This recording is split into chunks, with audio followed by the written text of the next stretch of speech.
All right, good morning to everyone. We are here this morning in the state of Florida versus Katherine Magbanua, 2016 CF 3036, 2018 CF 497, and Ms. Magbanua is present along with her counsel and counsel also for the state.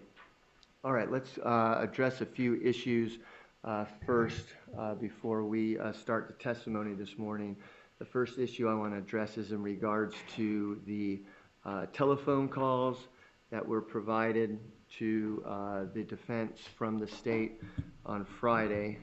And so let me go to you first, Ms. Kappelman. Ms. Kappelman, did the state have an opportunity to review these calls? It was my understanding that you hadn't even heard what they were. That's correct, Your Honor.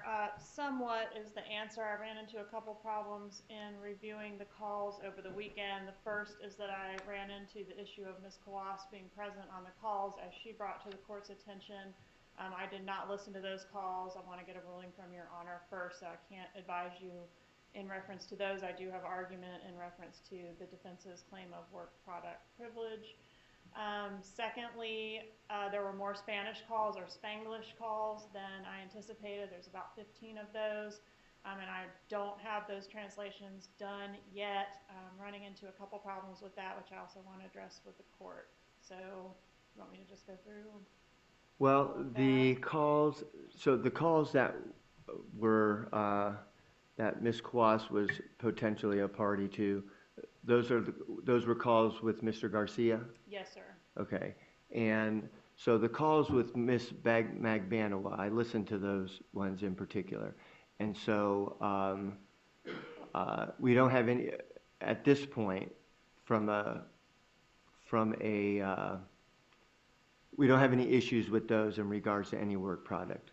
Correct. Okay. So do we know how many calls that we're dealing with in regards to the work product privilege? Do you know? I'm going to ask defense in a minute, but do you know? I think it's approximately 15. 15 calls that Ms. Kawas is on, I think and Mr. so, Garcia? Judge. All right. Okay, because I didn't listen to any of those. I started listening to the Garcia calls, quite honestly, and then there were calls between him and his mother, and then I just said, well, I'm going to wait until I know what calls are going to be the subject of any type of needing them here in the trial. Well, so you have to get some calls, I guess, still translated, but are you anticipating using any of these calls?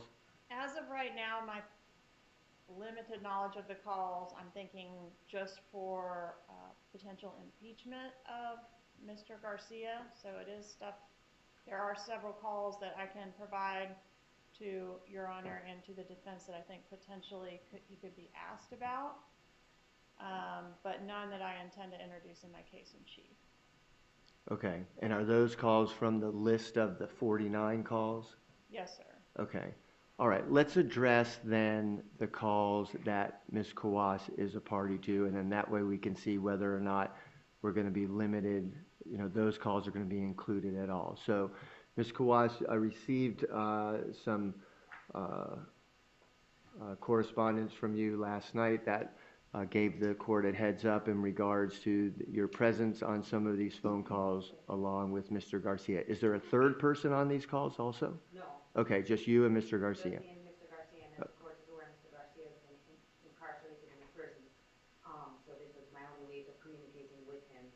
I don't know if I have all the Well, I mean, let me ask you that question. I mean, because you can always go and meet with somebody. Judge, if the procedure in getting a room and getting into the prison in and of itself is such, I can't even begin to express what. All right. Well, I understand it might be difficult for you, but that's not the only way that you can meet with somebody. No, and Judge, I can let you know that these calls are the week preceding. Judge. I understand. All right. So you have a work product. Right. And so why don't you make it? The argument. Tell me why they're work product and what remedy you're seeking. Okay, so Judge, Mr. Garcia is a listed witness of ours, and so in the dates leading up to jury selection, there was a lot of discussion with me and Mr. Garcia in terms of what is it, not in terms of directly dealing with his testimony, but just that he's going to be transported, what the court's rulings had been up until that point, and what the testimony was going to be. And I discussed a lot of defense strategy with Mr. Garcia on All the right. phone. You're preparing him to be a witness in Correct. trial, okay? And so you're claiming it's work product. Correct, Judge. And what remedy are you seeking? That those calls not be used? Yes, Judge, and I'm requesting that the state not even listen to those calls because their defense strategy was discussed on those phone calls. All right. And Ms. Kappelman, you have advised the court that you have not listened to those calls. I listened to a few minutes of whatever is the very first call on that list that includes Ms. Kawas. I did not hear any defense strategy in that portion that I listened to. And my team, I think, had listened to a few more minutes of that call. But beyond that call, no one from my team has listened to any of the calls involving Ms. Kawas at all. All right. Now, what is your argument in regards to, first of all, are you going to use any of those calls? I don't know because I haven't listened to them. Okay. All right. I Well, that's wanted true. to get a ruling from Your Honor before I listen to them, and then I can do that. As soon as you make a ruling, we can begin working on that and advise Your Honor at the next recess, hopefully a little bit more. Okay. About So our what's your intentions. argument in regards to whether or not they're work product? Judge, my argument is that there is no attorney-client privilege and no expectation of privacy, as all parties on the calls are aware that the calls are being recorded. They're from a detention facility. The definition of work product in the rules does not include recorded statements of witnesses that the defendant intends to call as witness in the trial. This witness has been disclosed as a witness in the trial.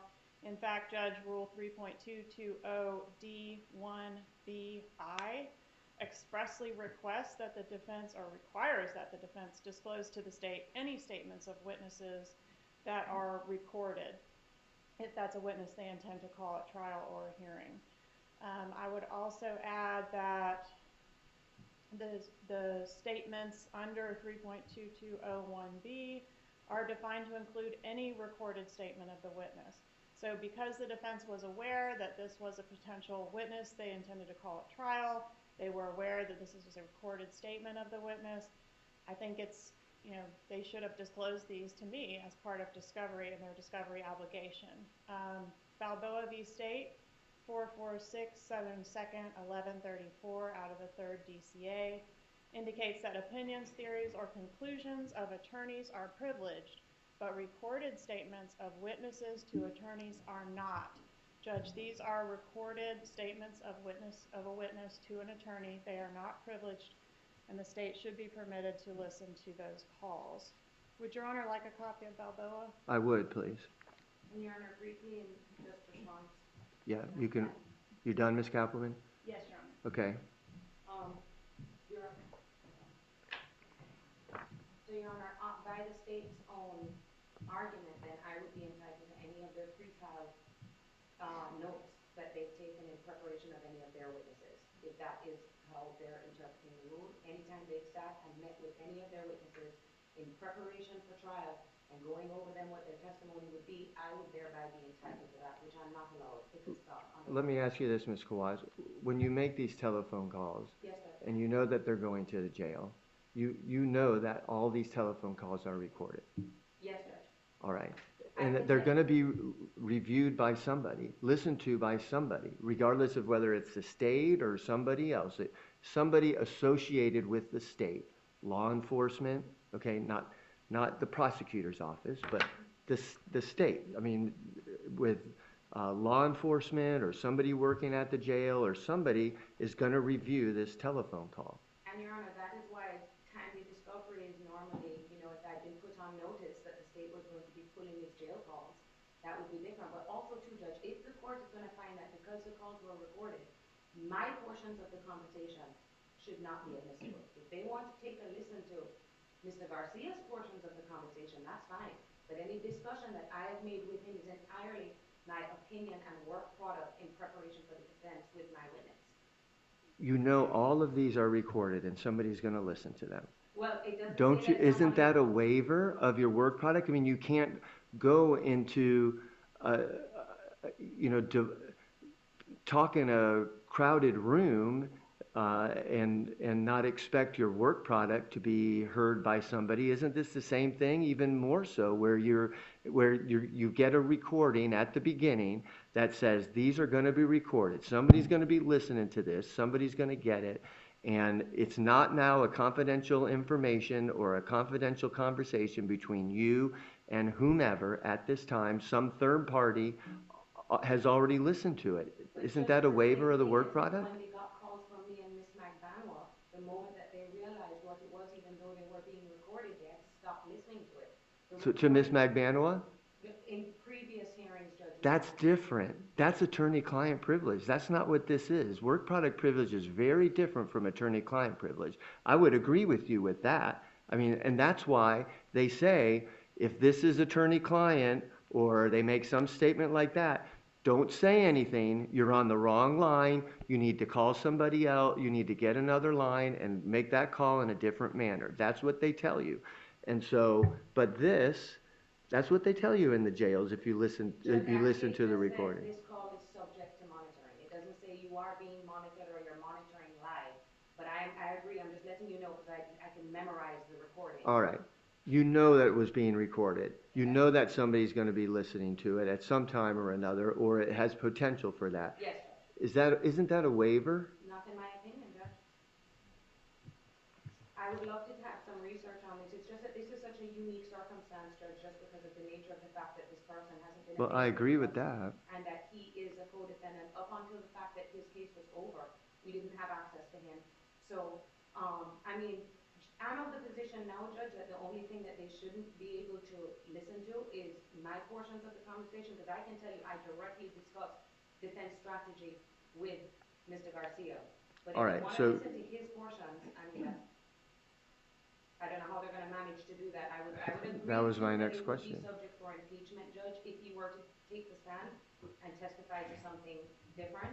But as it stands right now, I mean, I agree with Ms. Kappelman, they're not admissible in their case in chief, but I do think it would be improper for them to listen to the calls as it relates to my portion discussing defense strategy with them. All right. I don't think she said that they were inadmissible in her case in chief. I think she said she was not going to use them in that manner. So that's different. All right. So you're saying that just your statements. Just my statements, Judge. Because I don't believe that if my statements are the only ones I believe would be considered defense strategy. Because I listen to something else, so my words I believe are defense strategy.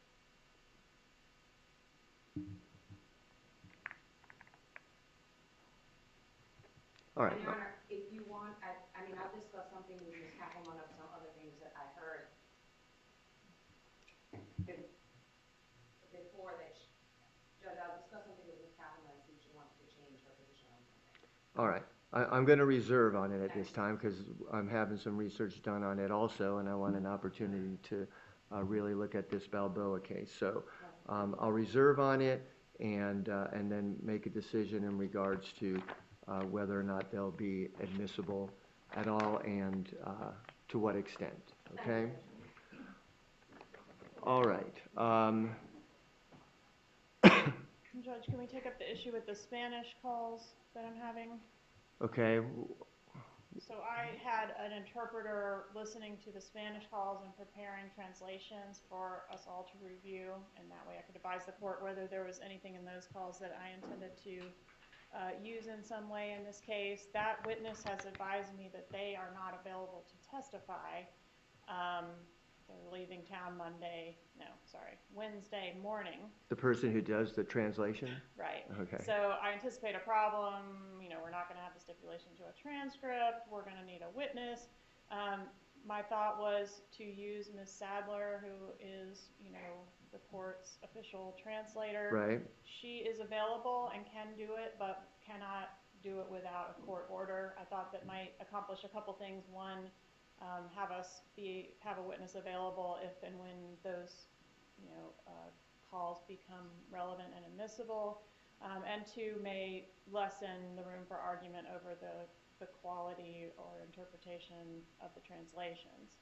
So I was hoping that Your Honor would go ahead and order Ms. Sadler to do the translations of those calls, and then we can all review those once she's completed that. All right. Does the defense have a position on that? Judge, I just want to lay my record again as to the untimeliness of this discovery. These calls all prior to the commencement of trial.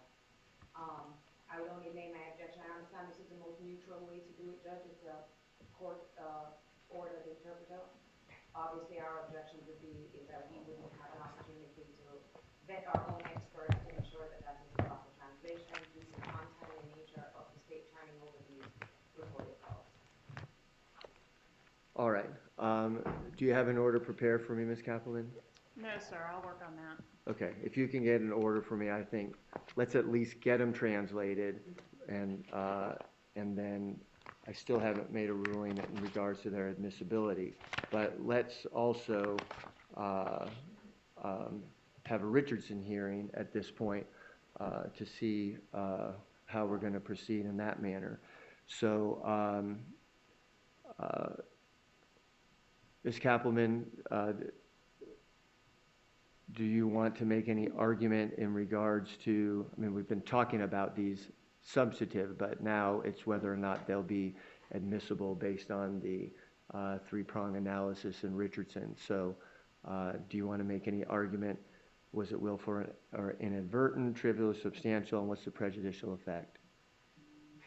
I know that we don't have some of these translated. Yeah, I think. All right, Judge, let's I'd wait rather until we get wait. them translated, and I think we probably know. I just don't want to forget to do that because that it's required. And Judge, may I provide one more case to Your Honor for consideration on the calls? This is McWaters v. State, 36 Southern 3rd, 613 from the Florida Supreme Court.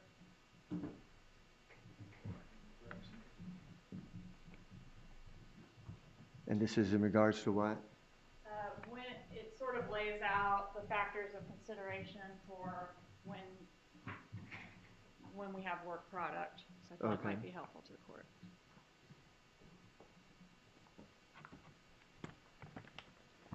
All right, let's get those translated, and then once we know the substance of them, and then we'll have our Richardson hearing, and then I'll make a ruling on the work product. All right, what about, let's also quickly address, we had an issue on Friday in regards to a document that had been, I guess it was a subpoena to Apple as to whether or not that had been provided to defense. Did we get some information on that? Ms. Kappelman, you had mentioned that that had been provided to the defense at one period of time. Yes, Your Honor. Ms. Dugan is prepared to call Investigator Newland to testify about when and how those documents were provided. Okay. Yes, When and how it was provided? Our position is that they were provided in the original discovery. Okay. Do you have any record of that? Yes.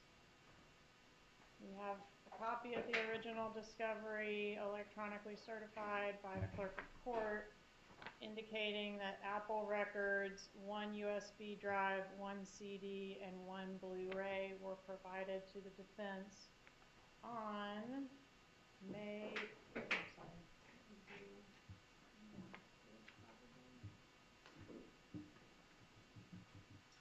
November 7th, 2016. So on November 7th, 2016, and this was in regards to the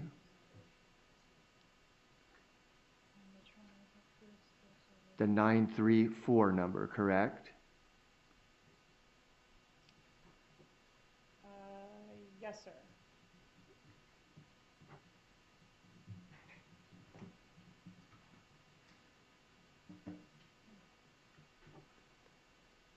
All right. So, Mr. DeCoste? Okay, Joe. So I was on the case. Good morning. Morning. I was on the case at the beginning. I have done all the data organization for this case. Unlike the government where they have multiple people, a lot of hands and pots, I have done it. I have gone through and meticulously organized everything. The government is using pleading for another phone number to try to pirate in this item. Back in 2016, when they gave it over, what they gave to us was the cell phone records for Rivera. And if I can, Your Honor? Okay.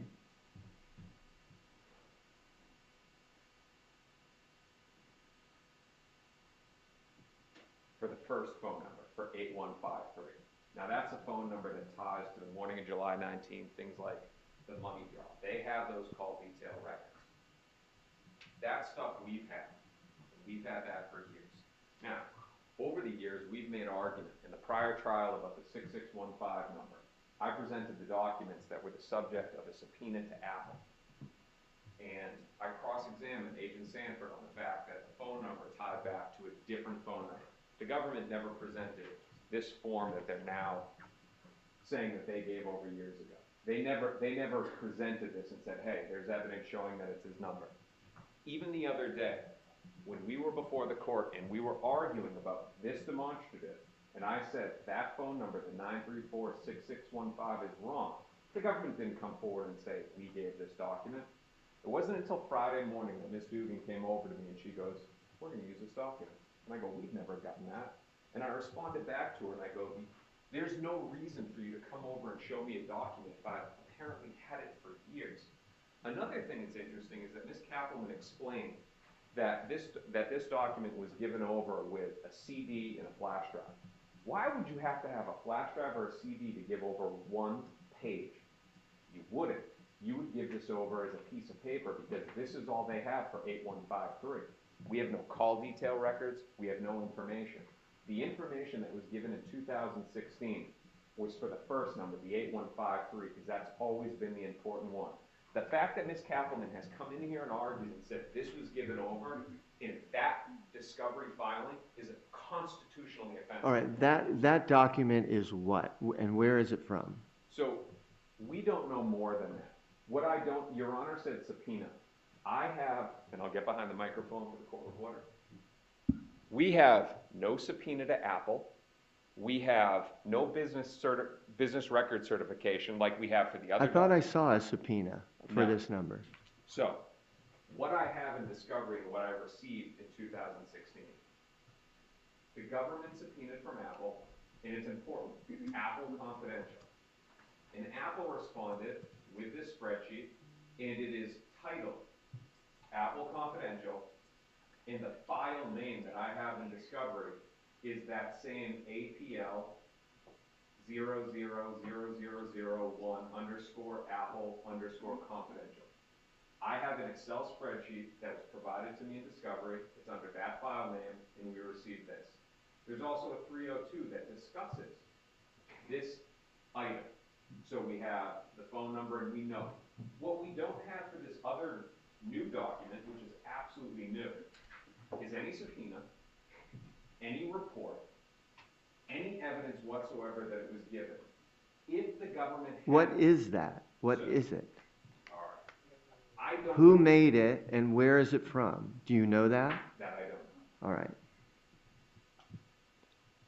How are you prejudiced by getting this document now, which we don't know where it's from or who created it, but how are you prejudiced when you know that this 6615 number has been a point of contention for years? We have always operated that the only evidence that we have in the case is that 935-6615 corresponds to Luis Rivera. That's what we have in discovery. That's the only thing we've had. The fact that the government now has a document, and frankly, we don't even know where this document is from.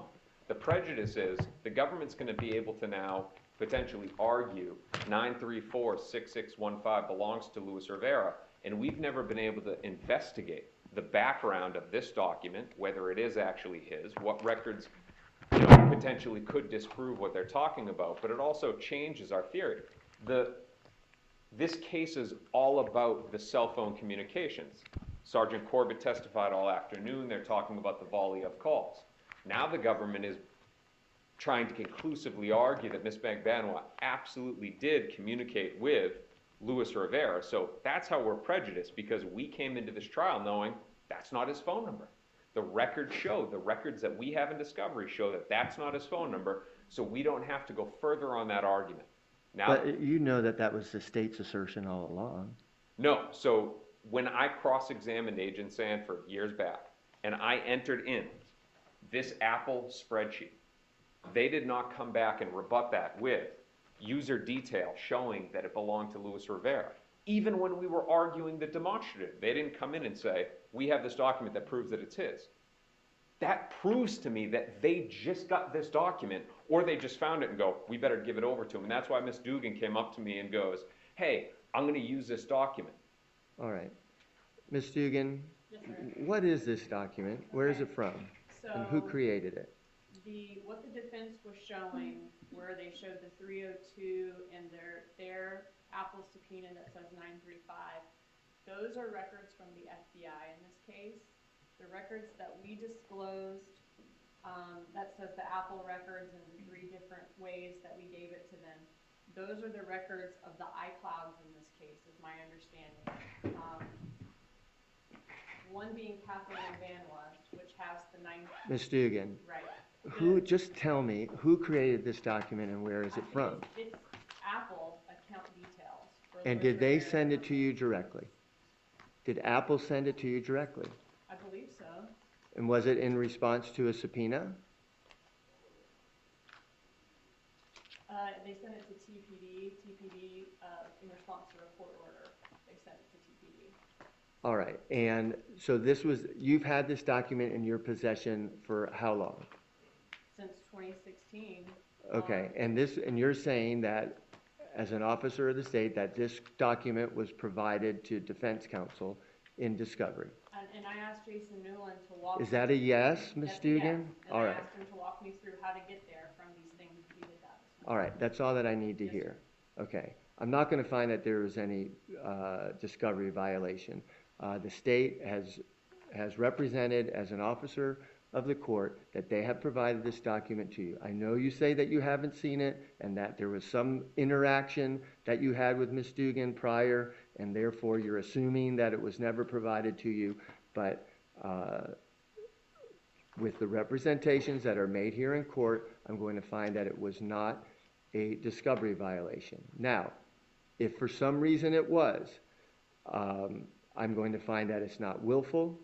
I'm going to find that in the scope of things, that it's not substantial and that it doesn't have a prejudicial effect on your preparation, because you've known for years that the state has been asserting that this number is attributable to Mr. Rivera. And so I don't think it changes any of your preparation just because now you have this one document and provided to you. I think you've known that information for quite some time, and therefore, even if it is, I'm going to discovery violation, I'm going to find that there's no prejudicial effect and it can be used. And I have concluded on that issue. Your Honor, if I can make an ora tennis motion for the government to give me the subpoena that apparently was sent to Apple for these records. They didn't say it was by a subpoena. It was through TPD, through a court order, is what Ms. Dugan represented. Then I would ask for the court order for those records. We do not have that. I am 100% positive that we do not have any information beyond that one page for this item. If there's call detail records, if there was or was not a subpoena. You know what? You can ask the witness that. You can ask the witness that. This witness is from TPD and has access to all the documents. I mean, that's a matter for cross-examination. You can ask this witness how they got these documents and what the significance of them. That's a matter for cross-examination. Your Honor, respectfully, it's a matter for deposition. And had we been on notice of it, we would have asked that. It's not something that I can ask him on the stand about that. If there is a court order, the government should have it, and I'm requesting through the court that the government give me that court order.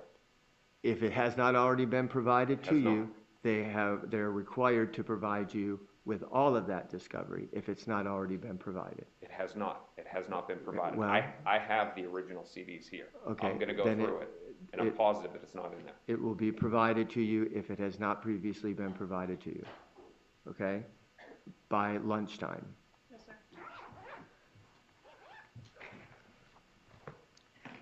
All right.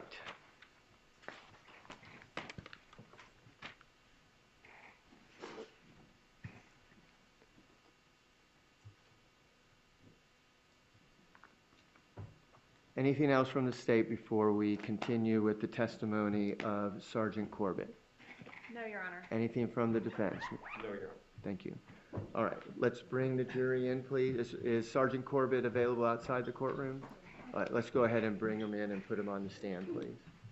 Madam Clerk, we will swear him in again, okay? Yes. Thank you.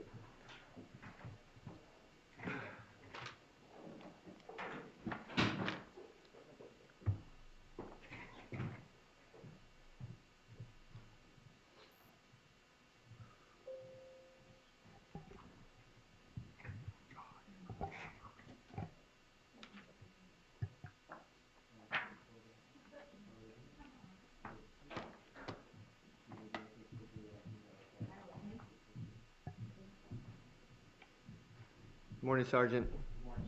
We're just going to have a seat, and then once the jury comes in, we'll swear you in at that time, okay?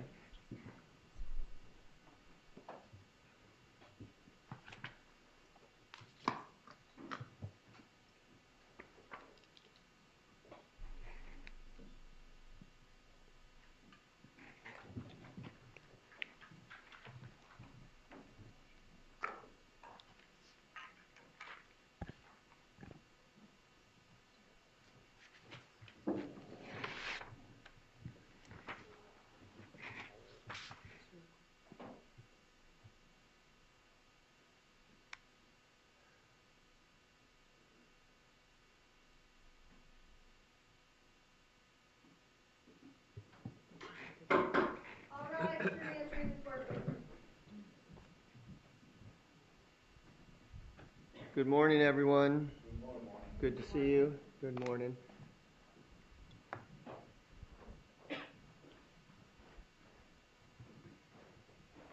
Good morning to the back row there. Good to see everybody. All right, please be seated. And I apologize for the delay this morning. We had a few things that we had to take care of here in the courtroom. We're ready to proceed with the testimony of Sergeant Corbett with the cross-examination.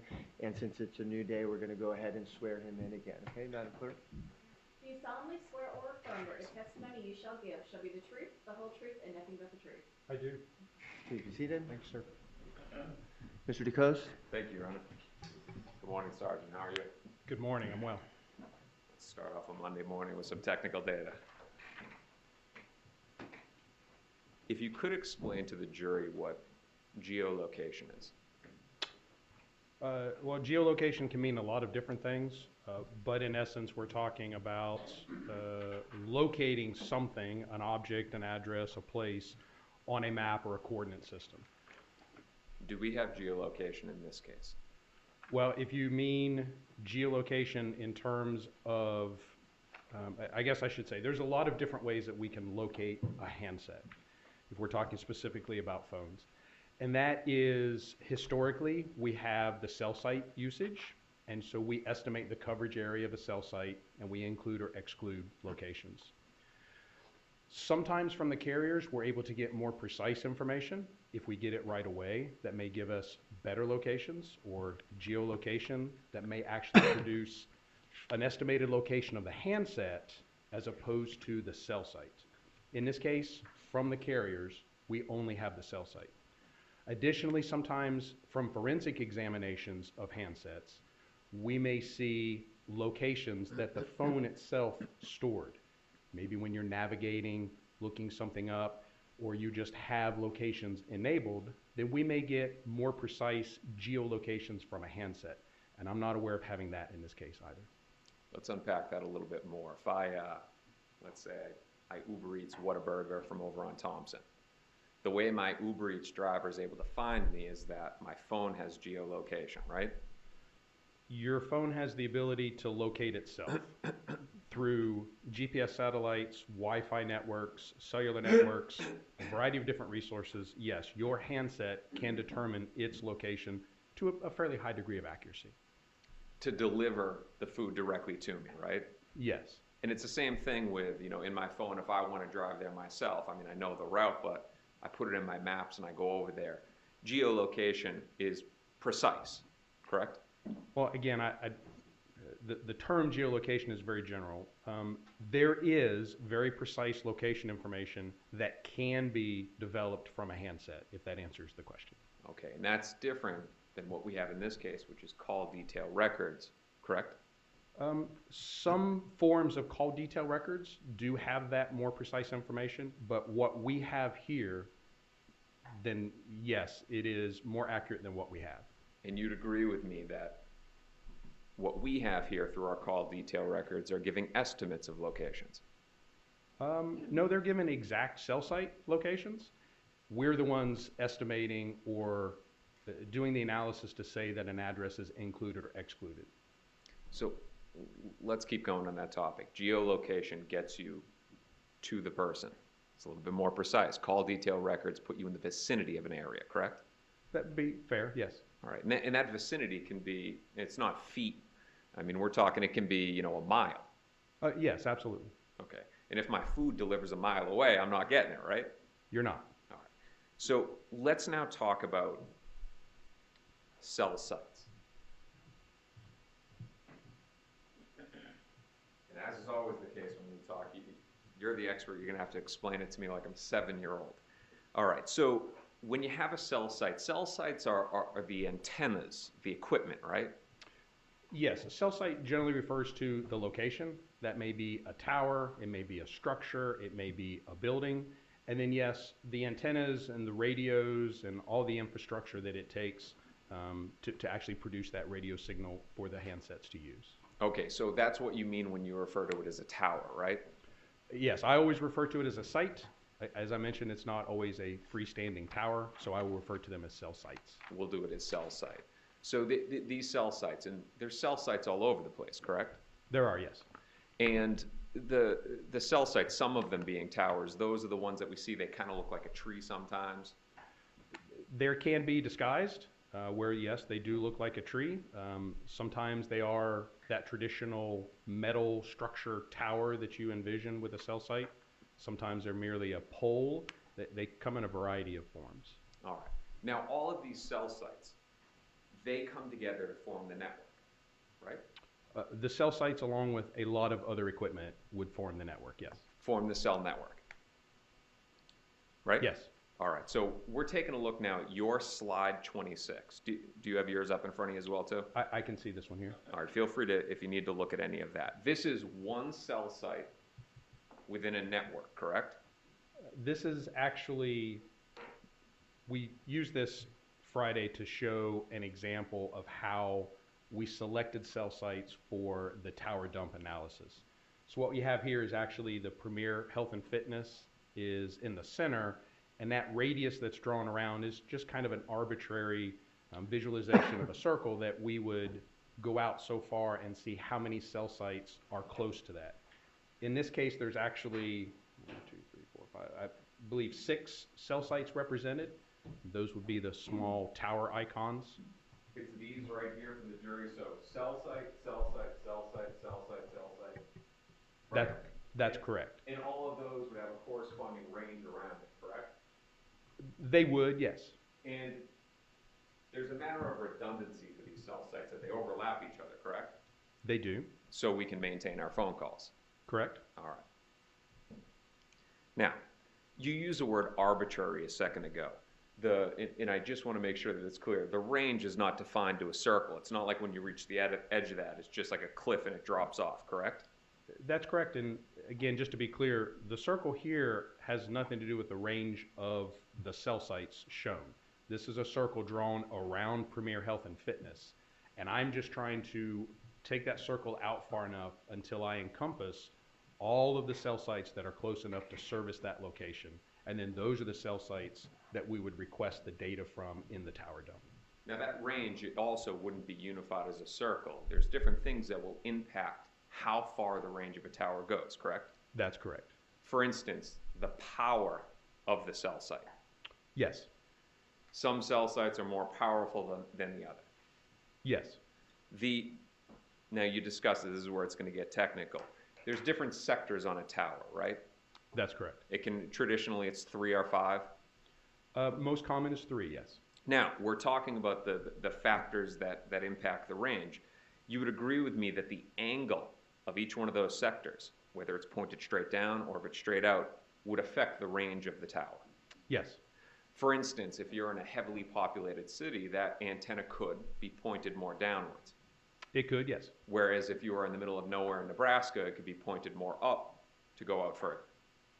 The down tilt of the antenna is one of many factors that the carriers use to shape the coverage area of a cell site, which again is based on service, population density, coverage, proximity to other cell sites, a number of other factors.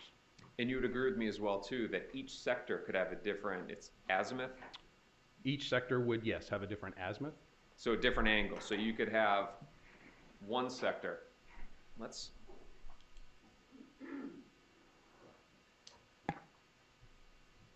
If we were to break this up into three, so make it a peace symbol, right? You could have the lower sector pointed more downwards, the upper sector pointed more upwards, correct? Yes, and we may have crossed terms here. Each sector will definitely have a different azimuth. It will be pointed in a different direction. Each sector may also have a different down tilt or angle of the actual antennas, and that could be more down or up, again, to help direct where that radio energy flows. Now, and we're really focusing here on range, so it's not, you know, this defined circle. Other things can impact it, like buildings, right? Correct. If you have a populated city like Miami where you have a lot of buildings, that could impact the range of an individual tower. It can, yes. It probably more affects a handset's ability to see the tower than for the tower to actually propagate, but yes, buildings are definitely a factor. All right, and if you were in another state, potentially mountains. Yes. To determine the true range of a cell site, again, not this circle, to figure out the true range, that's called radio frequency mapping, right? It can be, yes. Was any radio frequency mapping done in this case either in Tallahassee or in Miami? It was not. So there's no way for us to know the true range of any of the towers that are involved in this case. Well, I would say it depends on what we mean by true range. We look at an effective coverage area of a cell site and a sector, again, for that very general analysis of, is this location consistent with being serviced by this particular cell site and sector? So many... Oh, sorry. Go ahead. Just so many factors. If we're going to talk about the theoretical maximum coverage area of a cell site, no, we don't have that in this case. For instance, these two towers right here, they're very close to each other, correct? They are. And they're going to overlap. To some degree, yes. Now, the other things that dictate what is the true range of a site, the power. Do you have the power of any of the cell sites that were used in Miami? I do not. The antenna angle for any of the sectors of any of the cell sites? Do we mean azimuth or the down tilt? Azimuth is a big word. Let's use down tilt. I do not have the down tilt. We certainly have the azimuths. We know the direction that those sectors are oriented. All right, but you don't have the down tilt. That's correct. All right. So azimuth is on the horizontal axis? Yes. All right, and then down tilt is on the vertical axis? Yes. All right, this is why you're the expert. So, and then radio frequency mapping, you don't have that for anything in Miami? That's correct. All right. Let's talk about call detail records now. You would agree with me that it's an estimation on location? It is an estimation on location. Of the handset, not of the person? Correct. Basically, you're saying that the handset could be somewhere within the area? That's correct. All right, I'm going now to your slide 46. You did this and discussed that this was the potential path of travel of Ms. Magbanua to Comfort Rent-A-Car, right? That's correct. With your call detail records, you're not able to say that's the exact path that was taken, correct? No, it's not. The question asked of me was approximately how far was this from her residence. Our mapping software, our GIS software, has the ability to map routes. So this would be the most efficient route or the shortest likely distance that was traveled, but by no means would be the exact route. What we're getting at here is that call detail records and the information that you have, it's not giving you this level of specificity. It is not. Let's go back to slide 26. So I want to use some examples, and you know the cell sites well around this area, right? I do. There's what, maybe 50 people in this courtroom right now? Approximately. You'd agree with me that there's a chance that some of us are on a different cell site than others. Certainly, based on carriers, most of us have one of the three major carriers, so we would be on one of three different networks. They have cell sites located in different locations around here. And there is a chance, yes, that in one location, you could be within the coverage area of more than one cell site. So you and I right now, my phone, I'm assuming you have your phone on you right now, we could be hitting on different towers right now. Well, the first question is, what carriers are we? Even if we're the same carrier. Even if we're the same carrier, yes, it is possible we could be on different cell sites. If at lunch I go downstairs, I go out the building, I walk over to Metro Deli, you would agree with me that I could be on the same cell site, same sector. I could maintain that same cell site and same sector. Yes. I've left this building and I've walked, what, maybe a quarter mile. Yes. If instead I, go out the front, go straight across behind the Capitol building, visit a friend at the Supreme Court, I could also still be on the same tower at the same sector. You could be, yes. Let's talk about your testimony here today. You are not here to say exact locations, correct? That's correct. You're only asked to include and exclude locations. That's correct. The government asked you if a handset could, and I stress the word could, be at an address during an event, right? Correct. And you're also not making a determination on how close the phone is to the cell site. I am not. Because again, it can be miles away. Yes, the effective coverage area of a cell site can certainly vary, and all the factors that we talked about. In this case, again, if you want to talk a specific location, but I'm always looking at, is that address serviceable by that particular cell site and sector? In staying on the topic of your testimony, it's not making the determination of how close to the tower, but also just that a phone could be serviced by a cell site for a certain activity, right? Yes. In a nutshell, it could be there, right? Yes, I mean, the handset could be at that particular address, yes. And you would agree that it also could not. That's correct. The data that you have available to you in this case, and your level of expertise, cannot give you that level of precision of saying anything more than could. That's correct. I hope I've been clear that with the cell site, we are looking at including, excluding addresses. I'm never trying to say that a handset was at one particular address. So, and I also want to make sure that it's clear for the jury as well too, that how big these cell sites are. Again, I could be miles away from the cell site, from the tower, and still hitting on the tower, correct? You could be, yes. And at times it can be up to 6-7 miles away. It would depend upon a number of factors, primarily location.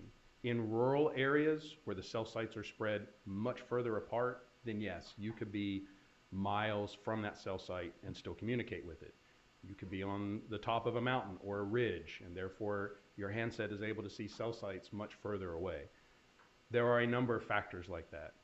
But our analysis here, again, is looking at the cell site and sector that was used and determining if that address is consistent with the coverage area of that particular cell site. Thank you, Sergeant. Let's now talk about staying on the topic of location accuracy. You can't give an absolute because there's unknown variables, correct? That's fair, yes. Now, in fairness, let me ask that a little bit better. I think you knew what I was asking, but you can't give an absolute as to a person's location because of unknown variables, right? Well, I'm not sure what variables we would know that would help. We would need to be exact, to show an exact location. We would need much more detailed records or information. The variables of cell site and height and power and weather and all those kind of things, it's not going to help me. I would have to have something much, much more specific from the handset to say exactly where it was. Let's back up for a second. We're talking about the location of a person. Correct. One of the reasons why you can't give absolute, the first thing is who has the phone. Again, I'm talking about the location of a handset. Next, the system itself. So both the cell site and the network. There are variables that can dictate what tower, what cell site somebody is communicating with. Correct? Yes. For instance, the amount of traffic on Yes. on a certain cell site. And I don't want to use it interchangeably, so I'm going to stay on cell site instead of tower. Cell site. The amount of traffic on a cell site is important to know, correct? It's a factor in the performance of the network. Cell breathing, it's sometimes called, that if there is a significant number of handsets, then there is a greater amount of noise for the cell site. And so it may restrict or pull back its coverage, its power a little bit to help offset that. But that's something that, again, occurs regularly throughout the use of a cell site. Okay, so let's unpack what you just said there. You would agree with me that there are limits on cell sites. The amount of data that it can process at any given time, that there's a limit on it. There is a limit to the number of subscribers a cell site can handle. Okay, so let's say here that the premier cell site, the circle that we have, this is your best demonstrative use for this. Let's imagine that there's an international airport, a large international airport right there, right? With the amount of traffic on that tower, if it reaches its limit, you would agree with me that you could get kicked to another cell site. There are a number of things that would affect which cell site your handset communicated with. Population or number of subscribers is certainly one of those. But if you were to use a different cell site, that different cell site and sector would still have a coverage area of where you were. Otherwise, your handset couldn't use it. So in our analysis, that address would still be within the coverage area of that cell site and sector. So I want to ask that question again to make sure that we're clear on the topic. I could be right here communicating with this cell site, correct? You could.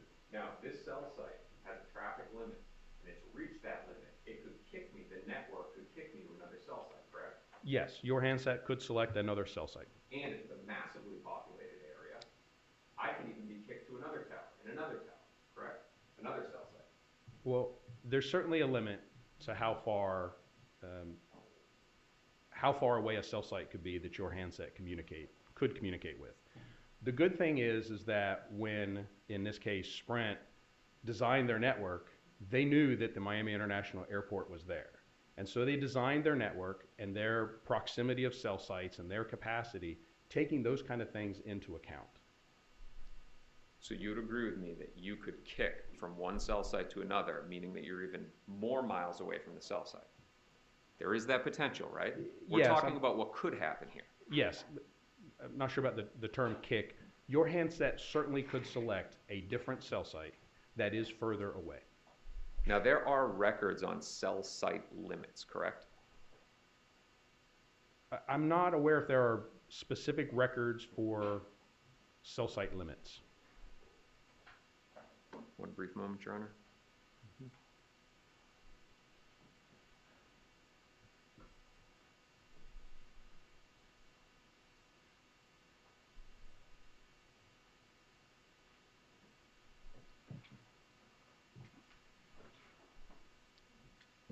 Now, we're talking about location accuracy. A cell site can also be out of service, correct? It can, yes. It's rare.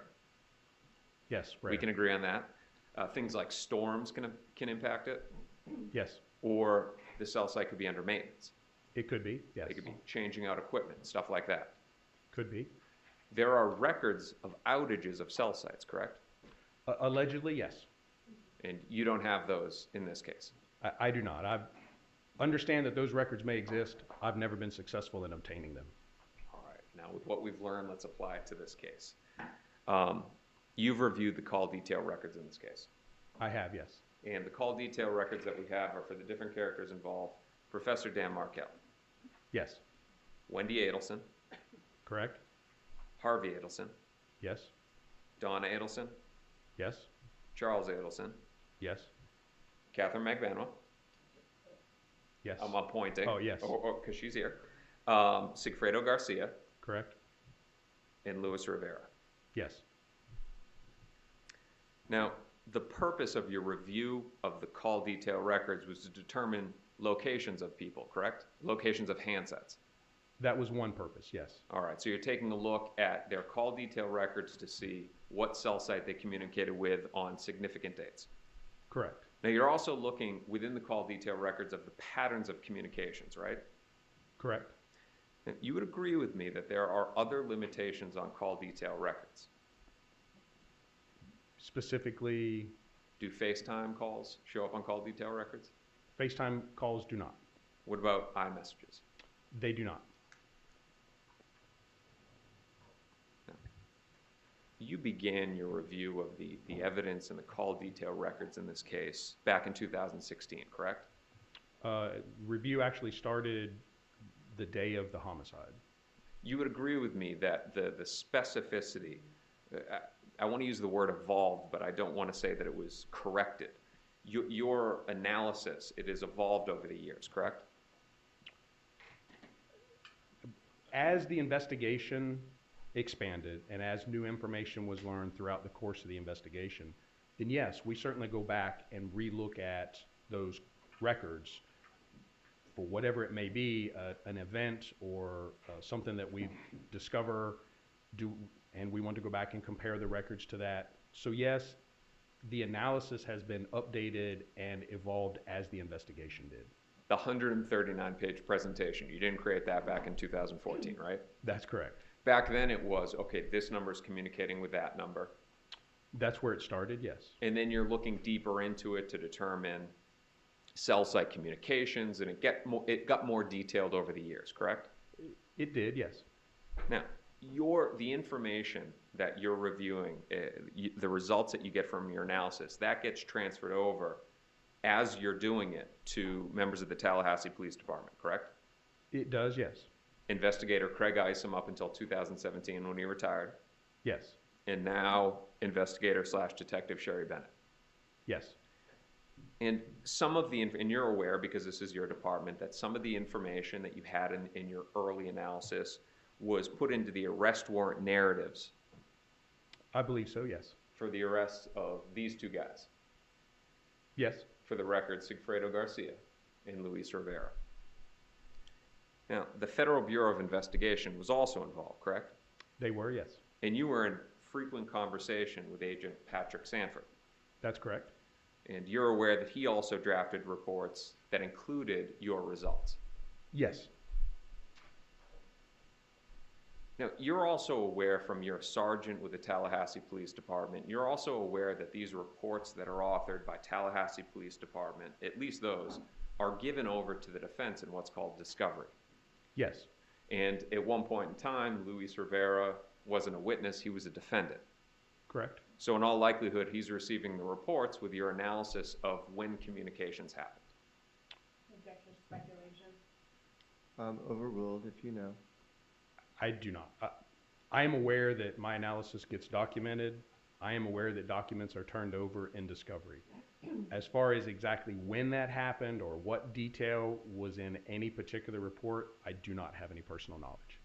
Then there's the Leon County State Attorney's Office and investigator Jason Newland. You know who he is, right? I do, yes. And he possibly drafted reports with your results.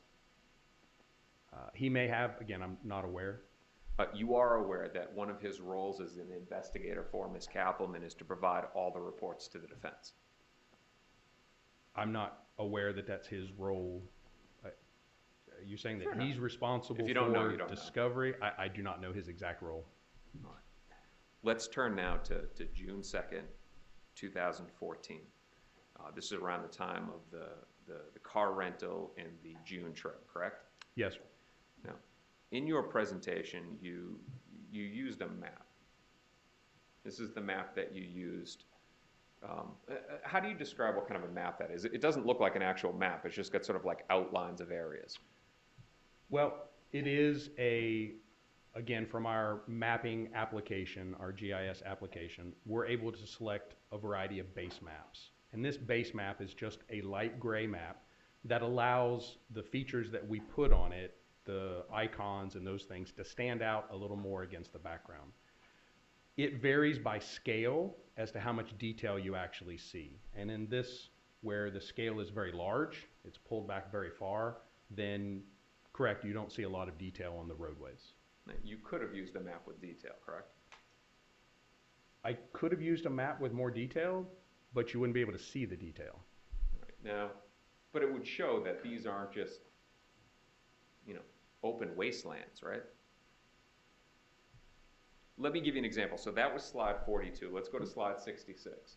Now slide 66, you chose to use, because you're trying to show the proximity of the Prius to Ms. Magbanua's residence, correct? This time you used what is a satellite image. Aerial photography here, but in my presentation, I used Google Earth view, or however we commonly refer to it, but a view that has imagery of buildings and streets and roads. I use that only for the GPS locations of the vehicle, only maps that represent that. And that's because the GPS location of the vehicle is much more accurate than the cell site. So I feel comfortable zooming in or going to a scale that actually shows the detail of buildings when I know that the location I'm talking about is relatively precise. If I were to show a map of this scale and be talking about cell site coverage, it would not accurately represent the coverage area of that cell site. It would be misleading. So when I'm scaled out, when I am zoomed out to a scale that accurately represents the cell site, I don't generally recommend this imagery because you're so far out, you can't make out any detail. You would agree with me, though, that it would be helpful when you're testifying of what something is consistent with. We'll get back to that one. But I want to sidetrack for a second. You said it, and I'm like, it's a perfect example. The Prius, and the GPS in the Prius, that's a perfect example of geolocation. It gives you absolute precise location within a few feet. Again, depending upon our usage of the term, yes, the GPS device on the vehicle is actively trying to locate itself. It's using satellites and other infrastructure and reporting that back. And almost always, that is going to be more accurate than a cell site location. Geolocation within a few parking spots, call detail records within a few miles. Could be, yes. Your Honor, if I could approach? Okay. Sergeant, I'm showing you the pre-marked defense exhibit 10. You know what that is, right? I do, yes. That's a Google map of Miami International Airport and the surrounding areas. Yes, sir. And you know that that is a map of the area because you looked at these maps and you also reviewed this document? That's correct. Is this a fair and accurate depiction of the Miami International Airport? It is, yes. Defense offers into evidence what's been pre-marked as defense 10. Any objection? No, sir. Be admitted as Defense Exhibit 10. So, Sergeant, we're talking about the use of maps, and I'm going to now publish to the jury the Miami International Airport. So, in your document, it just showed Miami International Airport just shows here, but you don't see the amount of houses, buildings in the area, correct? That's correct. The map you're showing is only one of several maps that we have for the travel to comfort rent-a-car. And one of those maps is a smaller scale or zoomed in tighter than that one. So let's zoom out a little bit here. Now again, your testimony was that Ms. Magbanua's handset is servicing a cell site that's up here in the northeast corner of the airport? Correct. You would agree with me that this map shows the literal thousands and thousands of homes that are in the area? It shows a lot of something. I will assume that most are houses, there's businesses, there's a number of different structures. All right, so to get an idea as well too of what we're talking about, these look to be two different golf courses, correct? They would appear to be? We have Miami International Airport, large airport. Correct. You ever flown through there? I have. It's big, right? It is. There's multiple major waterways, correct? Yes. To be Shipping fair, ports? Go ahead. correct. To be fair, based on where the cell site is located and the sector orientation, a majority of this image would not be within the coverage area of the cell site. We would shift low right to really represent the coverage area of that particular cell site. You'd agree with me, there's going to be a whole bunch of cell sites in that area. There are a number of cell sites in that area, yes. Okay, and we can agree on that. We're just talking about right now the level of congestion in that area. You would agree with me that beyond waterways, shipping ports, there's also multiple major highways that intersect with the airport, like most airports have, that you'll have a major roadway going through. That's correct. Now, you were saying you would have to focus into the bottom right. Yes. I want you to take a look at right to the right of the airport, that golf course, and I'm now going to go to the next slide. Do you trust that this gives us an idea of the level of density in that area, the density of homes? Yes, it gives an idea of the area of density. I'm not sure that it represents, or this particular density is within that particular cell site, but it is representative of the density. You would agree with me that these homes are closely packed together? They are. And for each individual little rectangle, if there's 25 homes, that there's potentially thousands of homes just within that one little area. There could be a number of homes, yes. Now, you were asked if this was consistent with Ms. Magbanua driving to Comfort Rent-A-Car, correct? That's correct. You would agree with me that it could be consistent with Garcia, the father of her children, asking for a ride, right? It could be, yes. Not explaining what it was for, That's correct. correct? They're not strangers. They're not. It would also be consistent with her visiting a friend, correct? It could be. Now, you have, and you testified about this on direct, Ms. Magbanua's contacts, We have some of them, yes.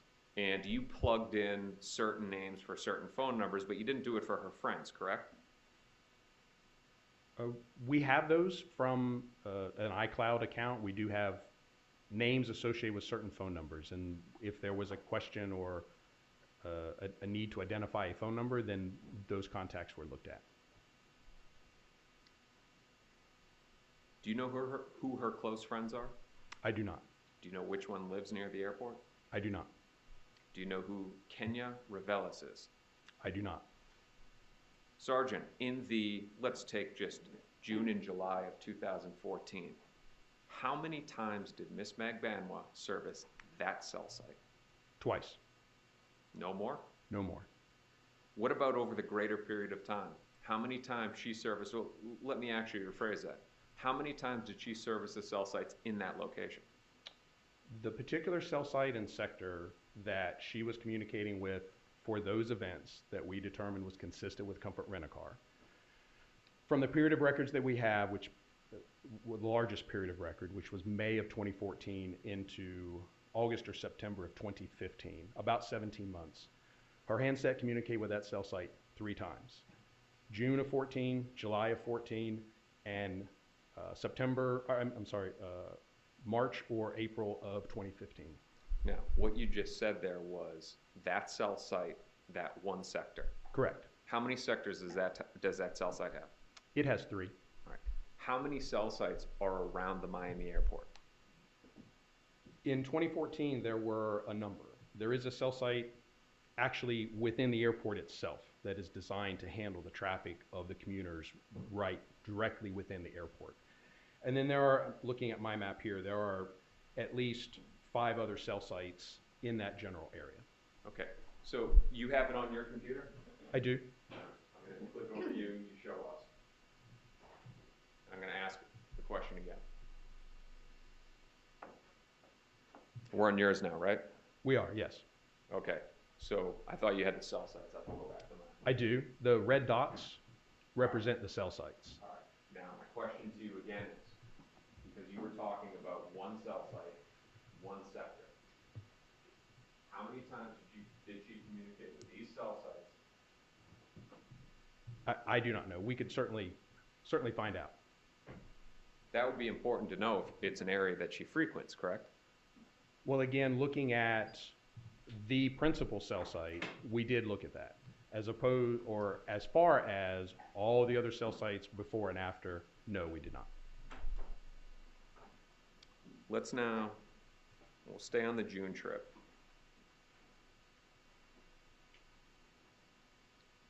June 4th, 2014, this is your slide 54. Yes. These are and again, you don't know the exact path that Rivera took. You can just estimate it based on when his handset is communicating with the cell site. Right? Correct. And first let me say this, my slide 51, not 54. So It's 54 in your 139 presentation, but the numbers in the bottom right don't correspond to the actual page number. So I'm going not based on your bottom right, but based on the greater 139 pages. Well, again, when we printed out the PowerPoint document, we added some extra pages to cover animation. So I think the easiest for me is the actual slide number that's printed on the slide. We'll do what's easiest for you. It's fine with me. So these are events, correct? That's what you mean with events, when a handset communicates with a cell site. That is correct. You have no events for Sigfredo Garcia. We have no events with location. You would agree with me that that's consistent with Rivera being alone driving up there. Understanding you have other information, we're going to talk about that, but that's consistent with Rivera being alone, correct? It could be, yes. Garcia could have rented the car for Rivera, right? He could have. Or Rivera could have cheated the system, right? Rented under Garcia's name.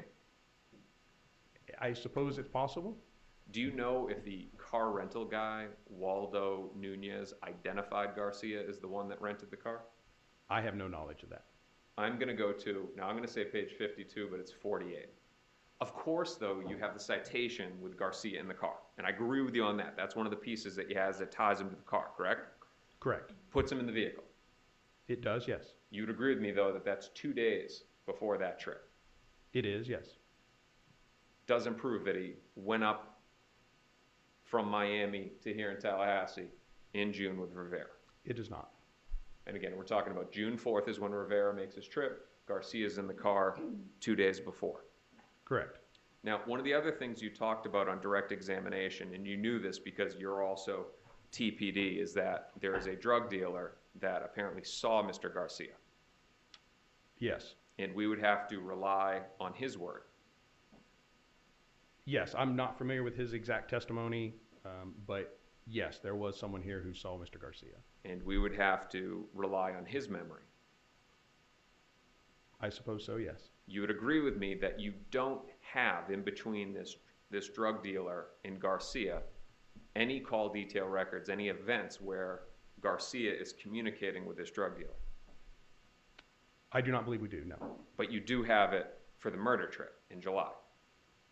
I believe that's correct, yes. Nothing in June, only in July.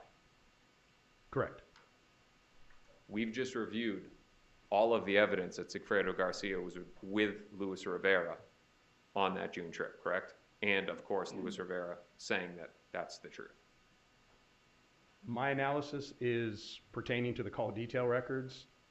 I certainly do not know all of the evidence or all the witnesses or all the other pieces that may lend the idea that Mr. Garcia traveled as well. As far as the call detail records, what I have knowledge of, no. Fair enough. I'll keep it with the technical operations unit here. I'm going to go now. I have the slide 64, but it is 60B. B as in boy. This is June 5th, 2014, correct? It is June 4th and June 5th. All right. Now, there's communications. Now, what you have here is that Katherine Magbanua is communicating with Sigfredo Garcia and then communicates with a phone number for Luis Rivera. That's correct. How do you know that that phone number is Luis Rivera's? That was provided to me through the course of the investigation. All right. You don't have in your possession any call detail records or any subscriber information proving that that is Luis Rivera's number? I do not in my possession, no. Now, we've talked a lot about what it's consistent with. You would agree with me that this could be consistent with Katherine Magbanua communicating with the father of her children, correct? Yes. And the mother of Garcia's children communicating with Garcia's childhood friend, Luis Rivera, right? Could be, yes. Not knowing that they're traveling to Tallahassee to potentially commit a murder. Correct. Now, I want to focus on, these aren't all the communications, correct? For that time period. These are all the communication between these specific phone numbers. What's been done is you took Katherine Magbanua's call detail records, you removed out other communications, and you conflated all of the communications with the Garcia and Rivera. It's not that she was only communicating with Garcia, then Rivera, then only Garcia, correct? That's correct.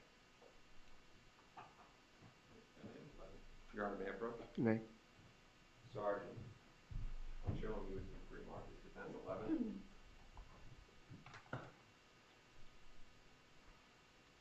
You know what that is, right? I do, sir, yes. That is your call detail records that have been color-coded for certain phone numbers of interest. They are, yes. And you know that that is your call detail records because you've reviewed those records extensively? I have, yes. And that is a fair and accurate depiction? It is. Defense offers into evidence with the remark as defense 11. Any objection? No, sir. Be admitted as defense exhibit 11.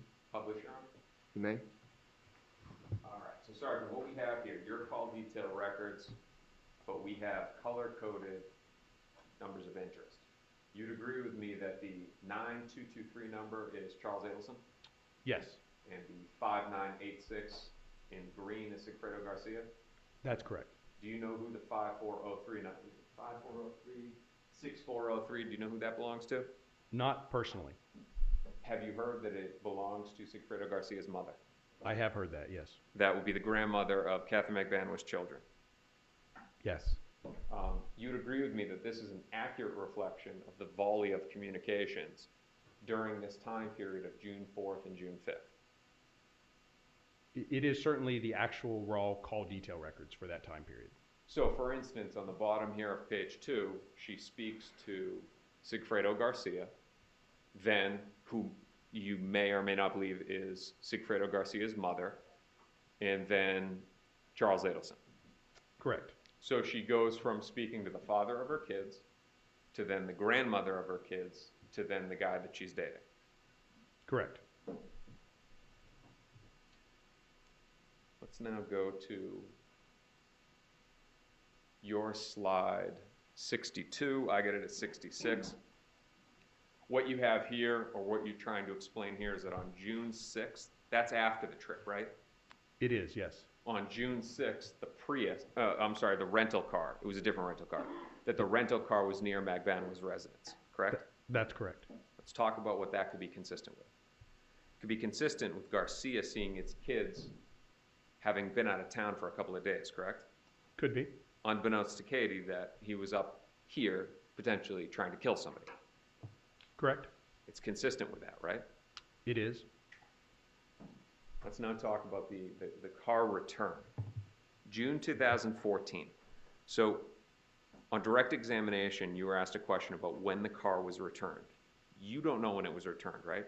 We do not. At all. That is a true, it's an assumption that the car was returned on June 6th, correct?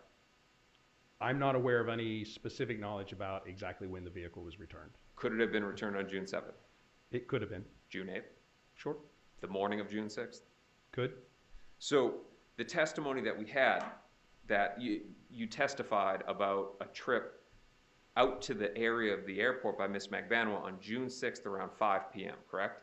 Correct. Now, you're assuming that the car was returned on 6/6, June 6th. Correct. You're assuming that it was returned around 5 p.m. What I'm representing is that the call detail records show the same pattern of travel to the same area as when the vehicle was rented. But that's not my question. We're not talking about the rental of the vehicle days before. We're talking about the return of the vehicle. Correct. You don't know when the vehicle was returned. I do not. They don't know when the vehicle was returned. That I'm aware of, no. It could have been June 7th. It could have been. Could have been June 8th. Yes. You do not know that it was returned on June 6th at 5 p.m. I do not. That's an assumption based on an assumption. Yes. And you're also then further assuming that Miss Magbanua drove Mr. Garcia, right? Again, it's the analysis of the records and the locations of the cell sites that I'm depicting.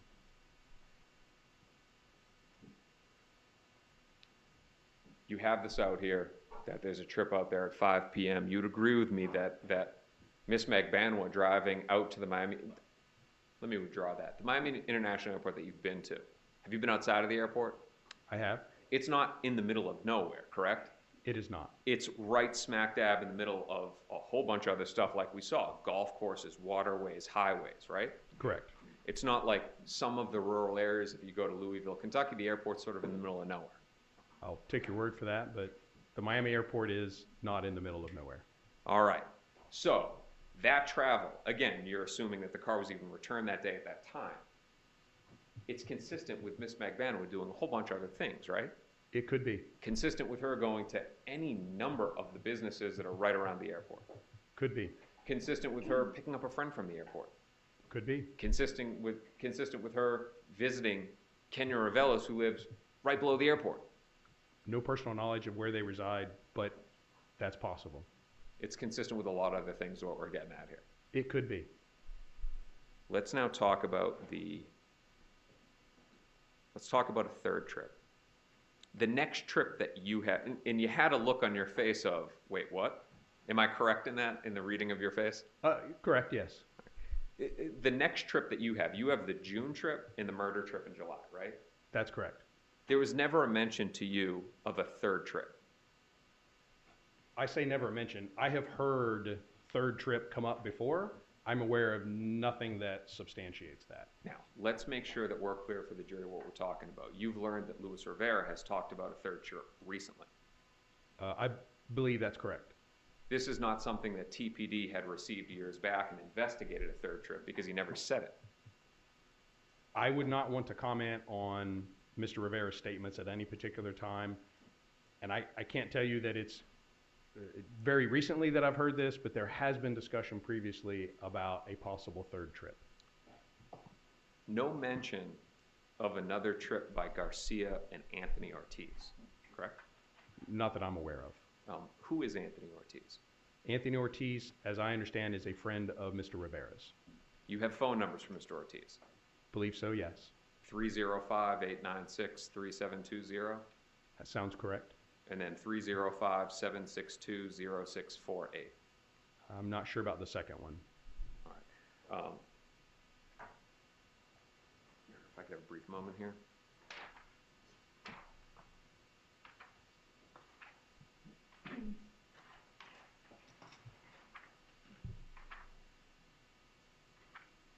One brief moment, John. Yes.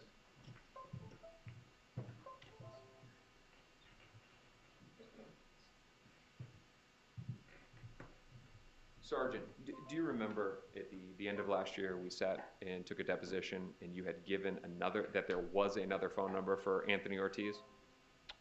That's possible, and I can look that up. I'm just not familiar with the number off the top of my head. We'll come back to it. They're taking a look at the deposition, but would it be a stretch of the imagination that in your investigation you had two phone numbers for Anthony Ortiz? Would not be a stretch. This is getting to the core question here, was any investigation done into those phone numbers? Not that I'm aware of. Subscriber information? I believe there was a request for subscriber information for one of those numbers that was not returned. I'm not aware of any other, personally aware of any other investigation into those numbers. What about call detail records? Not that I'm aware of. You would agree with me that call detail records would be important to determine what, if any, involvement this third person had in this case? It would be helpful. Now, the 3720 number, am I incorrect in that the subscriber information comes back to Jessica Rodriguez? I'm not aware of having any actual subscriber information from a carrier for that number. So we can agree no investigation into Anthony Ortiz? That I'm aware of. So now that we don't have any investigation of a third trip, let's go to the next one that you have, the murder trip in July.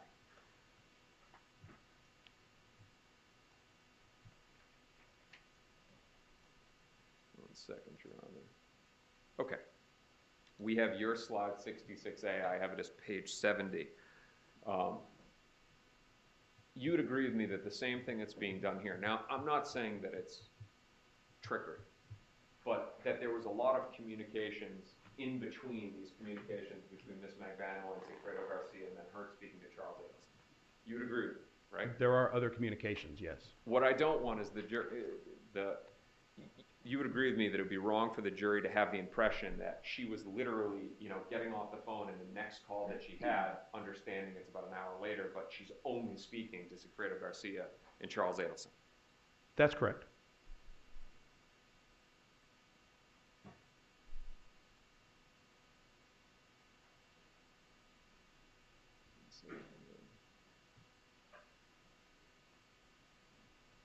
Okay. I have this as page 88, your slide 98. Yes, sir. Wrong page.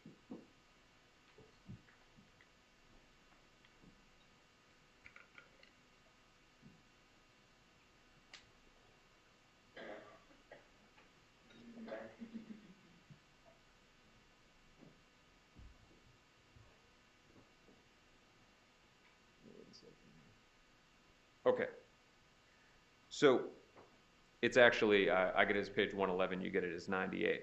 So July 18th, these communications as well too. Now this is an important day. This is the day that Professor Markel is murdered, correct?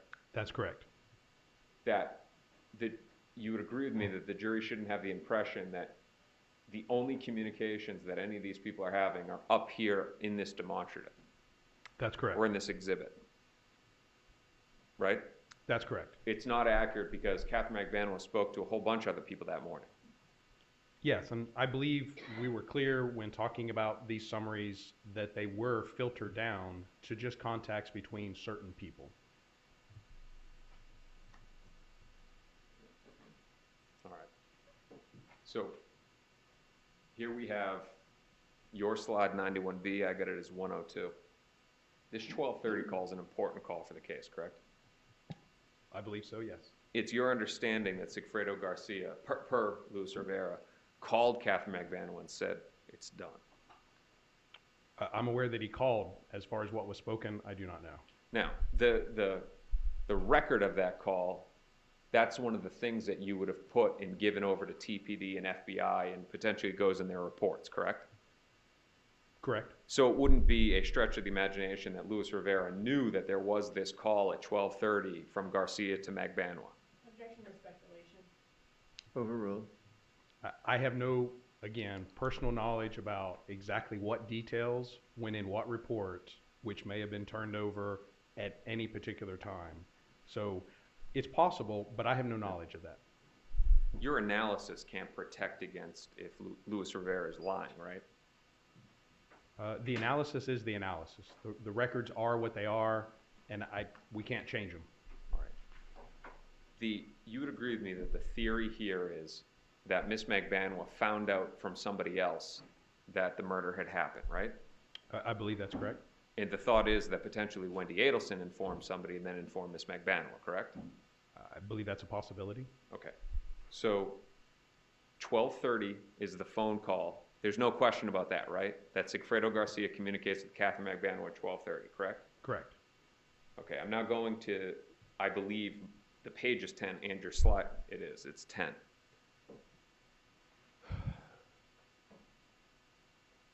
You would agree with me that Wendy Adelson is just leaving home at 12:31, correct? About that time, yes. All right, so she's not in the area, and what we're talking about here is that she's servicing a cell site all the way up here at her home at 12:31, a minute after the phone call between Sigfredo Garcia and Katherine Magbanua, correct? Correct. And it's not until she's down here that she's near the crime scene, right? Correct. Which would be nearly, let's say, an estimate of 12:40.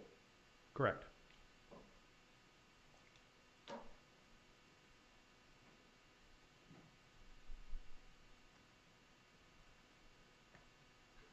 Now going to your page 104, I got it as 118.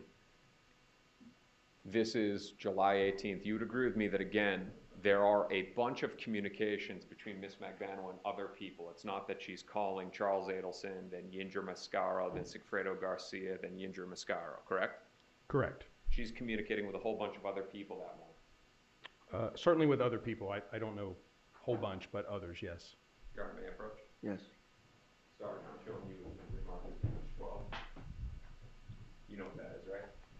I do, yes. That's your call detail record, where it's again been color-coded for the people of interest? Well, there's Sprint's call detail records, but yes.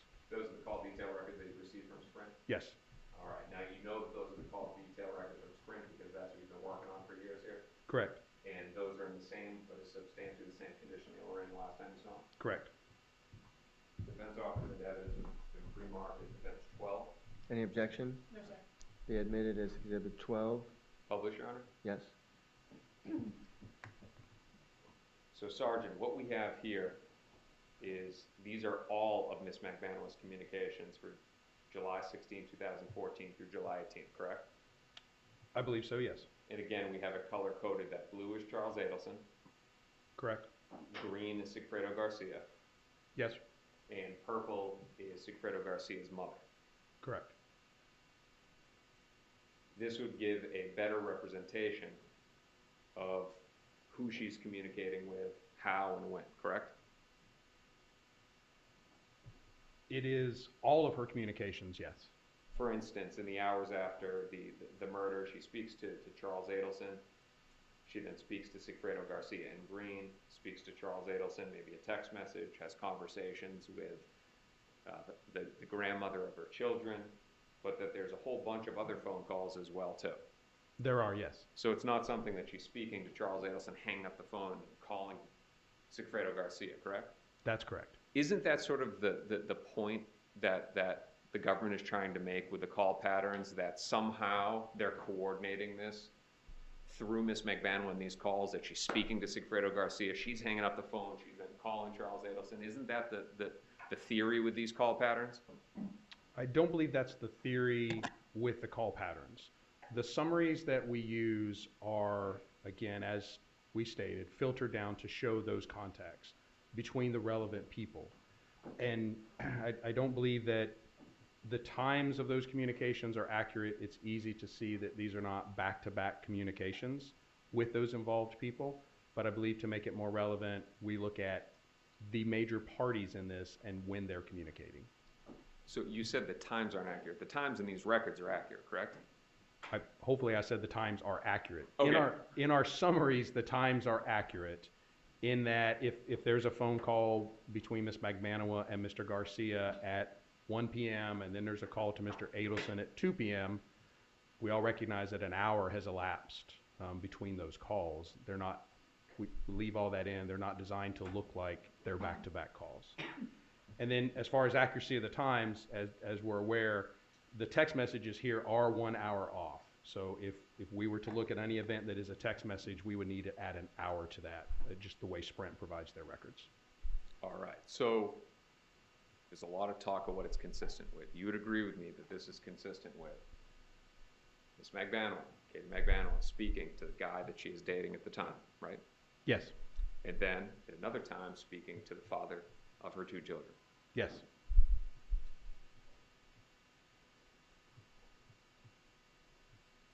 Now, we talked a moment ago about the call patterns, and I want to use another phrase that you use, significant days. When you're investigating this and the records that we've looked at so far, those are significant days. The June trip, the July murder trip, and those are the days that you're looking at, correct? Well, we look at all days, but the detailed analysis or what's part of the presentation was selected from those significant dates. All right, so you pick a significant day, you look at it, and you go, wow, she's speaking to Charles Adelson, she's speaking to Sigfredo Garcia. Could be something, right? Again, I'm looking at just the communications. As far as the meaning or what's behind that, I do not know. You would agree with me, to see if this is in any way unusual, we would also have to look at an insignificant day. Correct. Is May 1st through May 2nd, 2014 a significant day? Not that I'm aware of. Sorry, I'm showing you the pre-marked defense 13. You know what that is, right? I do, yes. That's some more Sprint records that have been color-coded with people of interest. That's correct. All right, and you know that those are the Sprint records because you've reviewed them so many times, I have, yes. and they're in the same or substantially the same condition they were in the last time you saw them. They are, yes. Defense offers in with the pre-marked defense 13. Any objection?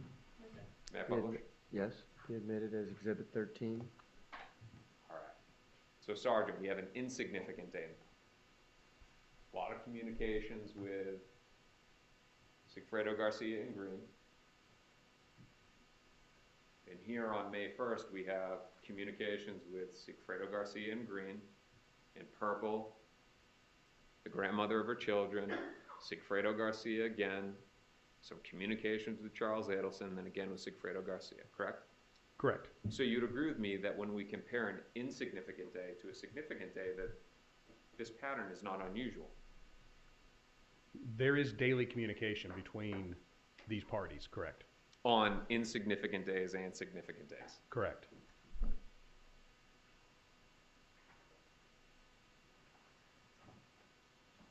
So Sergeant, 2 years later, we're now in 2016, so we're going to jump from May of 2014 to 2016.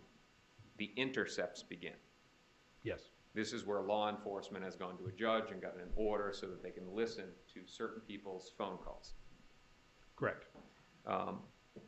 April 8th, 2016, they begin, right? I'm sorry? April 8th. That sounds correct.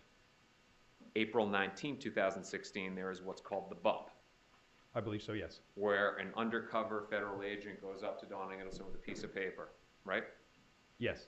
And you would agree with me that this puts certain people on notice. Agreed, yes. Now, you've reviewed those communications, correct? Limited. My question is not have you listened to all of them, but have you reviewed the volley of communications? Not in some time. I was certainly aware of them at the time. I have those records, but I have not reviewed them recently. So you would agree with me that, the intercepts begin, there's this bump, and out of nowhere, if Charles Adelson and Katherine Magbanua are speaking, that could be something, right? If out of nowhere they were not speaking. They're not speaking, this bump happens, and all of a sudden they're on the phone together. That could be something, yes. You'd agree with me that in the days preceding the bump, on April 11th, April 12th, April 13th, and April 15th, they spoke. Again, I do not have those records in front of me. I know that they were in communication. I don't know specifically those dates. We can certainly look at them if need be. Before the bump, can we agree on that? Yes. All right. Let's talk about July 1st, 2014 now. So we're going back in time. We jumped ahead, we're going back. July 1st, 2014, and just for the jury to go through it, I want to go to the other pages here. So let's go back to 2014 for a second. The communications for Katherine Magbanua between Sigfredo Garcia and Charles Adelson, it's a normal volley. It's a normal pattern for her on this insignificant day, correct? And it continues in these records, in the other pages. Yes. Okay. So, your slide 27B, I got it as slide 29. You got direct communication between Sigfredo Garcia and Harvey Adelson, correct? Direct communication via voicemail, yes. But you have Sigfredo Garcia contacting Harvey Adelson without Yes. the involvement of Katherine Magbanua. I couldn't speak to who was involved or not, but we do have communication from Mr. Garcia to Harvey Adelson. Now, you would agree with me, I'm showing you now a defense demonstrative. You would agree with me that for the defense's theory that this is between Sigfredo Garcia and the Adelsons, that would be a great piece of evidence, correct? It could be, But this trial is about presenting the truth, correct? yes. You know from the investigation what was going on that day and why Sigfredo Garcia contacted Harvey Adelson, right? Yes, And it's separate and apart from Yindra Mascaro. correct. Let's go through that. 1 second, John. 14. You're on the approach? Yes. Sorry, I'm showing you the Fremont Defense 14. You know what that is, right? I do, yes. Another color-coded sprint document. Yes, And you know that that is the call detail records because you reviewed them so much in this case? correct. And they are in the same or substantially the same condition that they were in, except for the color coding from the last time you saw it. They are. Defense offered the Fremont Defense 14. Any objection? Admitted as defense 14? May I publish, Judge? Yes. All right. So, Sergeant, let's first look at the communications here. This is Katherine Magbanua and Sigfredo Garcia. Yes, You've got a lot of back-to-back-to-back communications, correct? yes, And this continues throughout the day, correct? it does. Where you'd agree with me here that Sigfredo Garcia is desperately trying to communicate right now with Katherine Magbanua. I believe it's the other way around. These are almost all outbound from Ms. Magbanua to Mr. Garcia. Okay, but there's inbound as well too, correct? I would have to go through. I don't see on that page, everything is outbound. Again, so outbound from Ms. Magbanua's records would mean her calling Mr. Garcia. Okay. But there's a whole bunch of communications that are in here. There are, yes. All right. Now, at some point in time, Ms. Magbanua also calls Harvey Adelson there in yellow, correct? That's correct. And then there's communications with Charles Adelson that are later on, right? Attempted communication, yes. And again, beyond Yinja Mascaro, you know what was going on this day. This is 17 days before the murder, correct? Correct. All right. In your review of this case, you received Charles Adelson's iCloud data, right? Yes. And for the jury, that's a subpoena is sent to Apple, and all of the data that somebody has and communicates with Apple, anything that they have backed up with Apple, be it contacts, calendar events, notes, recordings, iMessages, you get that information, correct? We don't get it with just a subpoena. It takes a little more of a legal demand. And yes, it has the potential to have all of that information in it. It may not, based on what the user is actually backing up. And you received Charles Adelson's iCloud information. I did not receive it directly, but I have reviewed it, yes. Okay, and you reviewed the iMessages, correct? Yes. Specifically for that day between Katherine Magbanua and Reviewed Charles Adelson. for a number of days, yes. And you're aware that what happened on that day, from your review, is that Sigfredo Garcia confronted Charles Adelson when he was with Katherine Magbanua. I believe, I do not have personal knowledge of that. I have heard of that confrontation, yes. Would it refresh your recollection to take a look at the messages? Sure.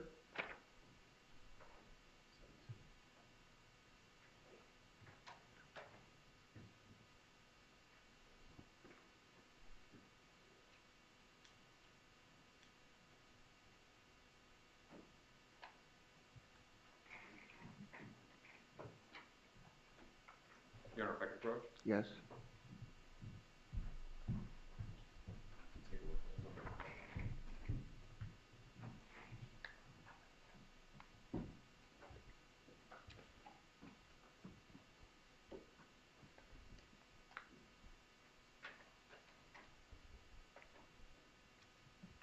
Yes, sir, I'm familiar with these. If I could approach.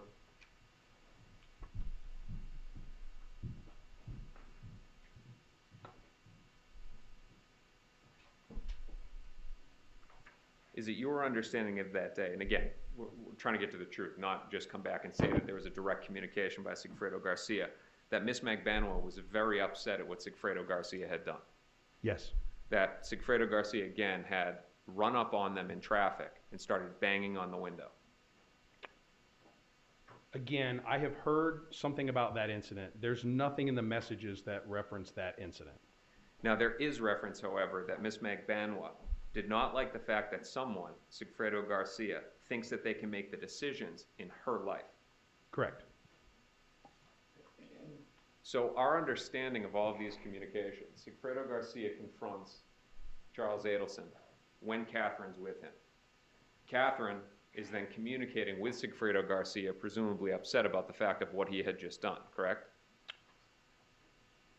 Again, I have no personal knowledge of the interaction between Mr. Adelson, Ms. Magbanua, and Mr. Garcia, the physical interaction that day. So I cannot speak to that. There are a number of calls from Ms. Magbanua to Mr. Garcia, attempted calls or text. The text messages, the review of the iCloud, do reference Mr. Garcia leaving a message. She was presumably with Mr. Harvey Adelson. She's certainly upset with him. There's communication about that, but nothing that references a physical confrontation. So now there is something that references the fact that Sigfredo Garcia had left a message. Yes. All right, so there's this phone call where at 5:20 where Sigfredo Garcia calls Harvey Adelson, leaves a message, correct? That's correct. And then you have 2 hours later where Katherine Magbanua is calling through as well. That's correct. You'd agree with me, though, that this is a great example. The call detail records potentially could say one thing, but the iMessages, which you have, gives the proper context of what's going on. I don't believe that either in conflict. I think the volume of calls are indicative of some emotional event. When we see this rapid, repeated texting and calling for such an extended period of time, know that it was somewhat urgent for someone to get hold of someone else. The text messages represent a conflict, a fight, the leaving of a message. Let's use the language that they've used. These communications, it's consistent with a whole bunch of different things happening, right? It could be, yes. These messages let us know what it's consistent with.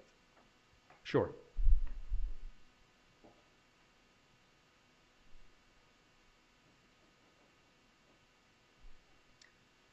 Let's now go to July 19, 2014.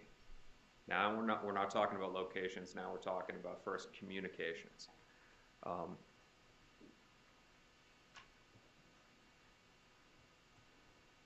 All right, I get this as page 132. You get it as slide 116. Yes, sir. This is the morning after Professor Markel is murdered, correct? That's correct. And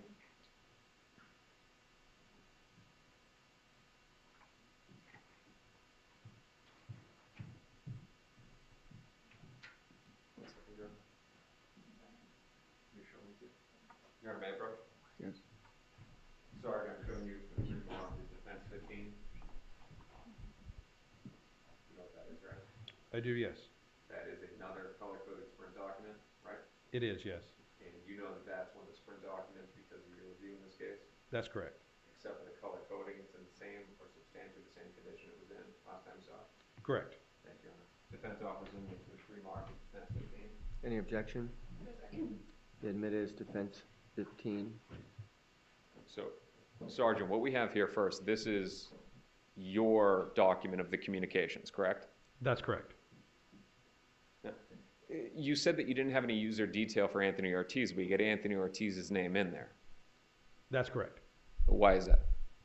Through the course of the investigation, I was advised that this number was associated with Mr. Ortiz. So you can confirm Mr. Ortiz has his own phone?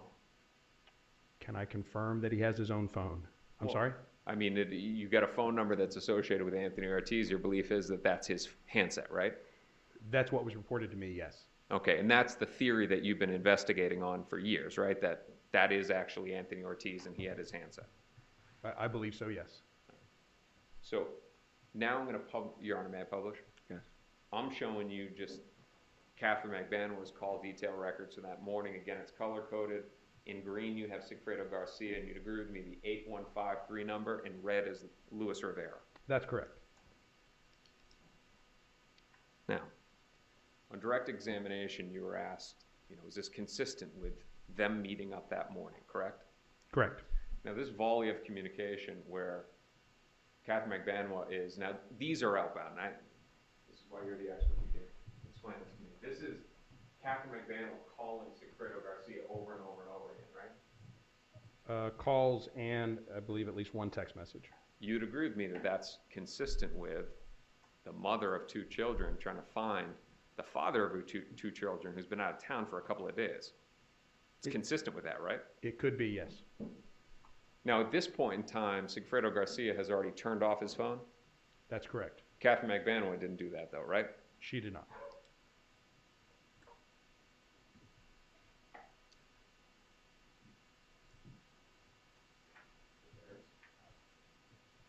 You're on my approach? Yes. Sergeant, I'm showing you what's been pre-marked as defense 16. You know what that is, right? I do, yes. Those are Luis Rivera's call detail records from 1 July 19th. They are, yes. And you know that because you reviewed these in the case. I have, yes. And that one page is in the same or substantially same condition it was in the last time you saw it. That's correct. Defense offers what's been pre-marked as defense 15. Any objection? 16 for the record, Your Honor. My apologies. To be admitted as defense 16. May I publish? Yes. So, Sergeant, what we have here is Luis Rivera's for the 8153 number, that number that's in red. We have his call detail records the morning of July 19th, right? That's correct. Now, for the jury, this one page is a good depiction, right? Because it shows, this lets you know what communications he's having, right? Yes. In the far right, that's where you get the cell location to determine what cell site he's communicating with. That's correct. All right, and that's how these deck records are of use to you. You can figure out who they're communicating with, but then also the location from the data on the right. That's correct. And those are latitude and longitudes on the right? They are. The latitude and longitude to the cell site, not to the exact location of the handset. That's correct.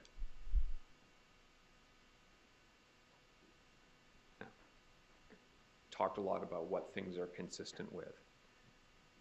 The fact that Ms. Magbanua communicated with Luisa Rivera, the childhood friend of the father of her children, and I'd asked you a moment ago if it was consistent with her being upset because Sigfredo Garcia has been gone for days.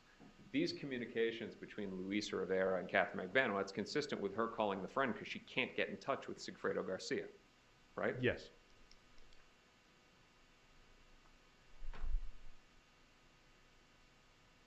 You know who Luisa Rivera is, correct? I do, yes. All right.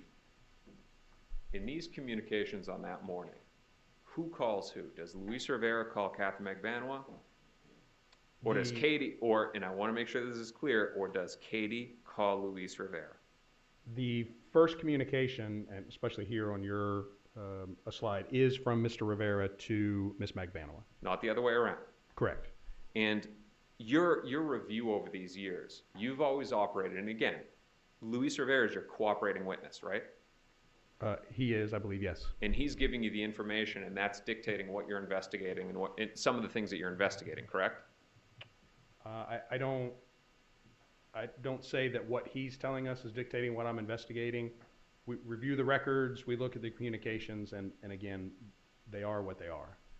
And you have always investigated under the theory that he had the 8153 handset on him that morning, right? I believe so, yes. Not Anthony Ortiz or any other person, correct? I have heard that Mr. Ortiz may have had his phone. I have no personal knowledge of that or reason to believe that. Your Honor, if we could approach sidebar.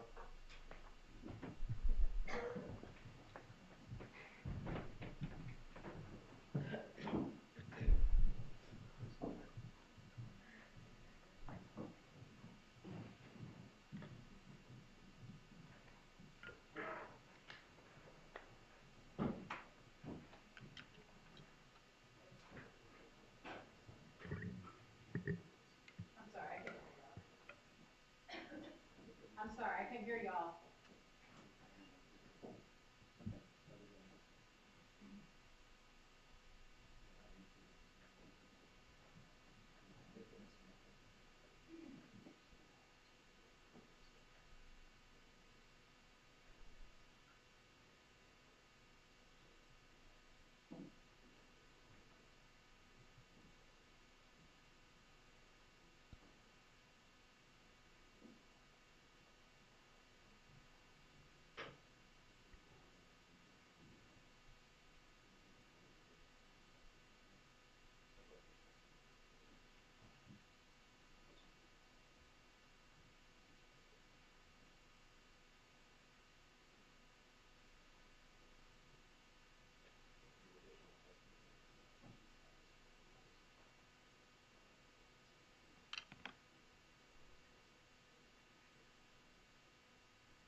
Sergeant, do you remember the last answer that you gave us?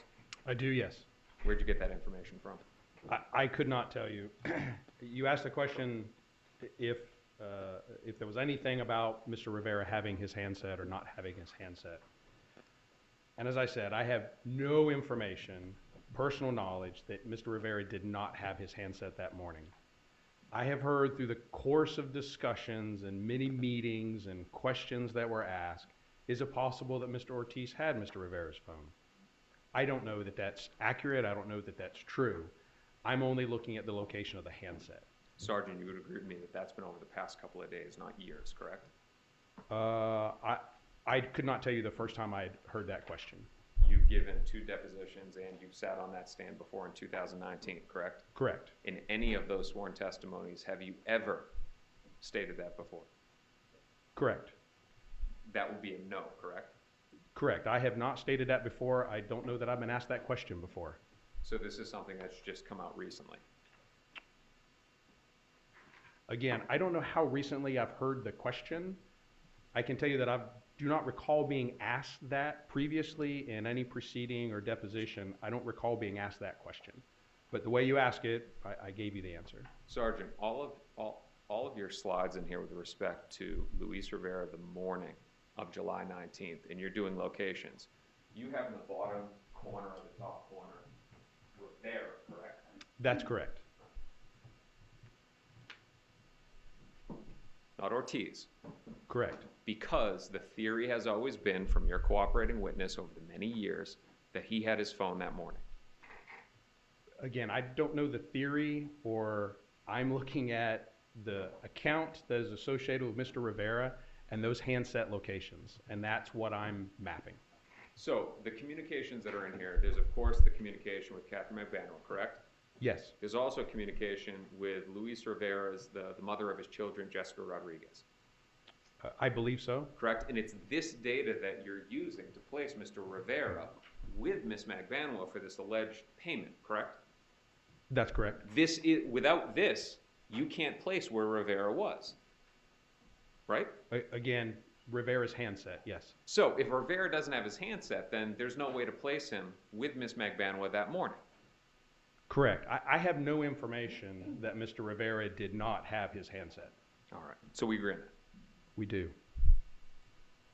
Now, again, all these communications where Ms. Magbanua, she's trying to reach Sigfredo Garcia, consistent with trying to find the father of her kids, correct? Correct. At this point, you know that Sigfredo Garcia has been in Tallahassee for a couple of days. Correct. Gone. Yes. All right. For a co-parent, that could be frustrating, correct?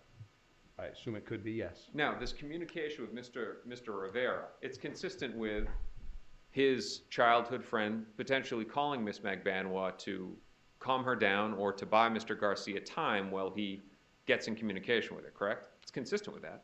Could be, yes. Consistent with a lot of things. Yes.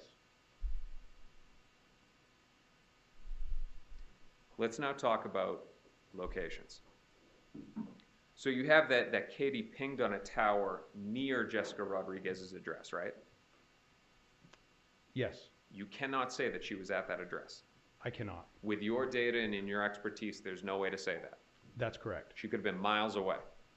I don't know about miles, but she certainly could have been a distance away. Luis Rivera could have read your analysis of the report that the handsets are close to each other and made this all up, right? I'm certainly not aware of that. I assume it's possible. You did tell me that you're aware of who Luis Rivera is, correct? I am, yes. You would agree with me that he is a dangerous guy. If you know, you can answer. I'm aware that he had a violent criminal past. Were you aware that he was a Latin King boss? Yes. Were you aware that he was charged with first-degree murder? I don't know that I'm aware of that particular charge. He was charged with murder here. Oh, I'm sorry, yes. Yeah. And that he would have an incentive to try to get out of that. I can't speak to his motivations or anything else. All right. Now, again, we have communications, but you also have the potential context of things through iMessages, correct? We do in some cases, yes. On this case, on this day, on the morning of July 19th, 20, 30 minutes after that communication with Rivera, where was Ms. Magbanua? Which communication with Mr. Rivera? Okay, so we're saying at the bottom there, at 10:30, Yes. she's apparently communicating with the Rivera, and your thought is that that because of Rivera, that there's this meeting and this payment, correct? And what we're talking about, sort of like the example of July 1st, we have call detail records and communications, but you also have iMessages from Charles Adelson and communications with Ms. Magbanua that potentially put her morning in context as to what she was doing, where she was at. I'm not sure that it puts her morning in perspective, but it does in the day. You do know that from those messages that by mid-morning she's at the pool with her kids. I don't believe that, no. Do you not remember or do you not believe that? I don't believe the timing of that. What do you believe the timing to be? I do not believe that she was at the pool until later in the afternoon. But you would agree with me that the discussions about going to the pool begin mere minutes after this alleged meeting. There is a discussion about the day's activity and what she intends to do with Mr. Adelson, and I mean, I can look up the specifics if we need to, but when she references getting back from the pool, I believe it's closer to 4 o'clock in the afternoon. Well, let's be clear here, because I want to correct you on that. It wasn't a matter of going to the pool with Mr. Adelson. She was going with her kids, right? That's correct. All right. So Ms. Magbanua has her kids, right? She does. 2 young kids. I do not know their exact ages. All right. So let me get this straight, if you know on this one. Luis Rivera is saying that at around 10:30 in the morning, that Ms. Magbanua and Mr. Garcia have this meeting where money is exchanged, this alleged meeting, right? I'm aware of that, yes. He never said the kids were there, right? I don't know that he did. So if her kids are young, and we'll figure that out through another witness, where are the kids? Well, the kids could be anywhere. Objection to speculation. That's sustained. You don't know where the kids were, right? I do not know where the kids are. All right.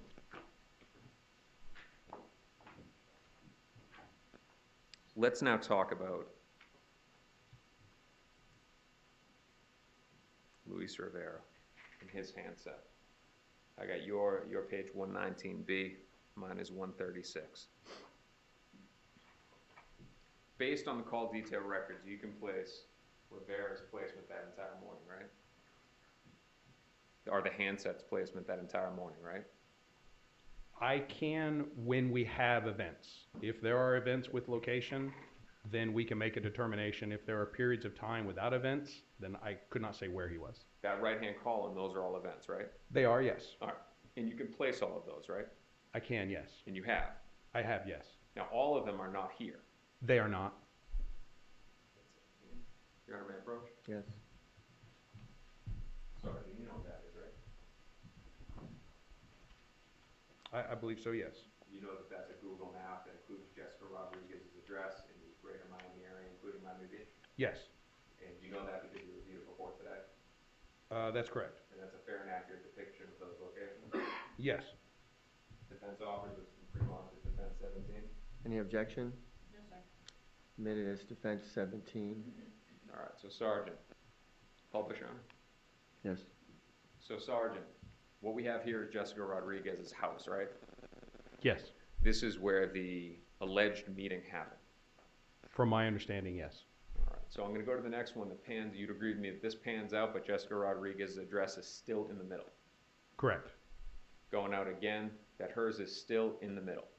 Yes. Now, your understanding of the placement, or your understanding of Luis Rivera, what he says is that he's at a barber shop that morning when Katie calls him, not vice versa, him calling her, right? Yeah, I'm aware that there was discussion about a barbershop. All right. And you know from your review of this case that this road running north to south is Biscayne Boulevard, Yes. and that the barber shop is north up here, correct? I do not know the exact location of the barbershop, only that it's supposedly relatively close, or very close to the residence. So what we're saying is that it's in the vicinity between, let's say, here and here. It's right around Jessica's address. That's correct. Going to the next slide, you'd agree that Jessica Rodriguez's address is still in the middle? Yes. And in the bottom right, not to the right, but sort of in the middle, this almost circular shape here, this pork chop shape right here, that's Normandy Isle, correct? Yes. That aisle ties back to Luis Rivera and other documents, correct? Yes. His license, for instance. Correct. And you'd agree with me that this is a close-up of Normandy Isle. Yes. Now, you did a distance for Katherine Magbanua's house all the way to the airport, right? Yes. And you could do the same for Jessica Rodriguez's all the way down to Normandy Isle, correct? Yes. If you were to go straight as the bird flies, that's miles away, correct? I believe so, yes. But your choices are to either go over a bridge and go south on the beach and over another bridge, or go further south over a bridge onto Normandy Isle, correct? Yes. Now, around the time of this communication between when Luis Rivera contacts Katherine Magbanua, you have his location on Normandy Isle, not up near Jessica Rodriguez's house, correct? So his handset initially, at the very onset of communication, is consistent with his residence or the barbershop. It does travel to the area of Normandy Isle, or probably a little north of that, and travel back. I would have to look at the exact time of those communications to tell you exactly where he was for what particular phone call. So what you have is that he's on a cell site here near Jessica's house, right? Yes. You can't say that he was actually at a barbershop, correct? I cannot. He then travels all the way down to Normandy Isle? I don't know that I could say his handset was consistent with Normandy Isle. I believe it's a little north of Normandy Isle, but it does travel to that general area. You would agree with me that that's a long distance, right? It is. 15, 20 minutes? I believe that the trip took 30-some minutes, round trip.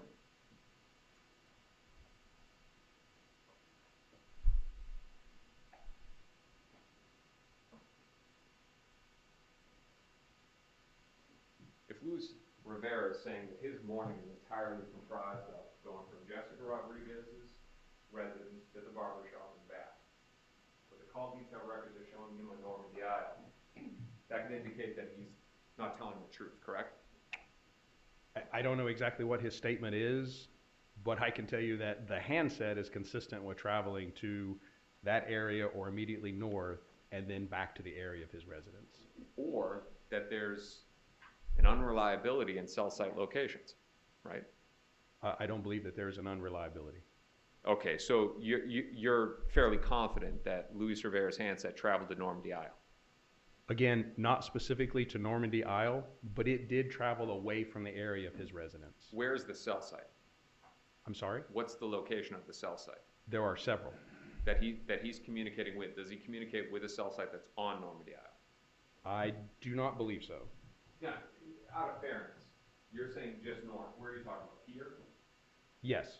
Okay, so we're not talking about up here. We're talking about he's somewhere in this area. Correct. I believe that he's more on the island, I guess that would be on your map, North Beach, Ocean side, than Normandy Isle. Based on your review of everything, can you say to this jury that Katherine Magbanua and Luis Rivera ever met that morning? No. Does your analysis and your work, does it in any way protect against Rivera making things up? I'm not quite sure I understand the protect against. Well, let me ask that question in a different way. In your analysis and what you then provided to Tallahassee Police Department, to your colleagues there, and to the FBI and to the state attorney's office, that included that there were communications and that there were locations, correct? Correct. And you would agree with me that that information is making its way into reports and over to Luis Rivera. Again, I don't know specifically what information, what report, or when, but I have no reason to believe that it couldn't happen. That he could just be peppering in facts to get a deal. I have no personal knowledge of that. Something happened that morning, right? But we get to take his word for what happened. Again, I'm not intimately familiar with his word. All right. So Anthony Ortiz, just to go back on that for one quick second, you have that he's involved it appears that Anthony Ortiz has his own handset that morning, correct? It does. And he's involved in communications, right? That number is, yes. Never interviewed, I do not know. never investigated. I am not aware. Don't have his call detail records. Well, I do not. And if we did, we could plot his movement that morning, We potentially. could, potentially. How long do the different carriers maintain records for? It varies by carrier. It can be as little as 6 months, and with some, a number of years. So there could have been a matter after 2014 when you had these records. Not saying that it was your responsibility. You analyze the data. Somebody else collects the data and gets it to you. They could have gotten it in the years after. They knew that Ortiz was communicating. They could have gotten those call detail records, right? We could have, yes. Let's go back to Rivera for a second. Your understanding he's been cooperating since 2016?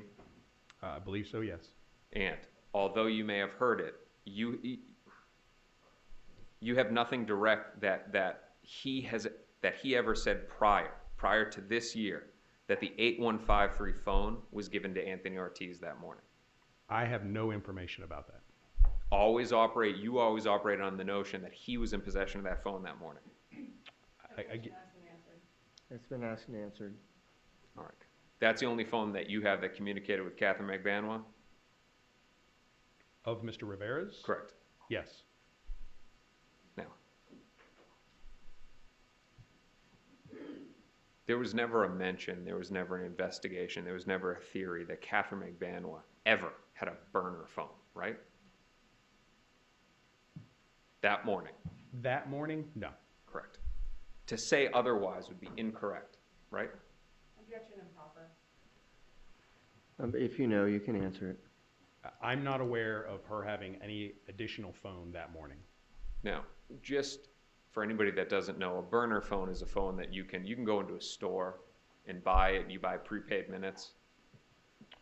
A burner phone has a lot of definitions. In general, it's a phone that cannot be associated with you. However it's purchased, if it's borrowed from a friend or prepaid, postpaid, it's a phone that you believe you're distanced from is in those communications. Well, that's not the only purpose, right? They can be. You can go into a Walmart and buy a straight talk wireless phone. You buy prepaid minutes, and you're using that phone for. It's a limited use phone, correct? It doesn't even have to be limited use. All right. You phrased it well, that there's a big spectrum on it. You can buy, a throwaway phone, a burner phone off the street, right? Yes. Or you can go into Walmart and buy these phones. Correct. Do you believe that Walmart is only selling these phones for people that are involved in something that's illegal? They're not. There could be many different uses. It's consistent with a whole bunch of different reasons why somebody would have an additional phone. Correct. All right. So let's now get into the intercepts. And we're close to being done here. Again, your characters, you have at that time, Wendy Adelson, Harvey Adelson, Donna Adelson, Charles Adelson, Miss Magbanua, Sigfredo Garcia, and Luis Rivera. Yes. And there was a decision, not saying that it was yours, to only monitor 2 of the people. Correct. You only got intercepts on Charles Adelson and Katherine Magbanua. Correct. Not Sigfredo Garcia, No. not Donna Adelson, Correct. but you could have. I don't know that I can speak to the level of authority or justification for those lines, but presumably, yes, we could have.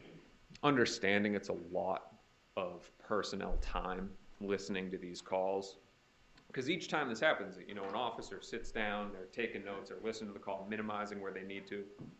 It's a lot of personnel hours, right? It can be. All right. But when it comes down to the amount of personnel hours and the money into it, that's not usually how the Tallahassee Police Department works, correct? It's a matter of what do we need for the investigation. Correct. And you would agree with me that listening to Sigfredo Garcia and finding out who he's contacting could have yielded information. It potentially could have. All right. The amount of intercepts that you have approximately 400 calls, right? I don't know the exact number of calls. It's in the hundreds? Yes. And it's over a course of roughly 2 months? Yes. Would you trust me that it's approximately 70 calls between Katherine Magbanua and Charles Adelson? That sounds appropriate. You'd agree with me that there is nothing in there about her being involved in a murder? I don't want to comment to I guess to the content of those communications. Now, when I asked you the question about the disposable phone, you hesitated, and I think you did is because you know that in May of 2016, there were disposable phones that were purchased. That's correct. Okay, so in fairness, we're now going to get into that. You'd agree with me that when these intercepts are placed, now, the intercept means that you're communicating with the carrier and the carrier is recording the call, right? The carrier's providing the call content to us. We are doing the actual recording. And that act, now, us as private citizens, all our calls are not recorded by our carriers, right? They are not. It is a function that the carrier can do, but they have to then change things to the account to be able to monitor it. They don't need to change anything to the account. Well, they've got to like toggle a button that says record, right? Not on the account itself, no. We're getting into a different topic here, so we can skip over that.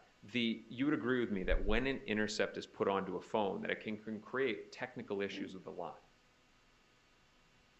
It shouldn't create technical issues. Background noise? You've heard that? It should not. Connection issues? It should not. The phone itself being very, very hot? You've heard it should that? not. All right. Now, you've listened to some of these intercepts, right? Yes. And in fact, you have the people that are on it, Ms. Magbanua and Mr. Garcia, talking about connection issues with the phone and how their phones are not operating correctly. I don't recall specifics of that, but it's certainly possible. All right. Now, your understanding in this case and what gave you pause is that Mr. Garcia, not Ms. Magbanua, went into a Walmart and purchased 2 straight talk wireless phones, correct? I don't know if I know specifically who went in and made the purchase, but yes, 2 phones were acquired. You would agree that Walmart almost certainly is under surveillance as well, too. These weren't phones that were bought off the street. No. And this would have been in May of 2016 after law enforcement has already come and spoken to Sigfredo Garcia. I believe so, yes. So specifically on phones, and I'm not trying to say that Sigfredo Garcia was not involved. I do not disagree with that. Garcia disconnected his phone right after the murder. We saw that, right? That's correct. Rivera later disconnected his phone as well, too. He stopped using it, yes. Ms. Magbanua did not. She did not. She didn't dispose of her cell phone, the 1312 number, did she? That's correct. She kept it, right? She did. Kept using it. Correct. Up until she was arrested in 2016, right? I believe that's correct, yes. In fact, you have a phone in property for Ms. Magbanua for that 1312 number, correct?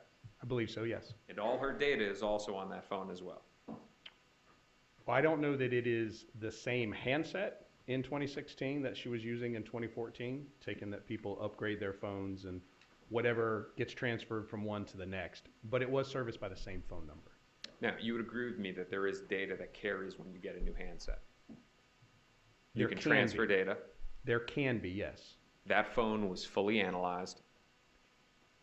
I believe so, yes. All right. Nothing about her being involved in a murder. I'm not the one that reviewed all of that content. So based on what you're saying here, to make sure that it's clear, Ms. Magbanua did not dispose of the 1312 number and go out and get a burner phone, right? That's correct. Let's talk about Charles Adelson. We talked about iCloud and the iMessages, and over the years, you've spent a lot of time reviewing that, correct? I have, yes. You'd agree with me that there is evidence of Garcia upset and somehow knowing about a dinner, if you remember. There is, yes. You would agree with me that that's consistent with him stalking Katherine Magbanua if he knows about this dinner. It's consistent with it. We're not saying that it proves it, but it's consistent with it.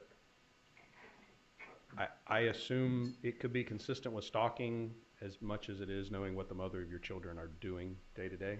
There's also evidence of that dinner happening, correct? I'm not aware. I don't know if you're speaking of a dinner between Mr. Adelson and Ms. Magbanua. I'm not aware that there's anything that So what we have is that Garcia is upset that a dinner happened. Now the question is, evidence of a dinner happening between Miss Magbanua, Charles Adelson, and others outside at a place called Yardbird. Yes.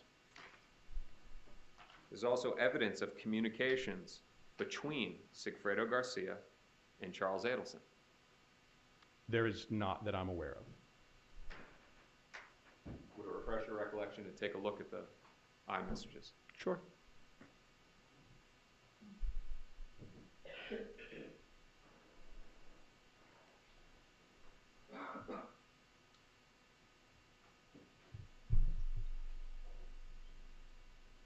Your Honor, may I approach? Yes. Sorry, if you take a look at this. And let me know if that helps your memory.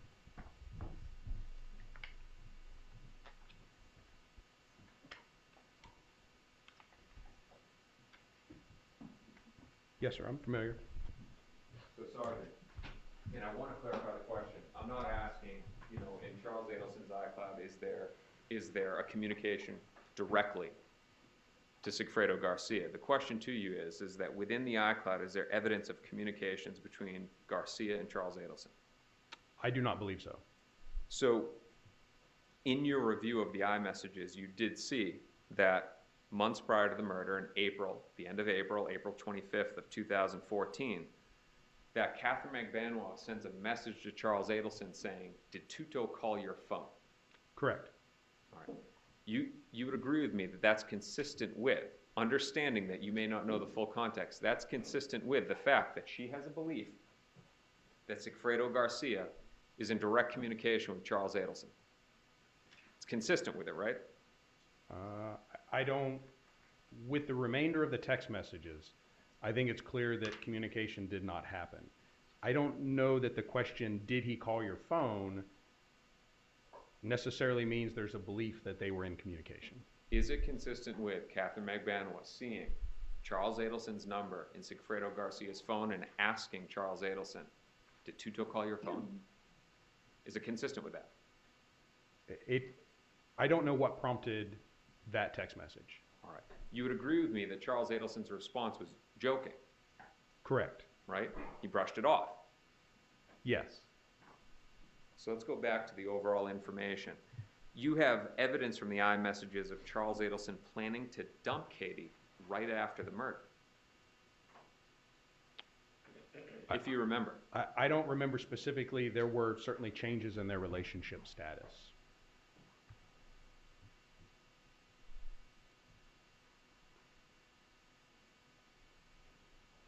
Would it refresh your recollection to take a look at the messages? Sure. Your Honor, if I could approach.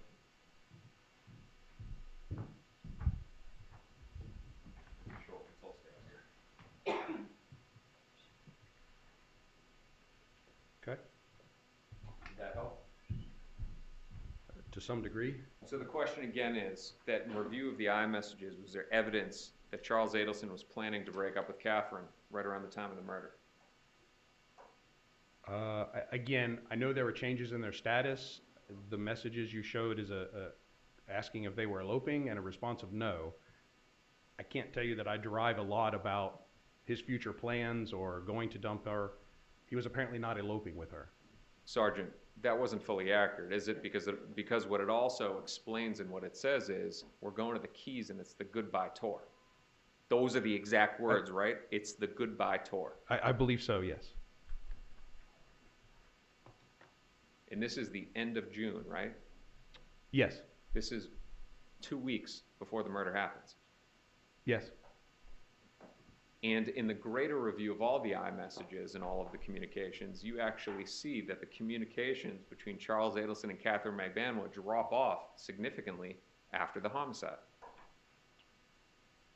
The communication, and I have not looked at the volume or the numbers in the iCloud, but from the carrier records, we do see that there are periods of limited communication and then periods where they communicate more frequently. But it does vary through the course of the months. It does drop off after July 18, 2014. And I believe it returns after that. And then in August, you have evidence of Charles Adelson pushing Katie out of his life, right? If you remember. If you don't, I've got something that will refresh. I don't specifically remember. All right, are you almost completed, Mr. DeCoste? Because we're going to need to take a break. I thought you were close to completion before. What I can do is this one last, and it'll be a good time to take a break in between. I'm close. Final page is here. All right.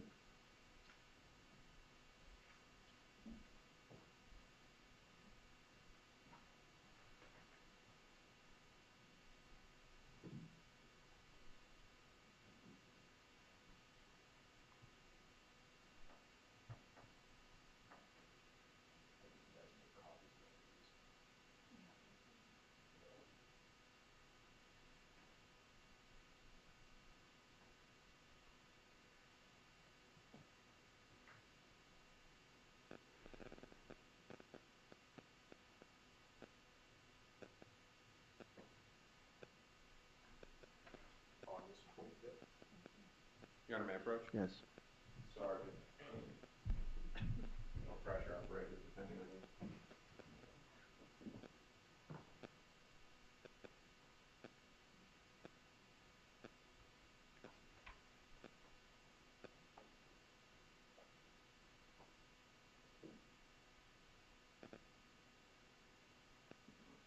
Yes, sir. Did that help your memory? It does? You would agree with me that there's evidence in late August of 2014, the month after the murder, where Katherine appears to be getting pushed out of Charles Adelson's life. Yes. Good time to break, Your Honor. All right. Okay, we'll take our break now. Apologize for not taking it earlier. And so we'll be in recess for about 15 minutes. Please, no discussions about the testimony or the case, okay? Deputy will take you out. Which one? 825.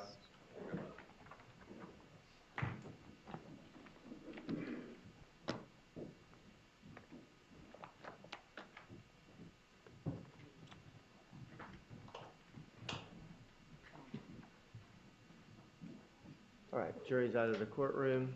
Door is closed. We're going to have a 1-minute brief sidebar over here, and then we're going to all break. But I just want to make sure that I get something on the record first, okay? Thank you.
All right, anything from council before we bring in the jury? We're all good? All right, let's bring in the jury, please.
All right, please be seated. We're ready to continue with the cross-examination. Mr. DeCoste. Thank you. Thank you, sir. All right, let's stay on the topic of the Intercepts, 2016. Now, when these intercepts are done, law enforcement is keeping logs of the calls that are being recorded, correct? That's correct. You don't, however, have the call detail records for that time. Well, so when we're doing the wiretap, when the intercept is actually running, we are receiving in real time from the carrier the date and time of the call, who's calling who, the cell sites that are used. This is the exact same information that comes to us in the call detail records. And the benefit of we get to hear the audio or see the text message. But these are the exact same records that we would get if we asked for the historical call details. So we do have a record of every phone call, every text message, every location, just as if we had those historical records. All right, and again, there's hundreds of communications. Or Correct. actually, you said you didn't know the exact, but you'd agree with me that it's in the hundreds. Yes. All right. Now let's talk about minimization. You have law enforcement there at a terminal listening to the call. You'd agree with me that it is up to that law enforcement officer to determine when they should minimize and when they shouldn't. There are some general instructions and requirements. Further on top of that, it is that investigator's knowledge of the case, knowledge of who they're communicating with, understanding of what's being said that would influence how quickly or how often they might minimize a call. Which could be contingent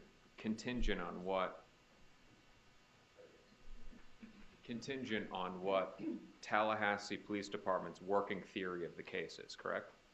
It's contingent upon what we're actually allowed to listen to, and that is established in the affidavit. We're only allowed to listen to communications, certain communications that revolve around certain pieces of evidence, and so we're given direction about what kind of conversations we can actually listen to. Now you say given direction, you're the one that oversaw the intercepts for TPD, correct? I oversaw the technical side of that. Correct. Now, for instance, at one point in time, you told your team, look, if there's discussion by Charles Adelson of other crimes, we can't record that.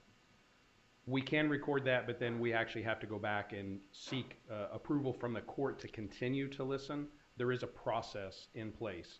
But in general, no. If we hear evidence of other crimes, we can't just carte blanche record those because that's not part of our original authority. But we can seek to add those. All right, now, we're staying on the topic of minimization. If an officer in this case were listening to a phone call where Sigfredo Garcia is telling Katherine Magbanua, the less you know, the better, that wouldn't be a smart call to minimize, correct? I would have...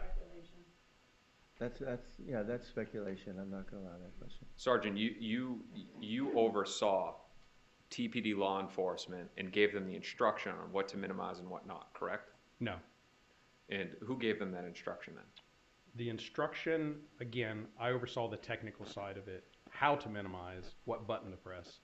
The direction as far as the conversations came from the affidavit and from the state attorney's office. All right. So let's stay on the topic of the intercepts. You've listened to a good number of the calls, correct? I have, yes. You have awareness from those calls of Charles Adelson. You have awareness of Charles Adelson's awareness that he doesn't discuss crimes over the phone, right? I'm not sure. Let me give you an example.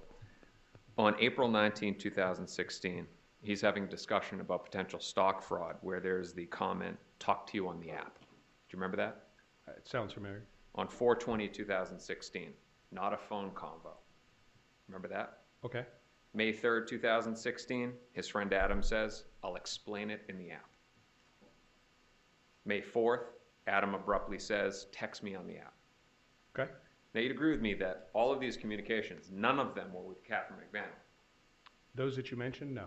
So this lets you know that Charles Adelson is aware. You don't talk about certain things over the phone, correct? That could be inferred, yes. And the working theory has always been that these call patterns are potentially Miss Magbanua talking to Charles Adelson about the murder and then speaking to Sigfredo Garcia, correct? That's part of it, yes. But Charles Adelson doesn't talk on the phone when he's talking about committing crimes, right? Well, I do believe that at least some of the calls that he spoke on the phone about did involve committing a crime. In all of these recorded phone calls, and nearly 100 of Miss Magbanua, was there ever a, we need to talk on the app? Not that I'm aware of. And for those that don't know what WhatsApp or the app is, do you believe that to be WhatsApp? It's likely WhatsApp or another internet-based communication chat app. That's end-to-end encrypted communication? It can be, yes. And it can also be messages as well, too? Yes. Now, in Charles Adelson's iCloud data, you don't have all of his WhatsApp activity, correct? All of his WhatsApp? No. But you do have Katherine Magbanua's activity from her phone, because you have the physical phone, correct? I believe there is some. Again, I did not review the contents of her phone. I don't know exactly what is there or not. But what you did learn between Charles Adelson's information and the limited that you have on Miss Magbanua is that the only time she used WhatsApp to communicate with Charles Adelson while they were dating is when he was out of the country. I'm not personally aware of that. Your Honor, if I could have one brief moment. Yes.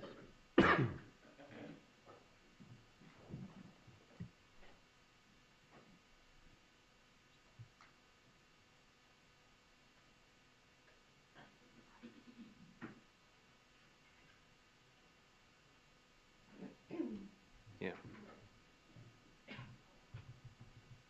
Sergeant, smarter legal minds have reminded me of something. So your testimony was, and this has to do with the intercepts and call detail records, and you say you get a real-time list of everything. Correct. Is it your testimony that every single phone call was recorded? No. So if a phone call isn't recorded, you're still going to have a data log of that? Yes. Okay. Fair enough. Thank you, Your Honor. All right, Nothing redirect. Thank you. Redirect.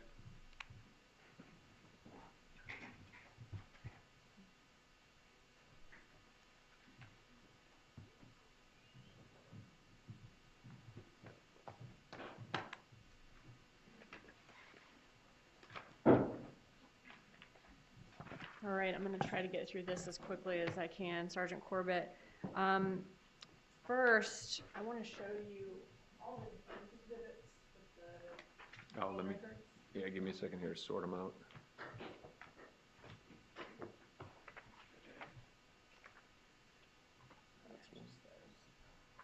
I'll just use this one as an example.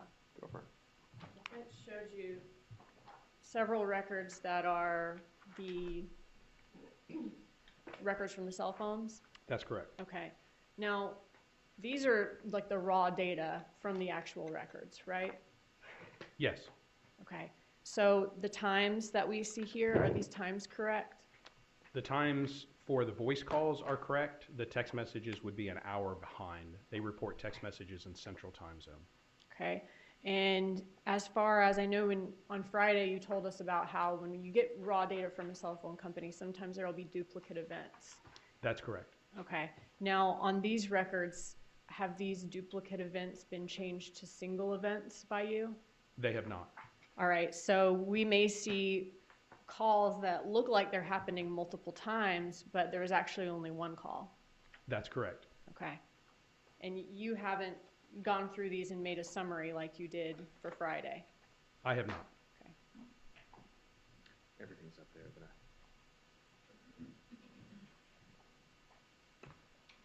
The defense threw out a bunch of terms, the amount of power, radio frequency mapping, down tilt. Do we need any of those things in order to determine which cell site a cell phone is communicating with? In this case, no. And why is that? Again, we know that that particular antenna or that particular cell site was operational and in use because the handset communicated with it. And from there, it's a matter of just determining if that location could be serviced by that particular cell site or not. And we say that it was. Again, the carriers designed the networks very carefully, very purposefully to provide coverage to everyone. And so, you know, we know that it's functioning, we know that it's operating, and we know that that location could be consistent with being serviced by that particular cell site and sector. The defense asked you about, not having location data for Sigfredo Garcia in June. We just see Rivera's locations going up to Tallahassee and back. Do we have any evidence to show that Garcia was not on the trip in June 2014? We do not. We just don't have his locations at all during June of 2014. That's correct. Okay. But we do have his locations in July of 2014. Yes. And that's when, after that point, we could track his location. Yes.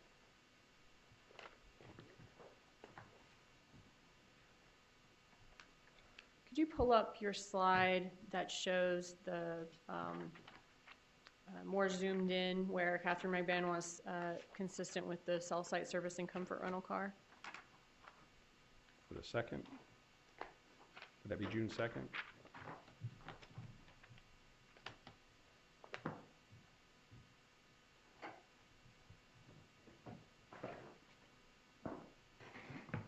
Thank you.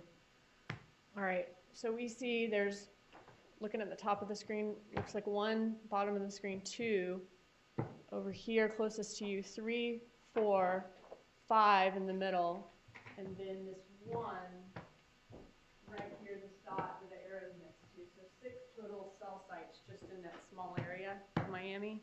Yes. Okay, you mentioned a little earlier about how more densely populated areas, there's more cell sites than in a rural area. That's correct. And we've seen evidence of that throughout your slideshow presentation. As she travels from her house to Comfort, which is about 10 miles, she's going through several different cell sites on that path. That's correct. And as she travels from the Charlie Adelson's residence to Rivera's residence on July 19th, she's hitting several different cell sites. That's how we're able to know what time she is at where, right? That's correct. Okay.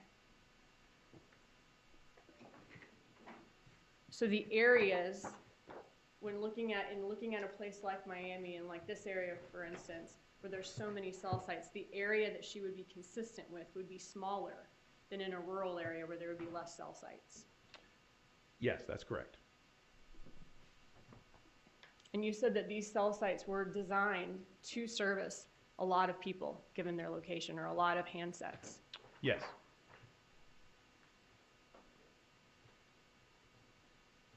And of all of the places that she could be in Miami, all of the cell sites that she could be communicating with, or even just in this little portion, these 6 cell sites that she could be communicating with, of all of those, you said she's communicating with the one service and comfort rental right there in the middle of the map, that at the same time, Garcia, the father of her children, is renting a car from Comfort Rental. Hold on a second. Objection leading, and I don't know if that was a question. Is that, did you, okay, place it in the form of a question. Yes, sir. Is that the case? It is, yes.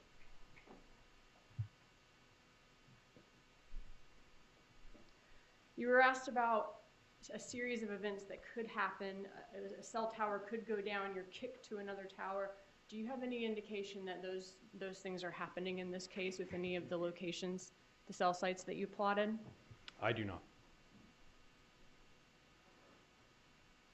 Would we have records of a handset communicating with a cell site if that cell site was down? We would not. It wouldn't be communicating with the cell site if it was down. That's correct. Okay.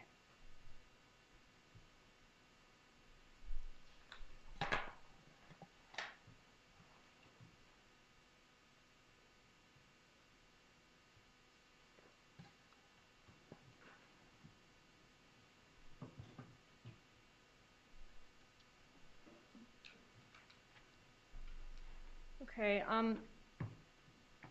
defense asked you a bit about Rivera's communication and his locations on the day on July 19th, the day you're running the petition. Yes. I want to ask you about that. Now, in our presentation on Friday, we were showing how Katherine Magbanua travels down to that address. Rivera is consistent with being there. We show the flurry of communication, and then we show when he's consistent with being there again, which was around the 10:30 time frame. Is that the case? Objection leading and counsel testifying. Overruled. Yes. Have you looked at, though, in the past, all of Rivera's locations that morning? I have, yes. Okay, and have you mapped those before? I have, yes. Do you have that handy? I could, yes. Okay. Just want to ask you about the locations that he's consistent with once he leaves his residence and before he comes back, and the times on that. Objection to anything being shown before it's in evidence. This is something that's already been admitted into evidence. This is part of. It's been talked about, and I just wanted since the defense opened the door, for the jury to be able to see exactly where he went and what times and what it was and was not consistent with. I'm not going to allow it to be shown. He can testify to it, but I'm not going to allow it to be shown to the jury. Yes, sir. May want to make sure that I'm muted. Okay.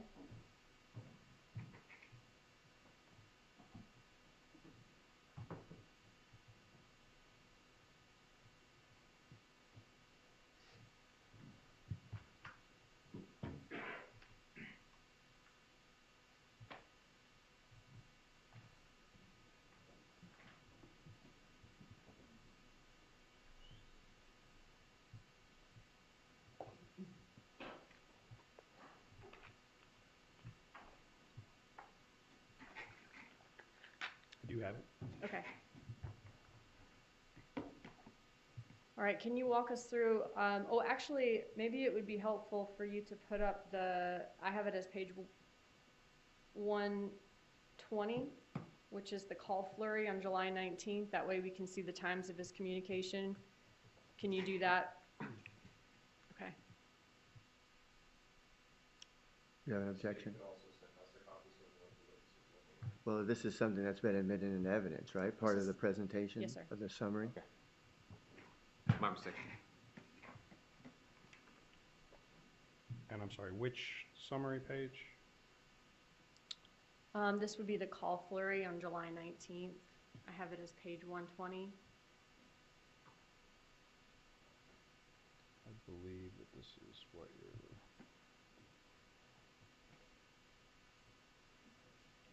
I guess you'll have to unmute me. Okay.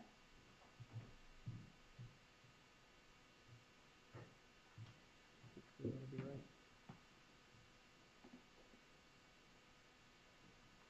Is that the one you're referring to?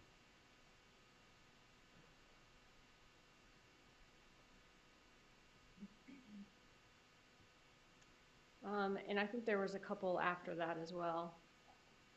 Maybe the one that goes all the way from 944 to 1031. Try 118, page 118.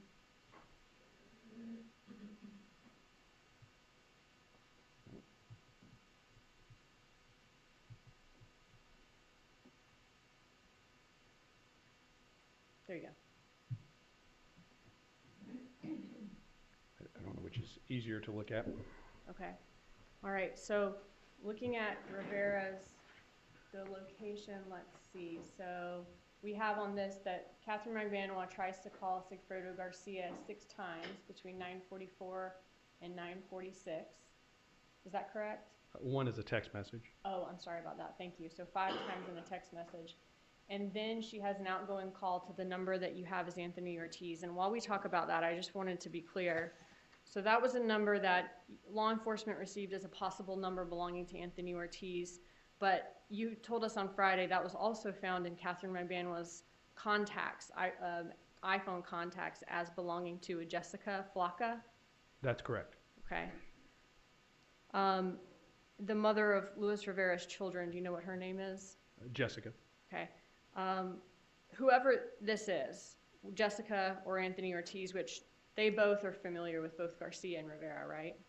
Yes. All right. Then they start participating. The person that Katherine Magbanua calls here then starts participating by calling Sigfredo Garcia on the next line. And then Luis Rivera starts calling Sigfredo Garcia and calls him, texts him, and then calls him right after that. That's correct. Okay, and this is all like 1 minute, the next minute, the next minute. Yes. Okay. Then it looks like the Ortiz number calls Garcia again after Luis Rivera does. Objection leading. These are leading questions. You need to Yes, frame sir. it in the form of a question and no testifying. Let's leave that up to the witness. Where was Luis Rivera's location when he made those contacts, outgoing contacts to Sigfredo Garcia? So for the event, the outgoing voice call that's at 9:50, which I don't know if we can see, is this one. So for the 9:50 through 10:02 events for Mr. Rivera, which the 10:02 would be an incoming voice call from the Ortiz number.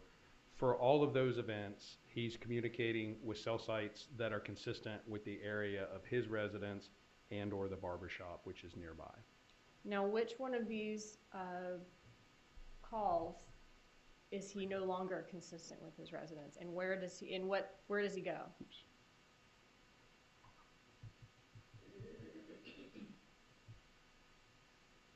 So the next events beginning at 10:04 for Mr. Rivera through 10:23 a.m., so for about 18, 19 minutes. For that time frame, his handset begins communicating with cell sites and sectors that are consistent with moving east, kind of towards the island, and then south, towards the direction of Normandy Isle, but also consistent with Mr. Garcia's residence. Okay, and Mr. Garcia at the time, you say his residence, who is the information that the investigators had in the case that he was living with at the time, besides maybe Ms. Magbanua? Stephanie Carmona.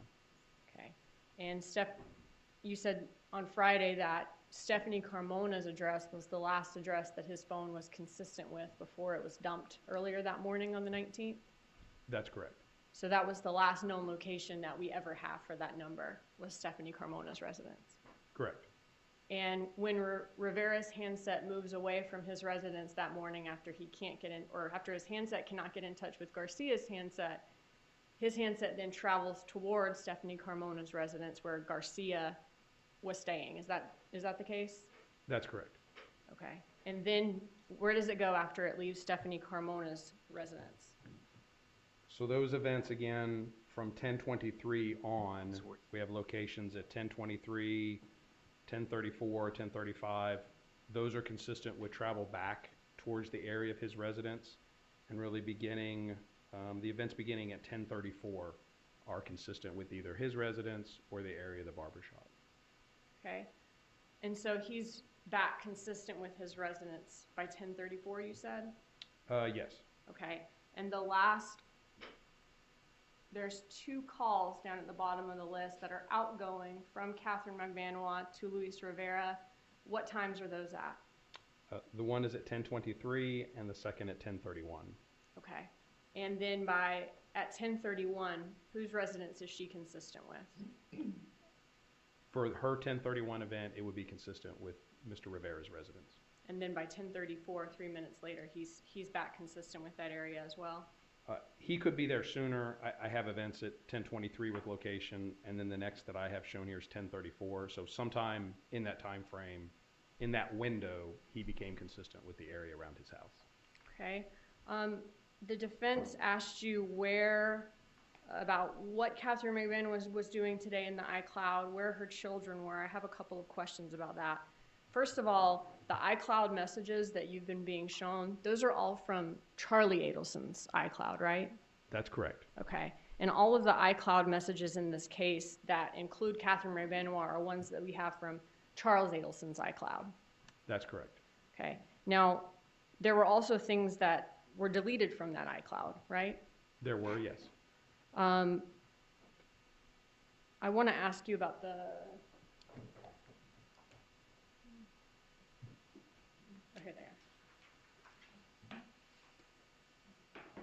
message that they showed you.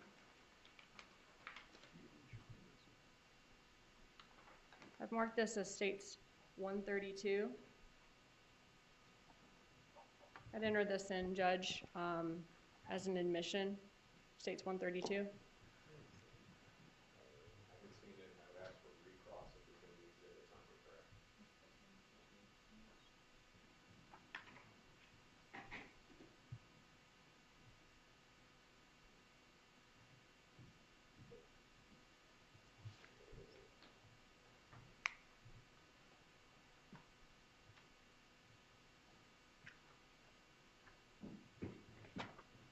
Fine with that one, we wouldn't need a recross on that.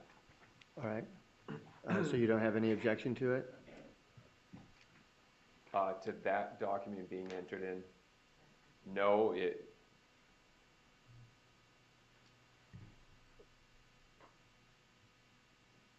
no objection. All right. It'll be minute. Now, the last, I know that I've been provided this before, and the last one that I have is 128 that's coming in, and I want to make sure our numbering's right. So you want this as 132? Yes, sir. These are the same texts that the defense asked the witness about. All right. So states 132 is admitted.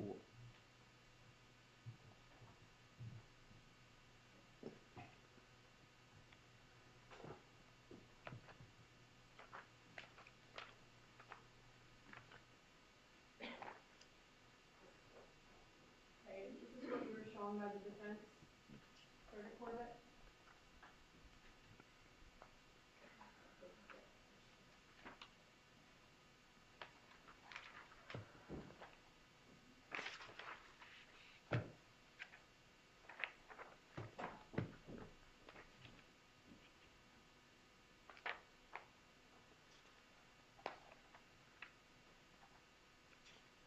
I was asked about these texts, yes.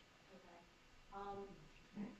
What time is this saying that, so it looks like Charlie Adelson here is saying, are you going to take the kids to the beach? It's so nice. Yes, and that's at 12:13 p.m. 12:13 p.m.? Yes. And the times and locations that we were looking at earlier, that was from 9:44 to 10:31. Correct. Okay.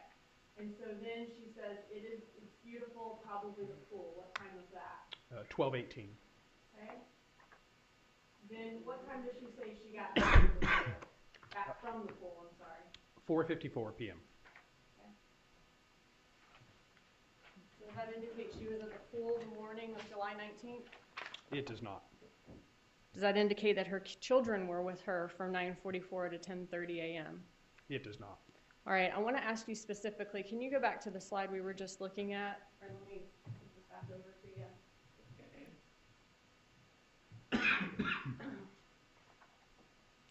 Now, we saw that, can you go to the next one that shows that she has the 11:23 communication?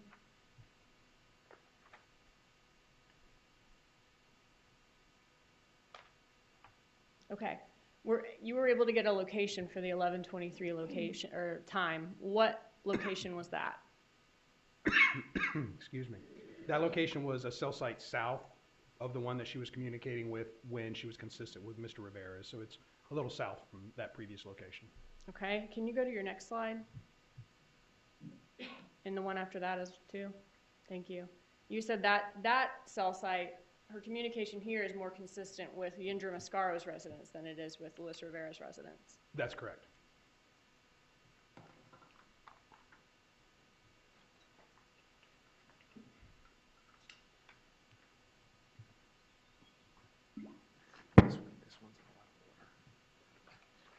And so all of those text messages that we just saw where she said she might go to the pool that day, referencing her children later in the day, that was all after she was consistent with Mascaro's residence around 11:23. That's correct. Okay.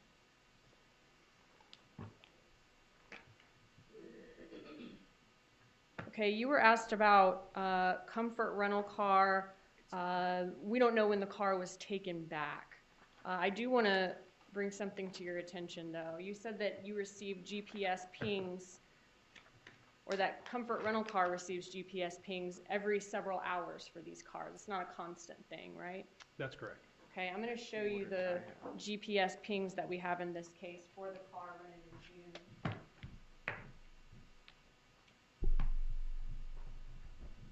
You can look at the bottom of that location. Each location map at the bottom will tell you the date and time. When is the last GPS ping that we have for that car that was rented in June by Sigfredo Garcia?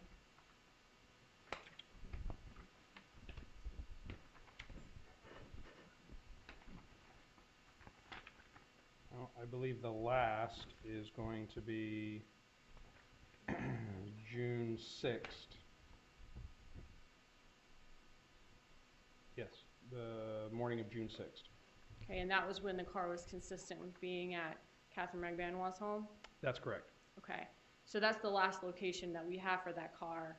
And then we see that Miss Magbanua's cell phone or handset is back consistent with the comfort rental car location that afternoon, That's correct. communicating with that same cell site. And you said that she had only been to that location or communicating with that cell site one other time in June, and that was on June 2nd? Yes, I do want to make sure I said that correctly the last time. For this particular cell site and sector that we say is consistent with comfort rent-a-car, 3 periods of time, it would be the June 2nd, the June 6th, and then a time in March or April of 2015. Okay. One other thing in June, could you show us I think it was around 61, the Katherine Magbanua's communication with the Luis Rivera 934 number?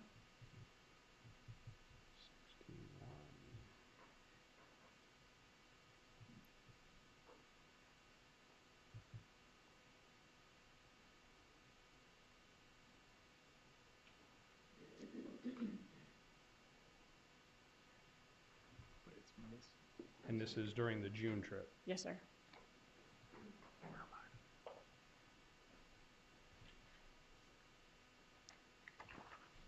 Can you go to, yes, sir, thank you. All right, so I just want to be clear. We have 2 numbers for Luis Rivera in this case. One is the one that's the 570 number, right? Yes, we have at least 2 numbers. Okay. And the 570 number is the one that he was actually using during the summer of 2014 that we have call detail records for. That's correct. And that's the number that he and Katherine Magbanua called each other and had actual communication on July 19th. That's correct. And he called her first that day. He did. She then called him back and they exchanged a few different calls. That's correct. All right. And that's the one that you were telling us about his locations on a second ago. That's correct. And she never, other than that day, never talks to that 570 number again, right? I believe there are at least a couple of events after that, but that was the first time. Thank you. Nothing prior to that. Correct. That whole summer. Okay.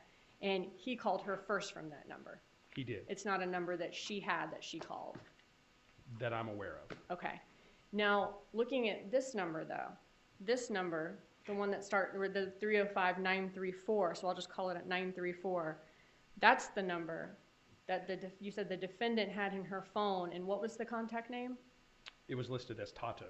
Okay. And can you tell us, she called this number how many times in June? Just once in June. And that's what we have here? Yes, And she calls it at 10:59 and 17 seconds after 2 outgoing calls to Sigfredo Garcia? that's correct. Okay, and then after she calls, and what duration are those calls, the 10:57 and the 10:58? They're 31 and 34 seconds. Can you tell whether they connected or went to voicemail? I cannot. Okay. After she calls his number twice with those short durations, she then calls Luis Rivera's number, and then does she call Garcia's number immediately again thereafter? Yes, Okay. And then it looks like she then sends a text to Sigfredo Garcia immediately after that? that's correct. So she's only calls Luis Rivera's 934 number one time in June? Objection leading, asked and answered. Is, She hasn't completed her question yet, so overruled. is that correct? Yes, Objection leading, asked and answered. Move to strike. Overruled. And she's calling it, is she calling it during a time that she's also trying to get in touch with Sigfredo Garcia? yes, Okay. Same thing for July. Is she also trying to get in touch with Sigfredo Garcia during that time? she is at different points, yes. Okay. And she calls the Luis Rivera number how many times in July? I believe twice. Okay. And both the June call and the 2 July calls are on their trips to Tallahassee. That's correct. Okay.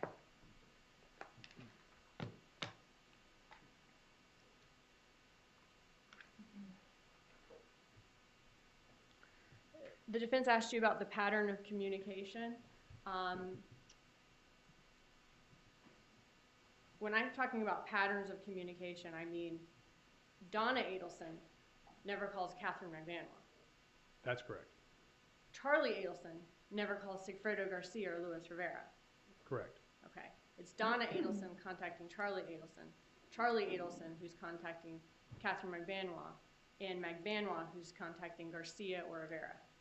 Correct.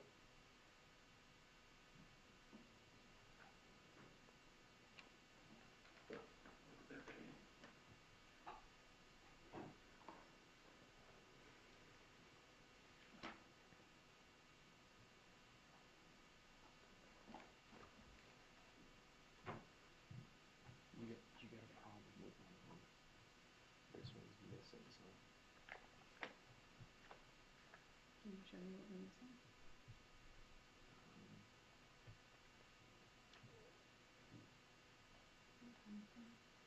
So these are all 1 hour off.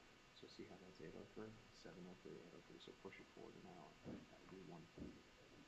So you're missing one right there. Hold on. Let me. Okay.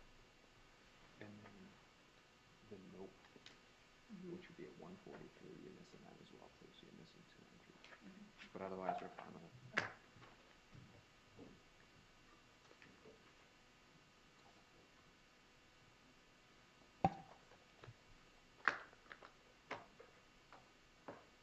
And that was on this day you're talking about, 7-2? Yeah. So all of these are 7-2. Okay. I'm gonna ask him, I'm not gonna move this in, but I'm gonna ask him about this as well first, Well, let me review that because I haven't seen that. So just these 3. how are you gonna do? Oh, you're gonna ask him about that. I get you.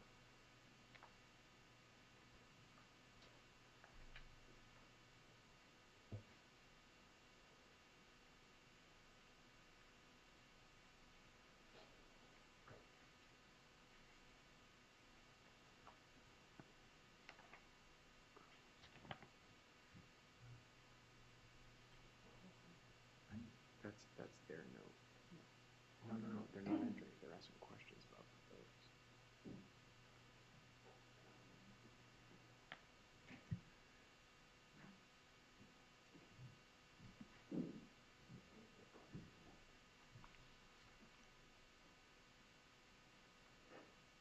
No.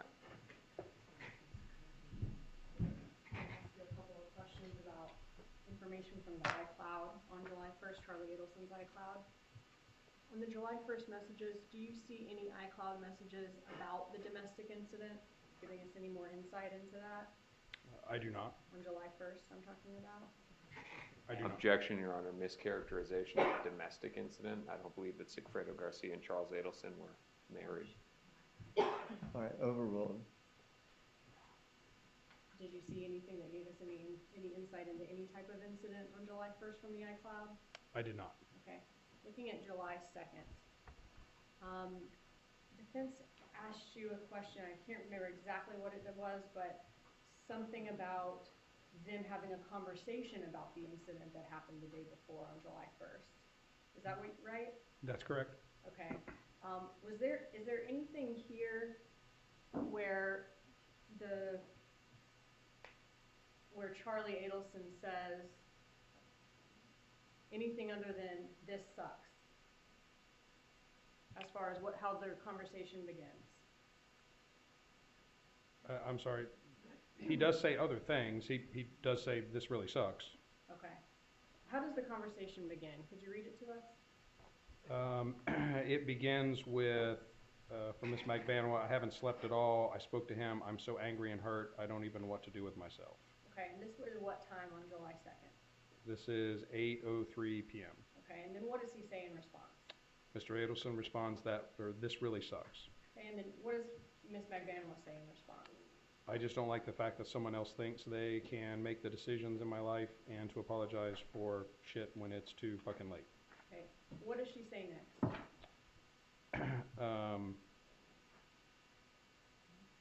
Actually, I believe, she says, "I'm sorry, but he's a fucking pussy."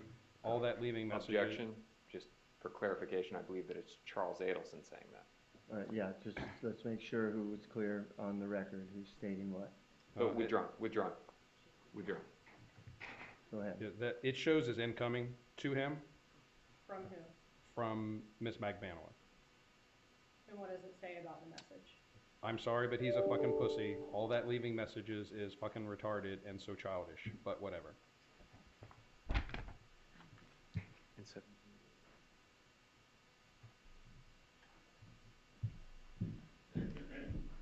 So on the second, she's referencing that someone was childish to leave a message. Yes. Okay. And July 1st was the day that you have Garcia leaving a message, leaving a voicemail on Harvey Adelson's phone. That's correct. Okay. And then you said that you have Katherine Magbanua calling Harvey Adelson's phone. Was that right before or right after Garcia left him a voicemail? It was after. Okay. So you have Garcia calling Harvey Adelson's phone, leaving a voicemail, and then Katherine Magbanua calling Harvey Adelson's phone. And does that call connect? It does. Okay. And does it go to voicemail? It does. Okay. Is the duration even shorter than Garcia's duration with Adelson's voicemail? Yes, it is. Okay. And so you have him calling the 30-second voicemail, then her calling an even shorter message, and then the next morning, her complaining about this to Charlie Adelson, him saying this sucks, and her saying that leaving a message was so childish. Yes.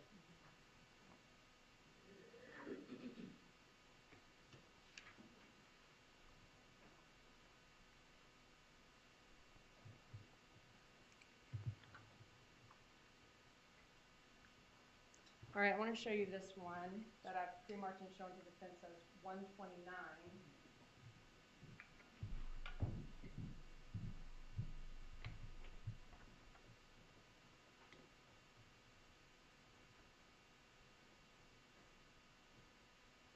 I want to ask you about this one.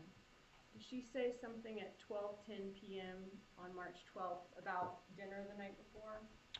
She does. What does she say? The message is, "I guess, I don't know, he called me and said, have a nice dinner, and to never call him again. I'm like, WTF, question mark." And what does she say after that? There's some other exchange, but After. He's acting like a child. I don't even call him unless it has to do with the kids. Okay, and then she says, "I love you." Baby, I love you too. I can't stand out hugging you before we go to bed and not waking up with you. Okay. To you. Is there any indication of what Charlie Adelson said to prompt this response from her about he told me to have a nice dinner and not call him again? There is not. Okay. And am I missing any messages here? We could be. But there's nothing in the iCloud that we can see that shows that. That's correct. Okay.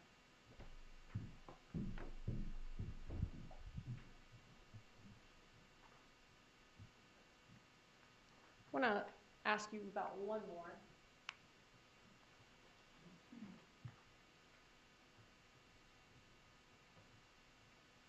Or actually, two more.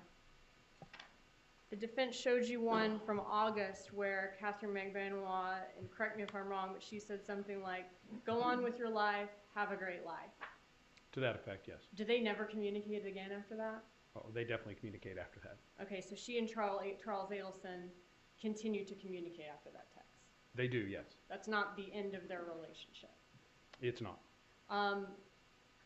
Who contacted who more in August and September? Did Charlie contact Katherine more, or did Katherine contact Charlie more?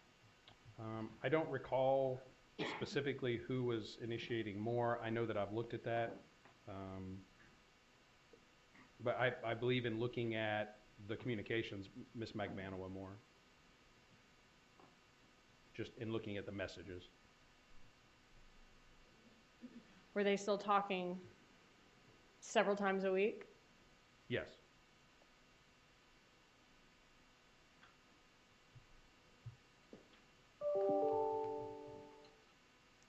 He showed you a message where his mother asked if he was eloping with Katherine Magbanua in June of 2014, and he said, no, there's a goodbye tour, and we're going on a goodbye tour in Key West.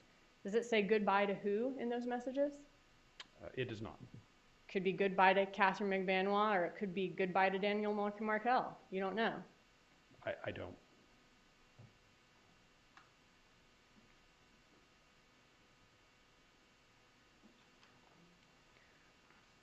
I have one more that I want to enter into evidence as states 130. All right, did you show that to defense counsel? Yes, I sir. think so, yeah. Any objection? I didn't have any objection to any of them. All right, so states exhibit 130 is admitted.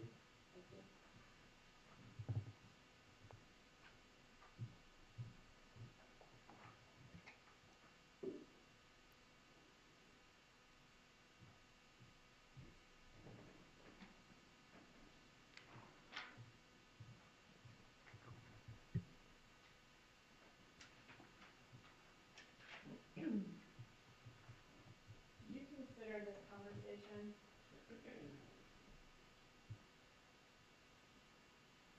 evidence of a communication between Charlie Adelson and Secretary Garcia? I did not. Why not? I believe from the content of the communication, it's very clear that the communication did not happen, that Mr. Adelson is being sarcastic in his response, and that at least at this point, Mr. Garcia doesn't even have a phone number for Mr. Adelson. Not quite sure how he would get one if it's not posted online. So Miss Magbanua says to Mr. Adelson, did Tudo call your phone? Correct. So she appears to be worried that that may have happened. Correct. And then he says, actually he did. He invited me to go deep sea fishing. It was so nice. Sorry, go deep sea fishing. He was so nice. And then she responds, I'm serious. Yes. That's why you took that as a joke? Well, I think the deep sea fishing is a little sarcasm, and of course, she says yes, that she's being serious, indicating that he's not. Was there any record of a call from Garcia to Charlie Adelson anywhere in the phone records? No.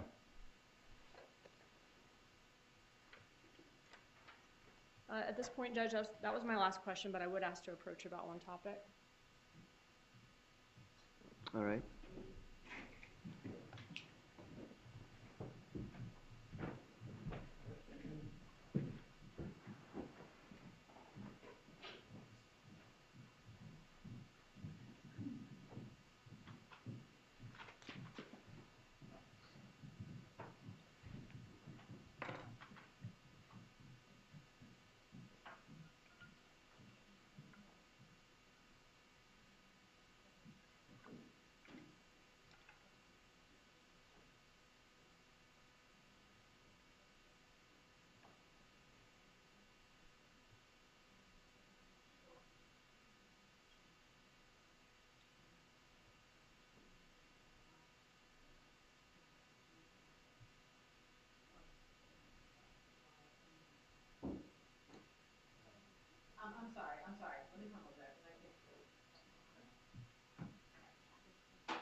All right, Ms. Dugan, you've completed your redirect.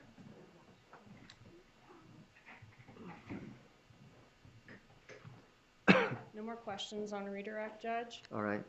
Okay, Sergeant, you can step down. Thank you. Thank you. You are subject to recall. Yes, sir.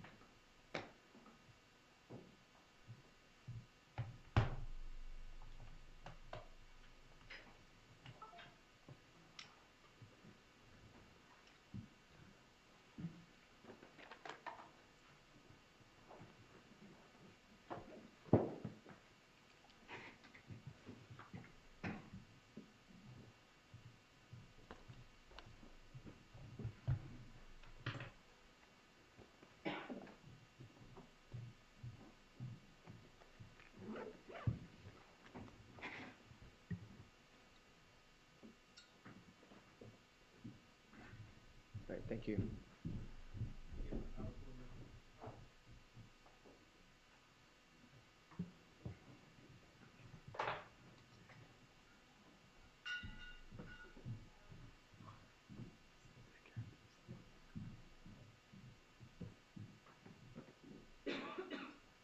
All right, let's wait till the witness is out of the courtroom.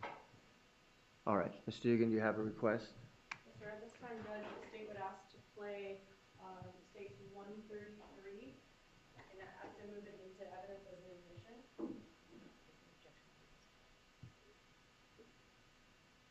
State Exhibit 133. All right, and what's the content? What is the content, not the specific content, but what is, where is this content from? This was from a prior statement made by the defendant on October 9th, 2019. And it was in response to what? Questions by Ms. Katherine. All right, it'll be admitted as states 133, subject to any previous objections that were made. Okay, this is just a short recording for the jury to hear.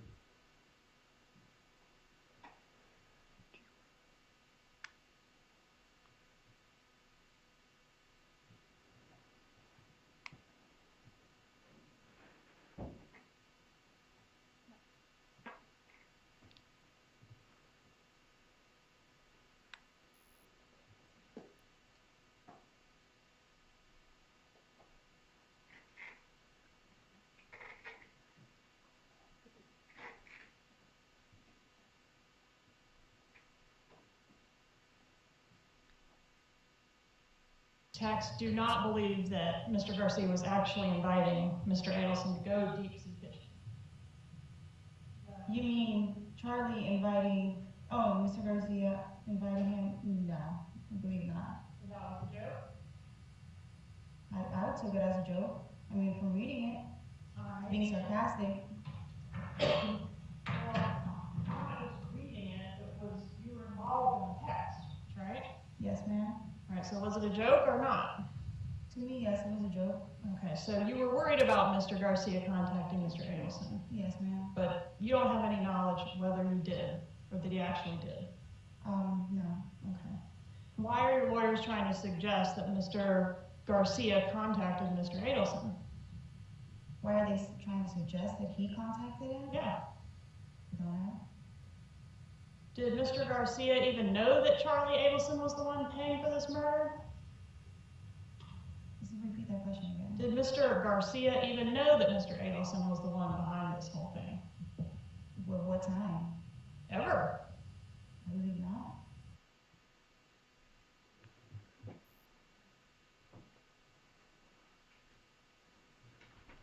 That was all of it. All right, okay. We're going to break for lunch now. It's 12:30.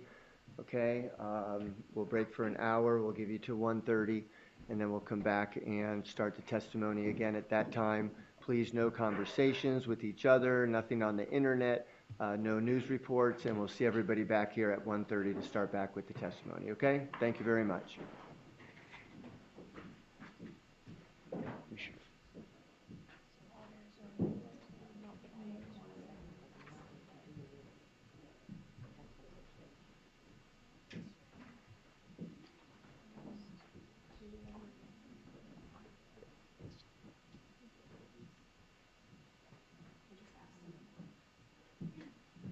All right, jurors out of the courtroom, the door is closed.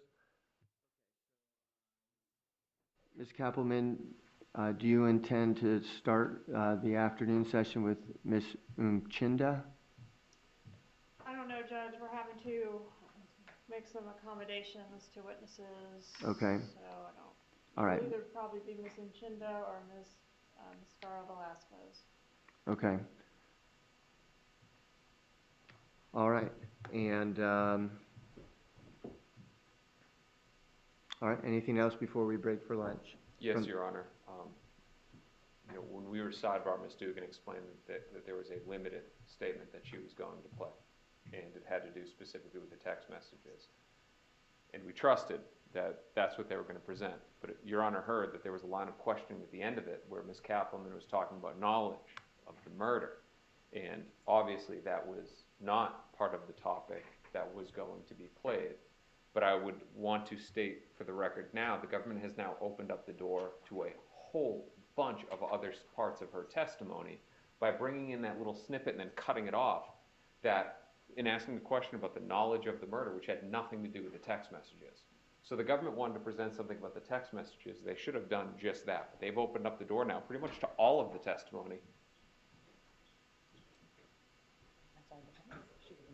as to any knowledge. Because that is our defense, that there is no knowledge, but now you need to have the entire testimony to be able to understand that. Ms. Dugan? I don't recall anything in her testimony that there was any knowledge, so I don't know how that would be taken out of context, or, you know, the rule of completeness would be needed for that. All right, I'm not going to find that it is. The focus of that testimony was in regards to the messages and what the intent or of the messages were. And so if you're making any request, I don't know what your request is, but I'm not going to find that it expands any type of rule of completeness to play the entire trial transcript of the previous trial. Okay, we are in recess until 1:30. We'll start back up with the testimony at that time.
seated.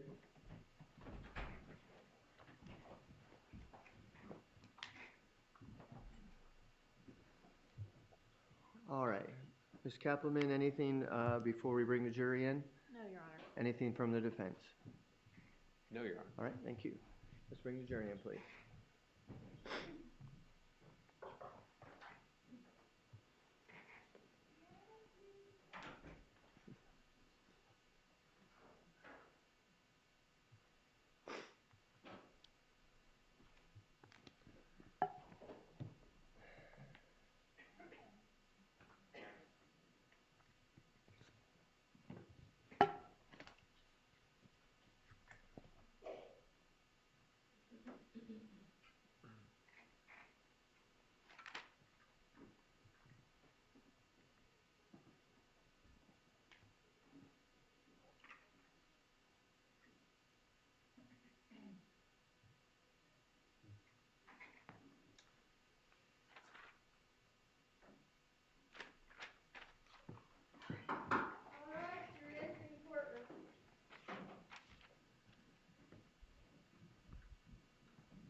All right, please be seated. Thank you, everyone, for your timeliness and your patience. We're ready to continue with the testimony, and the state may call its next witness. All right. Ms. Velasquez Mascaro, please.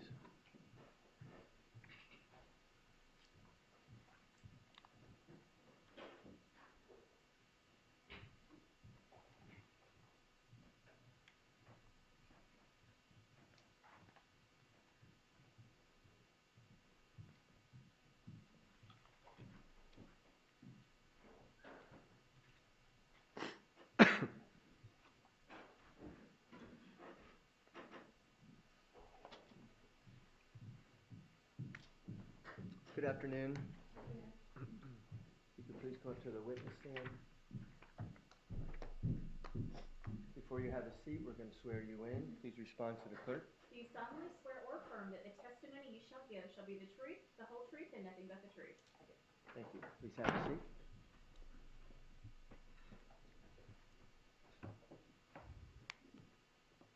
Good afternoon. Will you tell us your name and spell it for our court reporter, please? Sure. It's Yendra, Y-I-N-D-R-A, Velasquez, V-E-L-A-Z-Q-U-E-Z, Mascaro, M-A-S-C-A-R-O. Thank you. And what city do you live in? Miami, Florida. Are you currently working? I am. Okay, and what's your job? I am a title agent for the state of Florida and the state of Georgia. Do you know Katherine Magbanua? I do. And how do you know her? She's a childhood friend, and she's the godmother to my children, to one of my children. And did y'all go to high school together? We did. Did y'all stay in contact after high school, or did y'all lose touch? Not really. We lost touch, and then we reconnected. Do you remember when y'all reconnected? Yes, October 2011. Okay. Was it? Do you know that specific date because it was like a special occasion for you? Yes, it was my 25th birthday. Okay, so the night of your 25th birthday is when y'all reconnected? That's correct. Okay, and then maintained a friendship again after that? That's correct. Okay.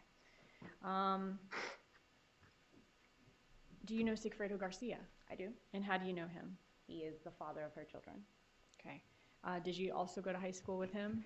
Not really. I really didn't see him much. I know that he was around, but I didn't really see him much in high school. Did he and Katherine Magbanua date in high school? They did.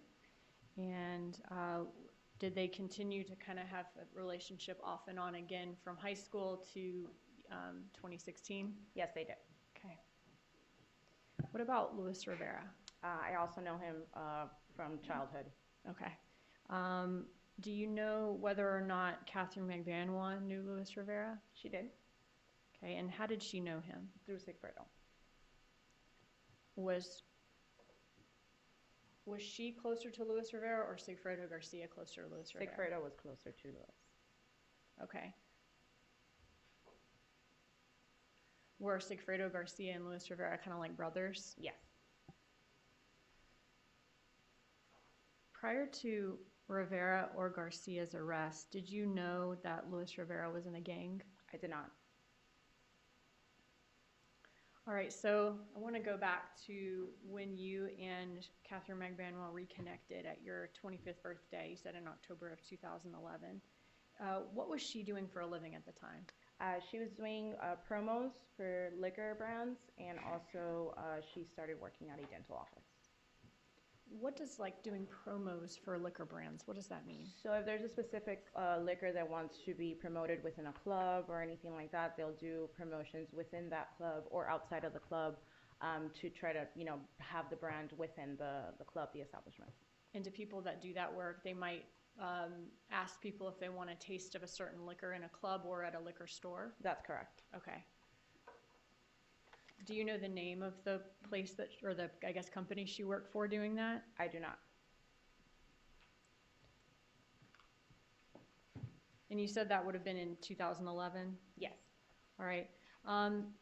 At some point you said she's also working at a dental office. What was the name of that dental office? Sophie Dental.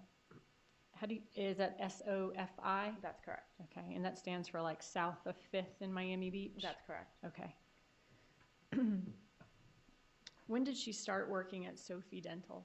It's around the same time that we reconnected, so at the latter part of 2011.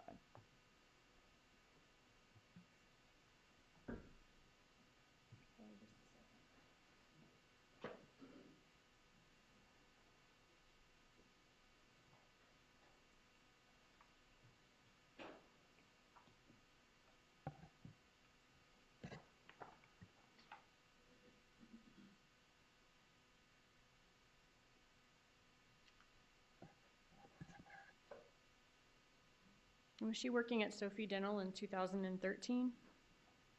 Not that I remember, no.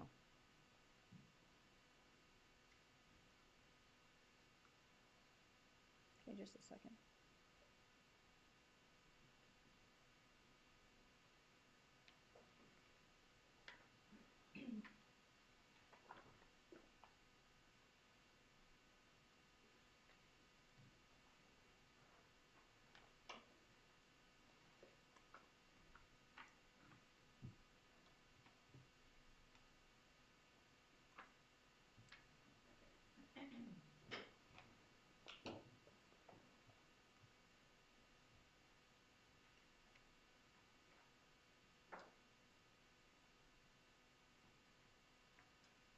At some point while she was working at Sophie Dental, did she stop doing the liquor promotion? She did. She was only working at Sophie Dental. At one point, she stopped doing the promotions all in total. And while she was working at Sophie Dental, did she get a job as a bartender somewhere? She did. Okay, and where was that? Club Fate.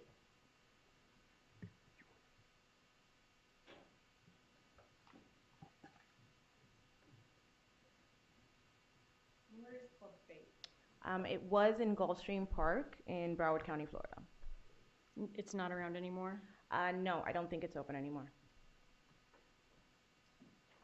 In Gulfstream Park, that's kind of like in between Miami and Fort Lauderdale? Yes, so it's right before, it's like Hollandale Beach, which is the break between Miami-Dade County and Broward County in Florida. Okay. And so while she's working at Fate, while she's working at Sophie, she gets this job at Fate? Yes. Okay.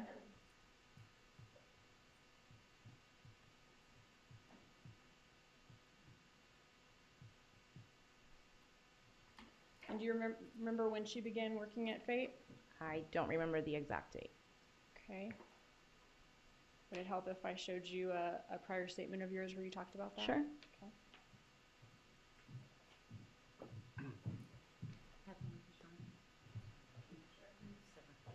It's her witness. It's her witness. What is this, the devil? No, it's just the trial. Okay.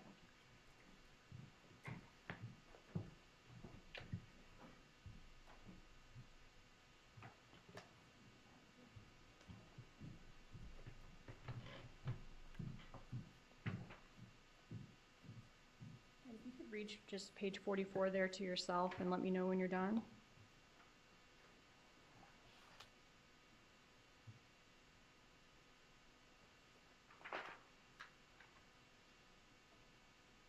Okay. Did that refresh your recollection? Yes, ma'am. All right, so when was it that she was working as a bartender at Fade and also working at the dental office? The latter part of 2013. Okay, so latter part of 2013, she's at both Sophie Dental and Fate? Yes. All right, and was she still doing liquor promotions at that time? No, ma'am. Did she eventually stop working in the dental office? She did. What was Club Fate like? Just Back in 2013-ish area. just a regular nightclub. The regulars would go there. It was, Gulfstream Park is a really big establishment where they have different bars and restaurants, so just your regular nightclub. Okay. And how long did she work at Club Fate? Just a couple of months. And did she work as just a bartender at Club Fate or a bartender and a waitress? She did both at one point, but then she ultimately just started bartending in total. Okay. Did she eventually leave Club Fate after She a did. few months? Okay. Why did she leave Club Fate? They were having some accounting issues that she told me about, that, the checks were bouncing, so she was like, this is not for me, and she left. So checks bouncing, obviously, she was receiving a paycheck. It wasn't coming through. That is correct. Okay. After she quit Fate because of not getting paid, did she get another job? Yes, And where was that? at Hollywood Live. And what is Hollywood Live? It's another club. It's smaller than, this club. It's more of a locals place in Hollywood, Florida. Okay. And can you tell me anything else about the club? Like what you say it's like a local place. Are they known for anything in particular? Can you It was a describe Haitian club. Okay. So it was a lot Did of you the say Haitian community. Haitian or? Haitian. Haitian, Yes. okay. A lot of the Haitian community would go there. Everybody pretty much knew each other. They had like live bands sometimes. They had salsa classes, Okay. things like that. Okay. And what did she do at Hollywood Live? At one point, she was bartending and doing bottle service, and then I stayed doing bottle service, and she ultimately was only bartending. I've left a couple of items up on the witness stand for you that have been previously shown to the defense. They're Okay. 86A through D. Okay. If you could grab them, those are the Google Maps. Just want to ask Oh. you about those. Do you recognize what you see in those pictures? Yes. Yes. Okay. Are those true and accurate depictions of where Hollywood Live is located and kind of the front of Hollywood Live? Yes. Okay, at this point, I'd move in 86A through D. Any objection? Your Honor, my only objection is I haven't seen that, and I don't know when that picture was taken. Was that in 2016 or? All right, well, I thought they'd previously seen them. We've previously shown the defense all of our evidence, Judge. All right, let's go ahead and make sure that Ms. Kawash knows which one that we're dealing with, please.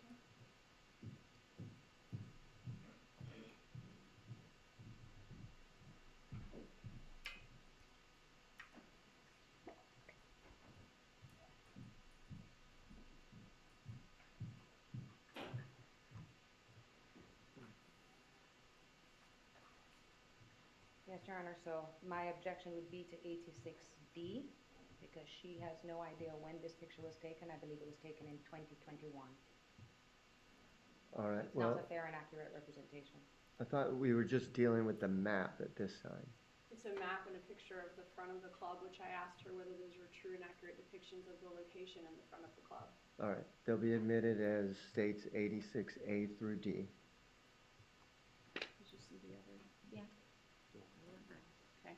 I'm also going to ask her about states 35. Which, okay. That's already admitted or not? No. No, sir. Okay.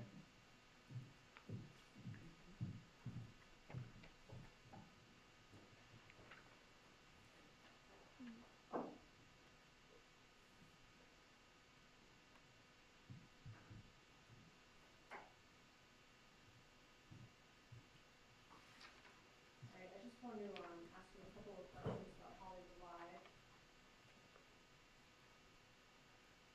This is 86A for the record. I'm going to zoom out. All right. Obviously, map of a part of Florida we're seeing here. Yes. Okay. This is Miami down here. That's correct. And up here, just so you see where we are, this is Fort Lauderdale. Yes, ma'am. Okay. This little arrow, this is showing where Hollywood Live is located. Yes. And you said it's in the town of Hollywood. Yes. Okay.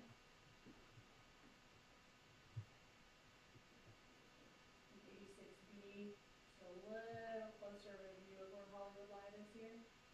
That's correct. And would this be kind of like looking at the exact street that Hollywood Live is on? Yes. And just for the record, is it here next to the OM spot across from the subway? Yes. Okay. On Highway 820? Yes.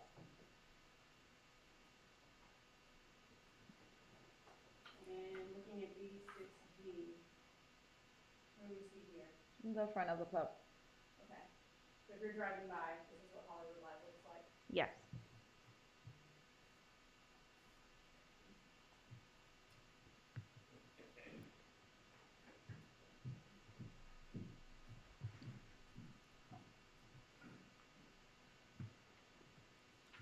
Did you work at Hollywood Live at the same time as Katherine Magbanua? Yes, I did. And what did you do at Hollywood Live? I was a bottle service girl. Okay, and you said that Katherine Magbanua did bottle service, then went to bartending? Yes. Okay. What is bottle service? So basically, people come to the club, they order a bottle, and then you have to come out. You come out with a sparkler, you serve them, and you're their waitress ultimately throughout the evening, depending on how many tables you have throughout the night. Okay. And that's what you did there? Yes.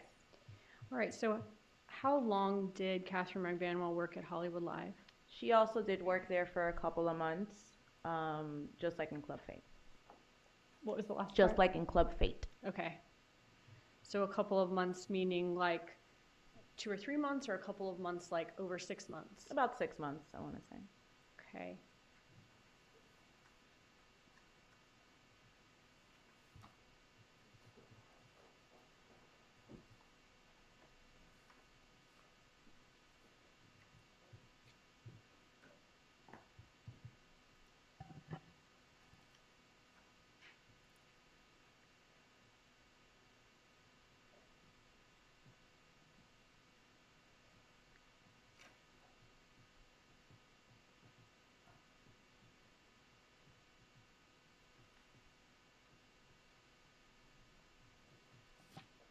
All right, I'm going to show you, for the record, page 36 of your deposition, lines 2 through 6.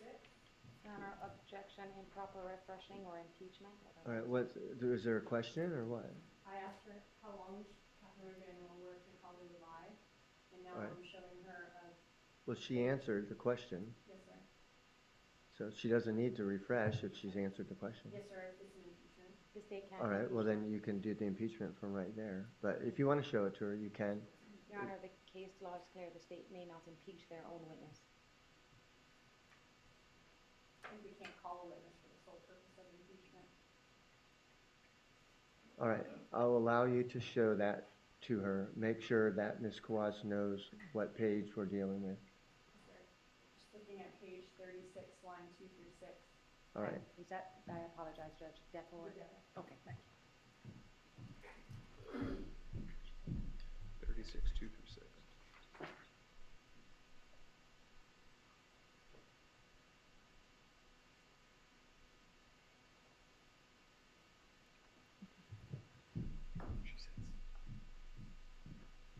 And I know this was a while ago, and you Yeah. gave another state, right. Reading your deposition, you said at that point that how long had she been at Hollywood Live was the question, and you said a couple of months. It couldn't have been more than that, maybe 2 or 3 months? Yes, you're correct. Okay. And Your Honor, I'll just object to improper impeachment. That's exactly what she testified. Overruled. All right. How does Hollywood Live pay their employees?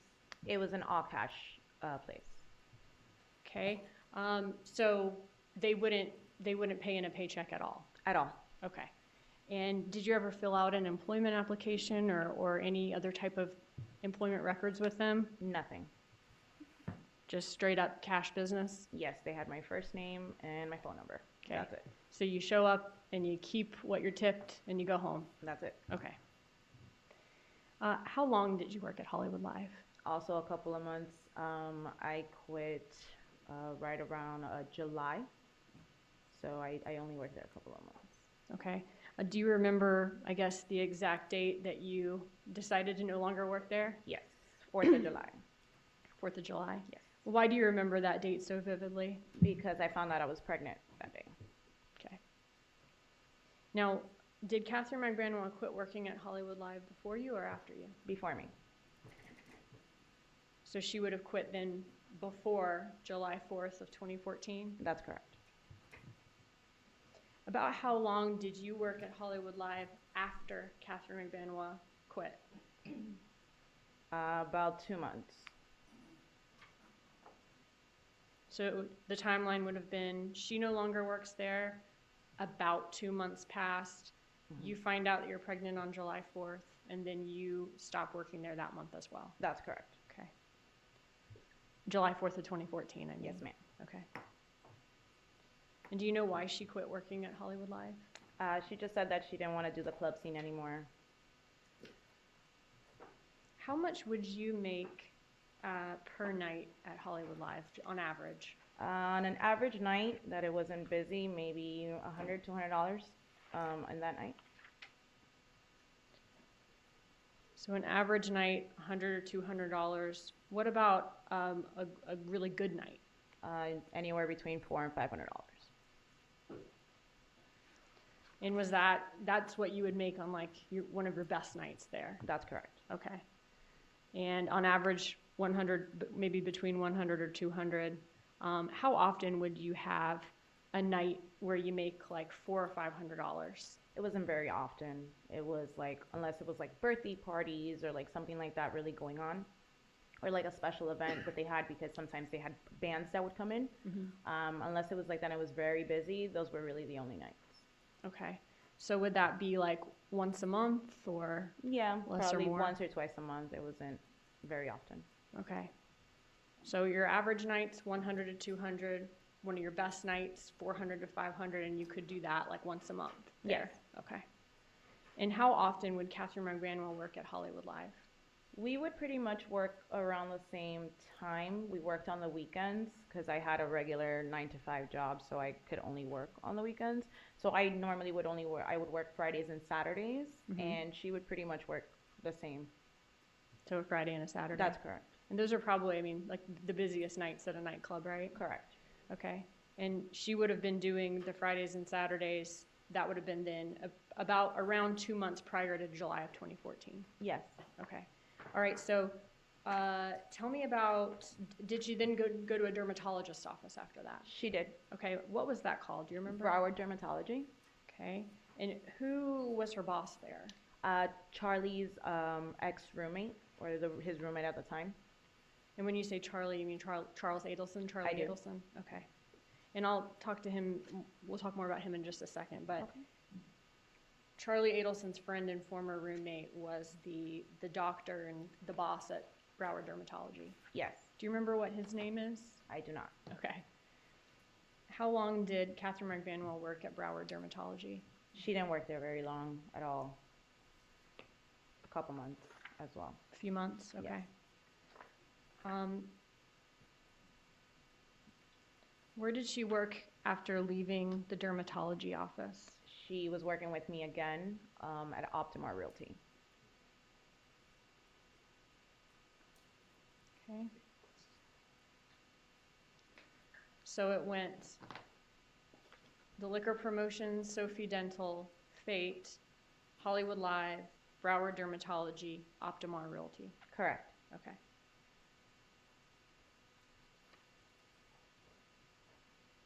And what was she doing at Optimar? Or let me ask you first, at Broward Dermatology, do you know what she did there? I believe she was doing insurance verification, if I'm not mistaken. Okay, That's kind of what like she front office clerical work? Yes, correct. Okay.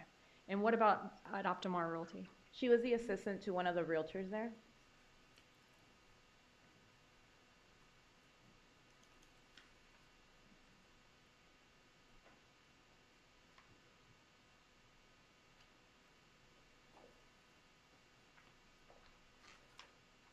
Did she work anywhere in between Hollywood Live and Broward Dermatology?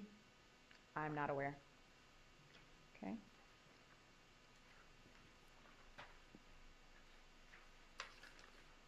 How are you paid at Optimar Realty?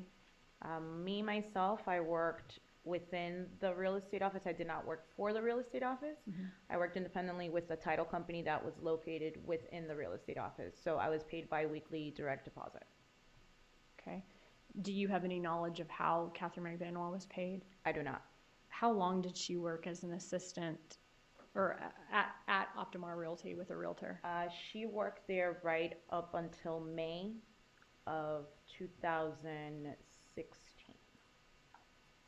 Okay. Was that up until Sigfredo Garcia was arrested? That's correct. Okay. Did she work there a full month or less than a month? Probably about a month. About a month? Yeah.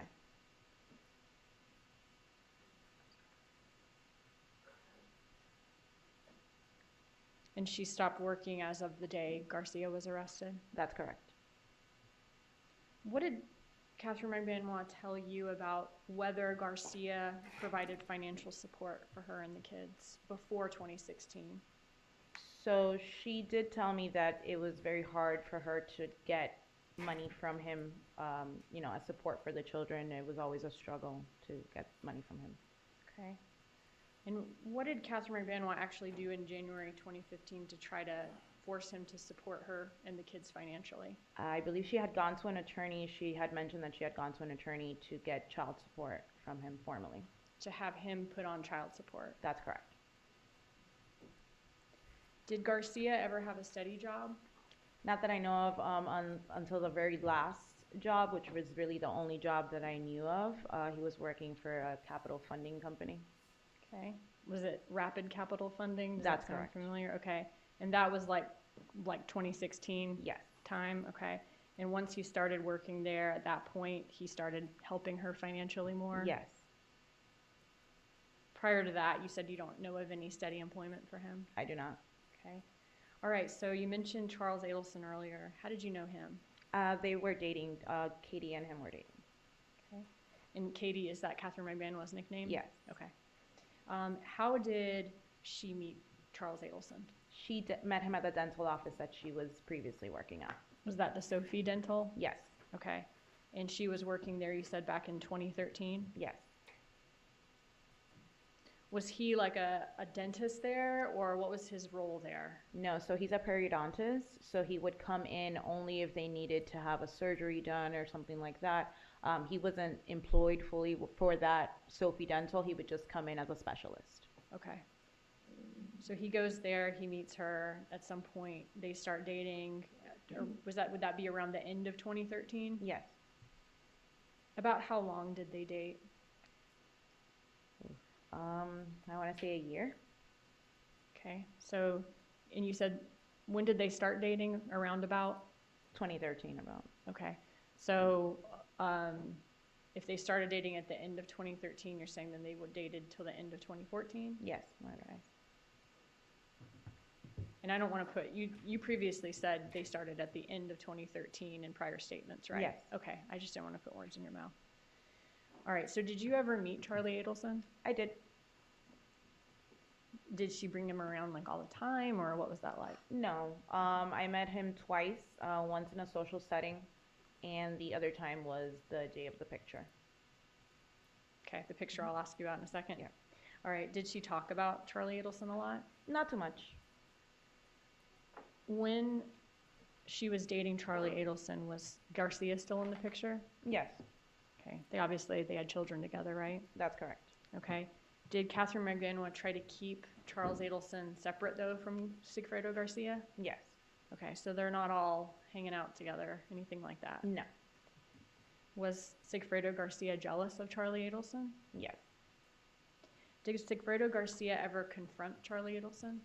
I only know of one instance, and it wasn't, he didn't talk to him really. It was. And how do you know about this? Let me ask you first of all. Katie told me about it. Can you tell me what she said? She stated that they were leaving her apartment when she lived in North Bay Village, and that he blocked the car that they were in because they were going out. They were going jet skiing, if I'm not mistaken, and that he blocked the car, for them not to be able to leave. Okay. Garcia blocked Correct. Charlie Adelson and Katherine Magbanua for leaving. That's correct. Okay. And you said that Garcia, from what she told you, Garcia and Charlie never talked, but he was creating some type of disturbance. scene. Garcia was causing Yeah. a scene. Okay. Did she, what did she tell you about what happened? Like, how did it end?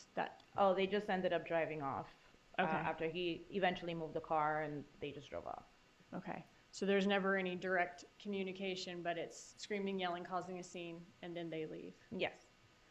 Now, after that, I guess, like, bout of jealousy, disturbing a scene, or causing a scene by Garcia, did Katherine Magbanua tell you about something Garcia did that embarrassed her? Yes. Okay. Tell me about that. She told me that he retrieved, or what he thought was, Charlie's phone number from her cell phone. And it ended up being that it wasn't Charlie's phone number, it was actually his father's phone number. And that he left a very nasty voicemail on the phone. He leaves a very nasty voicemail for Charlie's dad. Yes, but he thought it was Charlie that he was leaving the voicemail for, but it ended up being Harvey. Okay. And how did she feel that her ex has called her boyfriend's dad and left a nasty voicemail? She was really embarrassed. Yeah.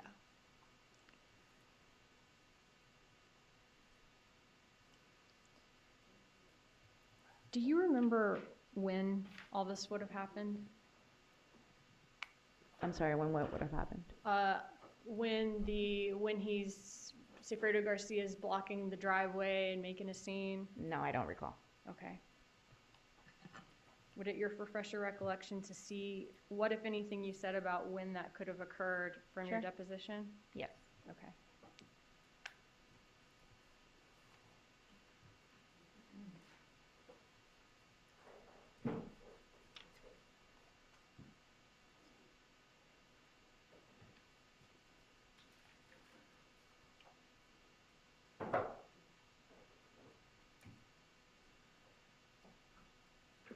For the record, I'm looking at page 52 of the deposition, lines 20 through 22.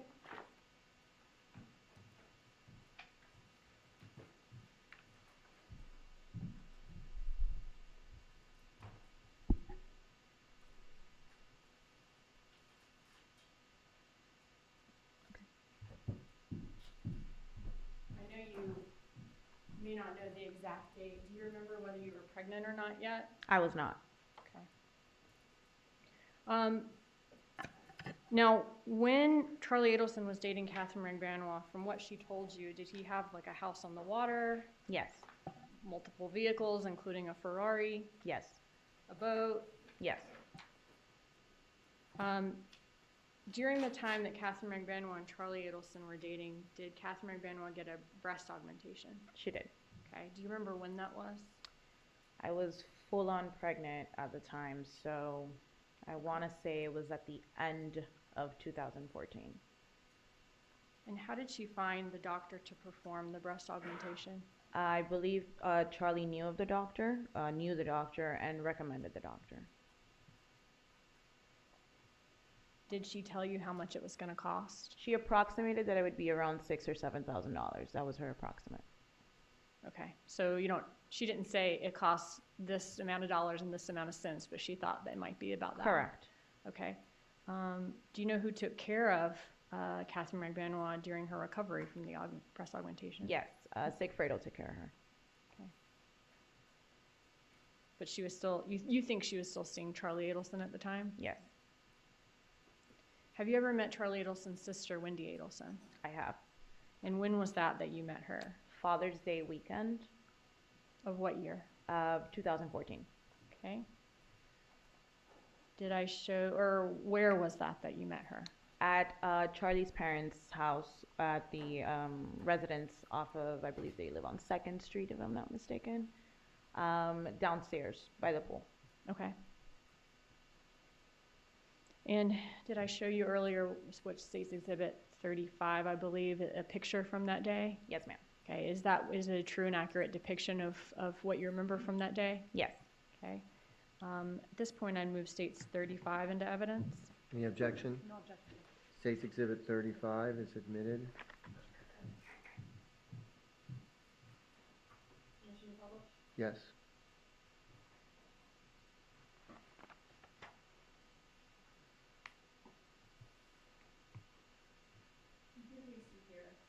That's myself on the far right, Wendy in the middle, and Katie on the left. And you said Father's Day of 2014, so that would have been in June of 2014? Correct.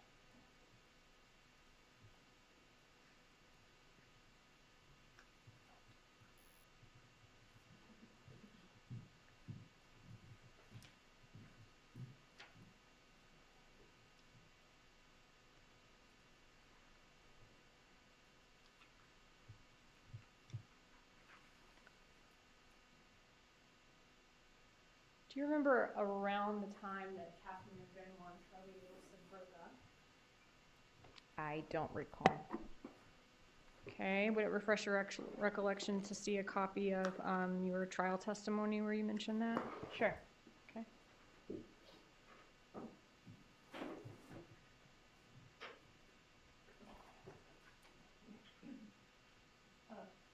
I have something. You have here. it? Okay. Is it this?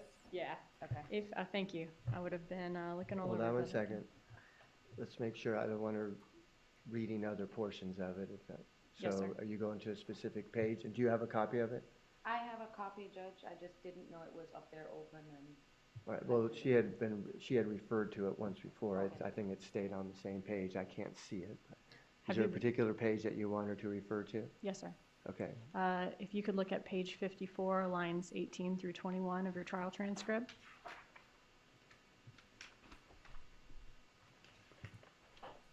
What was the line number? 18 through 21. Okay. Okay. Got it. Did that refresh your recollection about when you remember them breaking up? Yes. And when was that? It was either January or February of 2015. And from what you were told, who, if anybody, told you any details of their breakup? There really wasn't any details. It was amicable. They just broke up. Did she tell you who broke up with who? She did not. Okay. If you could look back at those looking at lines 18 through 19 of page 54. Mm-hmm. Yes. I'm gonna object at this point just to improper refresh or impeachment. She hasn't said she doesn't remember that. She's refreshing her recollection. Does that refresh your recollection about who broke up with who? Yes. And who was that? She broke up with Mr. Adelson. Katherine Magbanua broke up with Charlie Adelson? That's correct. Now, you said that would have been January, February 2015. Did Katherine Magbanua ever get back with Sigfredo Garcia after that? Yes. And when was that? That was in May of 2015. Okay. Do you remember a specific occasion that was going on that helps you remember when that was? Yes, we went to watch the Manny Pacquiao fight. And so beginning in May of 2015 when that fight was, that's kind of when they got back together and stayed together after that? Yes, that evening. Okay. And did they begin, and when I say they, I mean Garcia and Katherine Magbanua begin living together after they got back together in May of 2015? Yes, they did. All right. Back in 2014, did Katherine Magbanua drive a Mazda vehicle? She did. All right. At some point in 2015, did it break down? Yeah, it was having some issues. All right. After it broke down, did Charlie Adelson give Katherine Magbanua a car? Yes. All right. And how do you know that he gave her the car? She stated that he had given her the car to help her get her kids around and stuff like that. Okay. So she said he gave it to her, not that she bought it from him. Yeah, that he let her use it in order for her to get her kids around and stuff. Okay. Were you aware of her giving him any money for the car? No.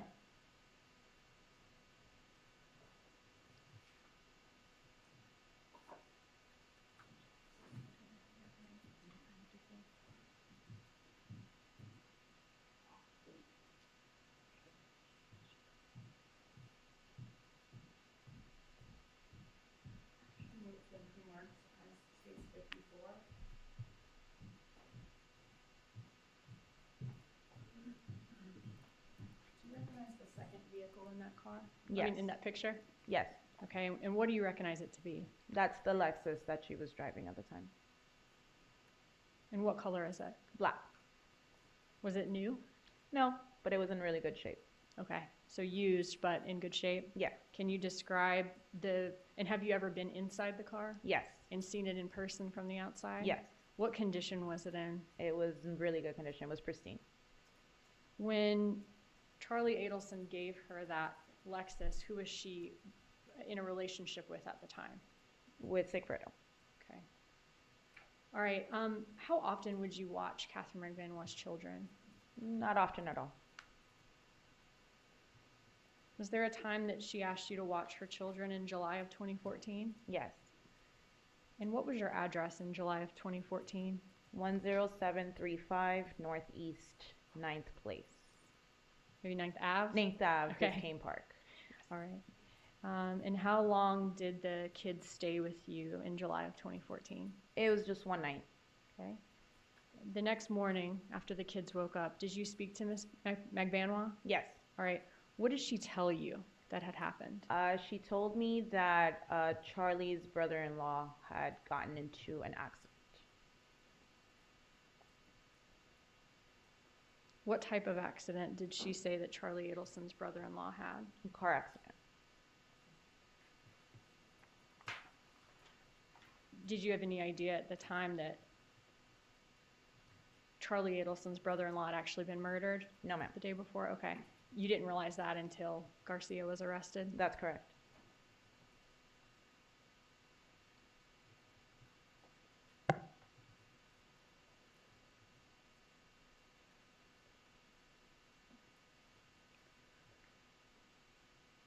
In May of 2016, when Garcia was arrested, were he and Katherine Magbanua still together at that point? Yes. Did you have plans with both of them around the time that he was arrested? Yes. Okay. Where were y'all going to go? We were going to Disney. Okay. And was that going to be a couple days later? Yeah, we were supposed to go to Disney that same weekend. Okay, so he was arrested on a weekday, and then that weekend y'all were supposed to go? Yes. All right. Y'all didn't end up going to Disney, right? I went. You went. Okay. Yeah. Sorry. Katherine Magbanua did not. She did not. Okay. How much contact did you have with Katherine Magbanua after Garcia's arrest? Not too much. I would just, ask her how the kids were doing, how she was doing. Very, nothing too in-depth. Just wanted to make sure that she was okay. Did she ever talk to you about his arrest? No. Are you aware of any relationship between Katherine Magbanua and Charlie Adelson's parents, Donna and Harvey? Just a professional relationship. I believe he would do her cleanings. Harvey would do her dental cleanings. And I believe he also did pull some teeth. Okay. So nothing other than a patient-dentist relationship? That's correct. Did she ever work for Adelson Institute? I'm not sure. Did she ever work for Charlie Adelson? I'm not sure. Did she ever mention to you that she'd work for Adelson Institute or Charlie Adelson? Not indirect in telling me that she was working there, no. Just that she did tell me about Charlie helping her with some paperwork for insurance for her children, because she needed to get health care for them, and that was the only way that she was able to. Okay. My question, did she ever work for Adelson Institute, though, or Charlie Adelson, that you are aware of? I am not aware. You're not aware that she did? No. Okay.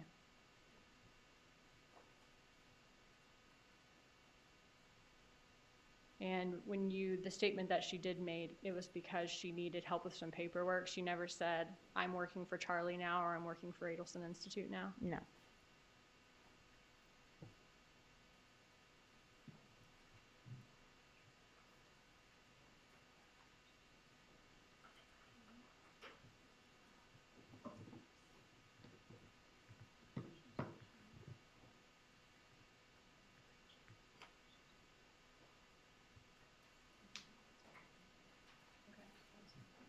Right. I just want to clarify. When you say you were not pregnant yet at the time of this incident in the parking lot where Garcia caused the scene and they had to leave, you had not found out you were pregnant yet? I had not found out I was pregnant. Okay. So it would have been prior to July 4th of 2014? That's correct. That's all. Thank you. All right. Can you gather these items? 54 has not been admitted into evidence. At this point, I'd ask to admit 54 into evidence. You have any objection? 54 admitted into evidence, Ms. Kawaz? Only improper foundation, Judge. I know she identified that as a car, but I don't know the date or time whenever that picture was taken. Overruled. Be admitted into evidence as State's Exhibit 54.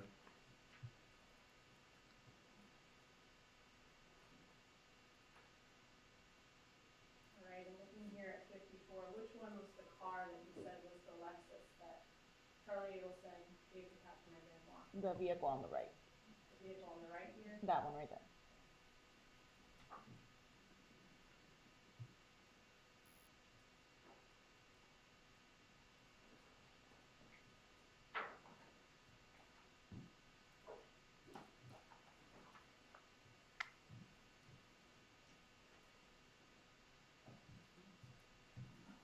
Cross-examination? Thank you, Judge.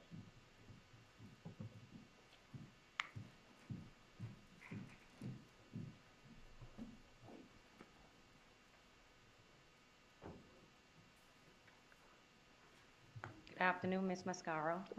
How are you doing? I'm okay. You doing well? Yes. Okay. So I want to take you back to the time because you are one of the very few people that know all of the, what the state likes to call the players in this case, right? Correct. You had a personal relationship with Ms. Magbanua. Yes. You had a personal relationship with Sigfredo Garcia. Yes. And you knew of Luis Rivera. That's correct. Is it fair to say that you all as a group kind of all grew up in the same area and all went to high school together? Yes. Okay.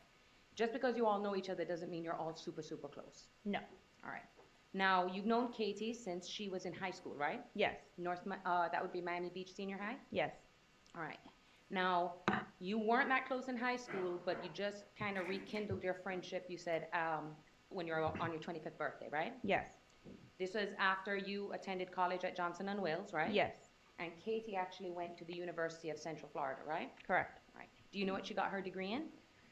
I don't remember. I know it was like pharmaceutical sales, maybe, something of that. Okay. Yeah. But she did get her a degree? Yes. Okay.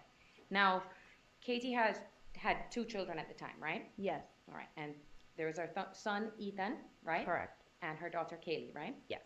Now, it was around the time that she had Kaylee that you two became close. Yes. And you remember that conversation when when you two rekindled, that she was saying, oh, I just had Kaylee. Yes. And that's one of the things that you potentially bonded over, right? Yes. Now, how would you describe Katie as a mother? Overruled. She was a great mom. Okay. Would you describe her as one of the best mothers you've ever known? Yes. All right. And her children are everything to her, right? Yes. Now, when she had Kaylee, she had just ended her relationship with Sigfredo Garcia, right? Yes. And he was the father of both of her kids. Correct. And did you know why Katie broke up with Sigfredo? She mentioned like there was a lot of drug use and stuff like that that she was not okay with. Okay. Do you And know she which just- drugs? Cocaine. Okay. So she expressed to you that he had a cocaine problem. Yes. And that was a no-no in her household. Correct. Okay. You've never seen Catherine consume cocaine or even be near it. No, ma'am. Okay. That is not something that is in her lifestyle. No. All right. Now, at the time that she broke up with Garcia, she kicks him out of the apartment, right? Yes. And she is living in the apartment in North Bay Village with her 2 kids, and who else? And her mom. Okay. What's her mother's name? I forgot. Okay. But it's Katie's mom. All right. Yes. And Katie's mom was around helping her with the kids. Yes. So she had direct knowledge of everything Katie was doing at around the times that we're talking about, right? Correct. Okay. Do you know if the police ever went to interview her about any information about Katie? Objection, speculation. If she knows. Interview who? I'm sorry. Her mom.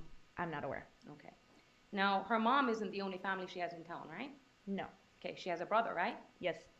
At the time, married with kids? Yes. Did you know where he lived? I believe Coral Springs, if I'm not mistaken. In Fort Lauderdale, right? Correct. Around the same area or in around the same vicinity or up north, like where Charlie lives? Yes. All right. He has kids? He does. All right. And you also knew Katie's mom was a nurse, right? Correct. All right. And she worked at, for as long as you knew her? Yes. All right. And do you know when she kicked Sigfredo out, where did Sigfredo end up going? I have no idea. All right. And Now, you are not Katie's only very close friend, female friend, right? Correct. You are aware of there's her other best friend, Kenya. Yes. She also has another female best friend, Maria. Correct. All right. And probably others that you don't even know about, right? Yes. And at this time that we're talking about, Katie was a single mother of 2 kids, right? Yes. You know from her firsthand knowledge of how busy a single mother can be taking care of 2 very small children, right? Yes. Not much time left for many activities. No. It's all just your kids. And especially if you don't have a father who's helping too much, it kind of all falls on you, right? Correct. So you'd said on direct she would sometimes do liquor promotions, Yes. all right? And like you said, this paid in cash. Yes. She also got a job as a bartender, Yes. all right? Paid in cash. Yes. And at some point you said she was doing bottle service at one of the clubs, right? Yes. Now I want you to explain this to the jury because bottle service is kind of like a Miami, Vegas type.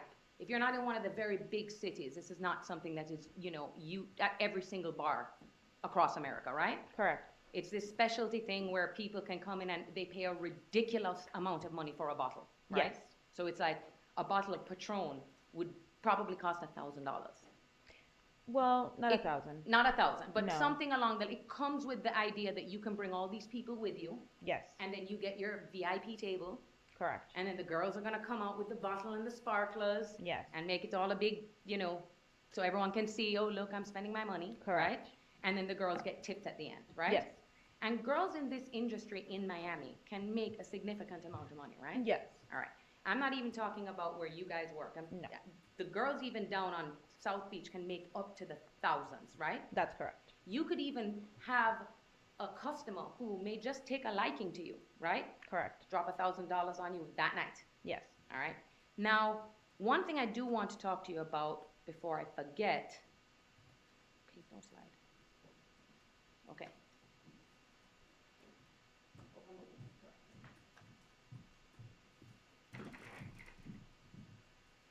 And I am referring courts and counsel to what's been admitted into evidence as states exhibit 86B.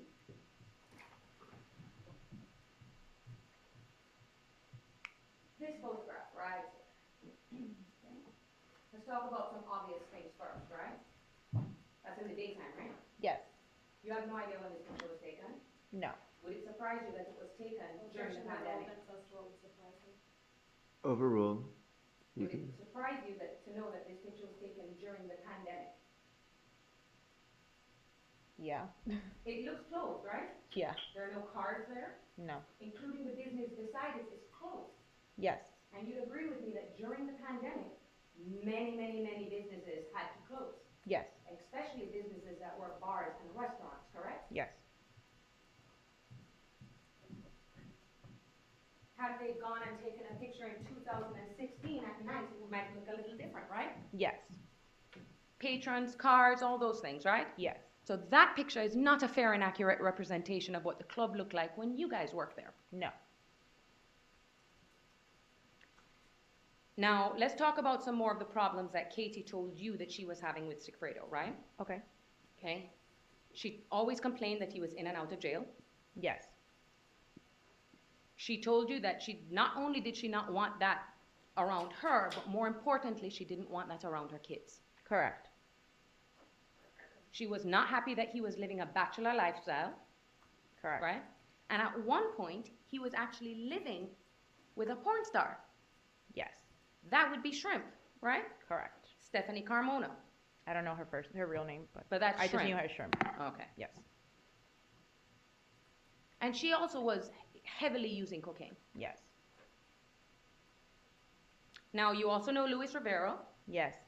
Now, as you said, you're not that close with him, but you know of him and his family. Yes. He has a very big family, right? Yes. You went to school with a lot of his siblings. Correct. Okay. How many siblings does he have? I believe he has 4 other siblings, if I'm not Okay. mistaken. And he's very, very close to his sister, Maria Rivera, right? Yes. They are like thick as thieves. Yes. You know her too. I do. She's very protective of her brother, isn't she? Yes. And him of her. Yes. Now, you weren't close to Lewis. No, Neither was Katie, right? no, Sigfredo and Lewis were close. yes, And you never heard ever in your presence Katie talking to Luis Rivera on the phone. no, That would be odd to you if Yes. they were having a conversation on the phone. yes,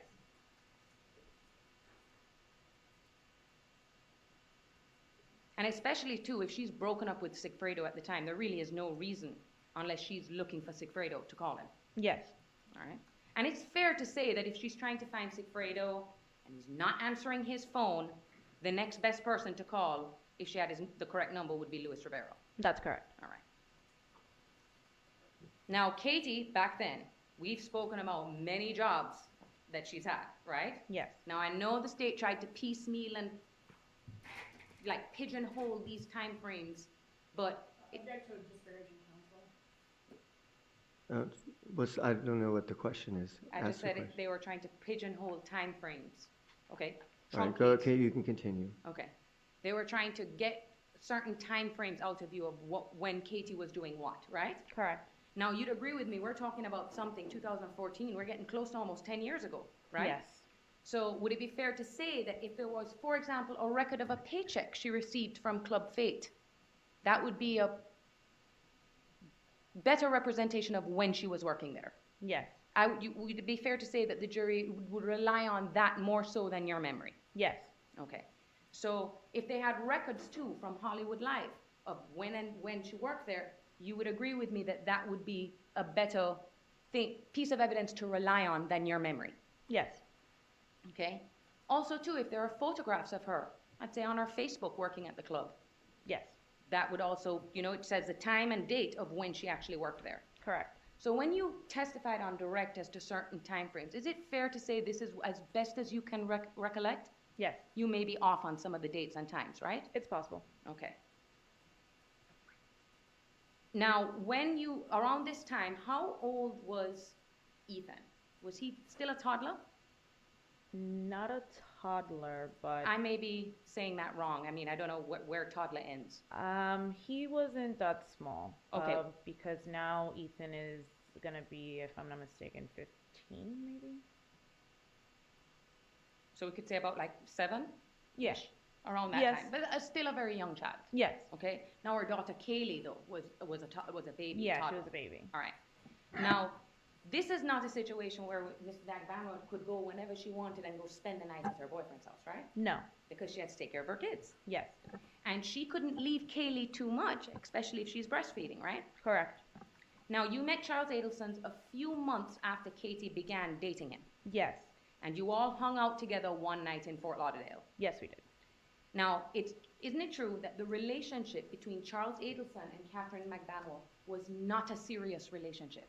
It was not. Okay, it was a casual dating situation, right? Yes. She never expected anything to come out of this with Charles Adelson, right? No. Did she express to you that she was very well aware of the fact that he was kind of like a non-committal type? Yes. Okay. But she never expressed any frustration with that to you? No. And she never classified him as her boyfriend? Never. She never said to you she wants to marry him? No. And would it be fair to say that Charlie was kind of almost like a rebound Yes. from Sigfredo? Yes.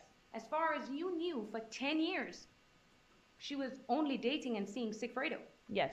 And so this is the first guy she sees after having a serious breakup with Sigfredo. Yes. Katie's not a girl that just goes around and randomly dates hundreds of guys, right? No.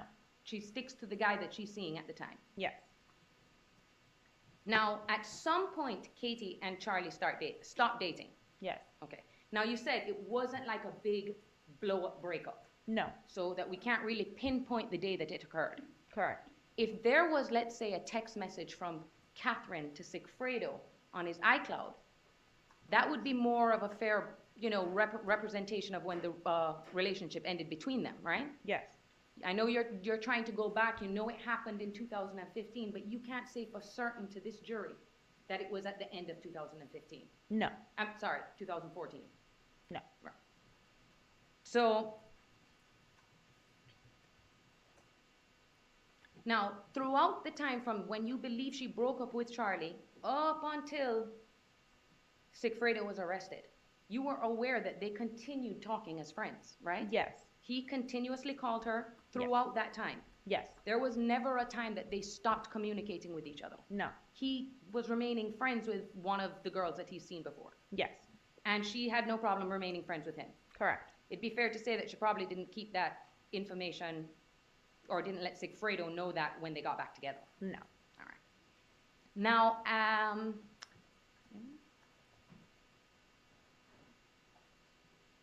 Now, in October of 2014 is Yes. when Katie got her breast enhancement surgery. Sorry. Yes. Okay. And her medical records would be a fair representation of when that occurred. Yes. And also, too, if there's any pictures that show the before and after, you can kind of tell. Yes. Yeah. Okay. And you've known Katie since high school. Yes. Has she always wanted to get breast enhancement surgery? Yes. This is not something that, oh, poof, I just decided to get them when I started dating Charles Adelson. No. She's always said she wanted to get them, right? Yes. And isn't it true that Katie found a doctor that was recommended by Charlie? Yes. And this is someone he knew. Yes. Because in that industry in Miami, I know he's a dentist, but, you know, doctors, dentists, they kind of all know each other, right? Yes. And it's true that this plastic surgeon is one of the top plastic surgeons in South Florida. Yes, he is. I mean, according to his advertising. Yes. All right. And at the time of the surgery, Sigfredo, like you said, took care of her. Yes, he did. But after the surgery, she can't lift her arms. No. She can't lift anything. No. She's bedridden. Yes. 2 small kids. Yes. So he was not only helping take care of her, he was helping take care of the kids. He was. All right. The father. The father, yes. All right. And it was common knowledge that Katie was dating Charlie, the dentist, amongst you guys and your friends, right? Yes. This wasn't a secret. No. Everyone knew, including Sigfredo. Yes. And he did not like that Katie, the mother of his children, was dating another man. Correct. Now, even though they're broken up and he's doing whatever he wants to do, it's just didn't like that his mother was seeing another. The mother of his kids was seeing someone else. That's correct. All right. Now, in January of 2015, isn't it true that Sigfredo Garcia got into a motorcycle accident with Shrimp on the back seat? Yes. Okay. So it's fair to say that at that time they were probably not back together yet. No. All right. She actually was about to go on a trip to Disney. Yes. And found out that he got into this motorcycle accident with her on the back. Yes. And she was not happy about it. At all. And you don't know exactly when, the date, time, when she and Charlie ended their intimate relationship and it turned more into a friendship. I do not. All right. Now, she also told you that she stopped dating Charlie. I would object to hearsay. And Your Honor, What was your question? State it again. that she that Katie told him that she stopped dating Charles because she did not want problems to arise from her being with Charlie. All right, I'll allow that. Yes. Okay. And Charles was supportive of her actually getting back together with Sigfredo, right? He was. Katie also didn't want any more violence or any potential blow-ups between Garcia and Charles, right? Correct. And that's because we already know, because we've discussed this, about that confrontation that you were made aware about in July of 2014. Yes. And you had said Sigfredo actually pulled up while Charlie and Katie were getting into the vehicle to go on a date, right? Yes. What vehicle was that? Whose vehicle? I'm sorry. That they were in. They were in the Lexus, right? Who? Katie. Yes. Katie and Charlie were in the Lexus. Yes. And Sigfredo pulls up out of nowhere, blocks them in, jumps out the car, and starts going off on them. Yes. Katie never actually told you so that she could hear what was being said. No. All right. And like you said, Charles was able to somehow divert and just get out of the way. That's correct. All right. Now, it wasn't, like you said, May of 2015. So that's about a year after, getting up close to a year after July of 2014, which is when the murder occurred. That's when they actually finally reconciled. In 2015, yes. In 2015. And like you said, everyone says it's at the Pacquiao fight. Yes. Right? That was a fight that they had everybody come over so that all your friends and everyone could watch a fight together. That's right? correct. And you were there? I was. Katie was there, She was. Sigfredo was there. Yes. Luis Rivera was there. Yes. Who is the mother of Luis Rivera's children? Jessica. She's one of them. She's one of them. Because he has several. He does. Okay. And so she was around and dating Luis around the time all of this took place, right? That's correct. All right. So she would probably know a lot about this case too. Overruled. I'm not sure. All right. Now, right after that is when Luis Rivera gets indicted by the federal government for racketeering. Yes. All of you heard about that. Everybody. Was it just all over? Was it on the news, or this is just something It that kind of was- spread around your group of friends? Both. It was on the news, it was Facebook, it was everywhere. And up until that point, you had no idea that Luis Rivera was actively in a gang since he was 15 years old. I did not. He was able to keep that from people, right? Yes. You now know that he was the head primo of the North Miami chapter of the Latin Kings. Correct. And even not knowing anything about gang lifestyle, you've heard of the Latin Kings before, right? Yes, they're nationwide. And when Luis was arrested, okay, Katie, how did she react? She saw it coming, I guess, because, you know, he's not the best guy out there. So, you know, it was one of those things that she was just like, well, it's going to happen. She wasn't surprised. No. It's not like Luis Rivera is this, you know, person that does nothing wrong and then all of a sudden this is Correct. a shock to everyone. Correct. Everyone kind of saw it coming. Yes. And Sigfredo was not arrested. He was not. Okay. You have no information that Sigfredo was ever part of a gang. No. He was not indicted in that multiple co-defendant indictment. No, he was not. And right before the big arrest, you had met him and Jessica Rodriguez at a baby shower. No. Okay. I saw Maria at a baby shower. Okay. So whose baby shower was that? That was one of our mutual friends. Okay. It was her baby shower.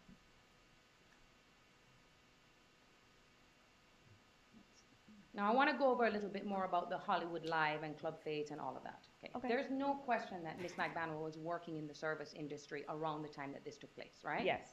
So, and like you said, it is an all-cash business, right? Yes.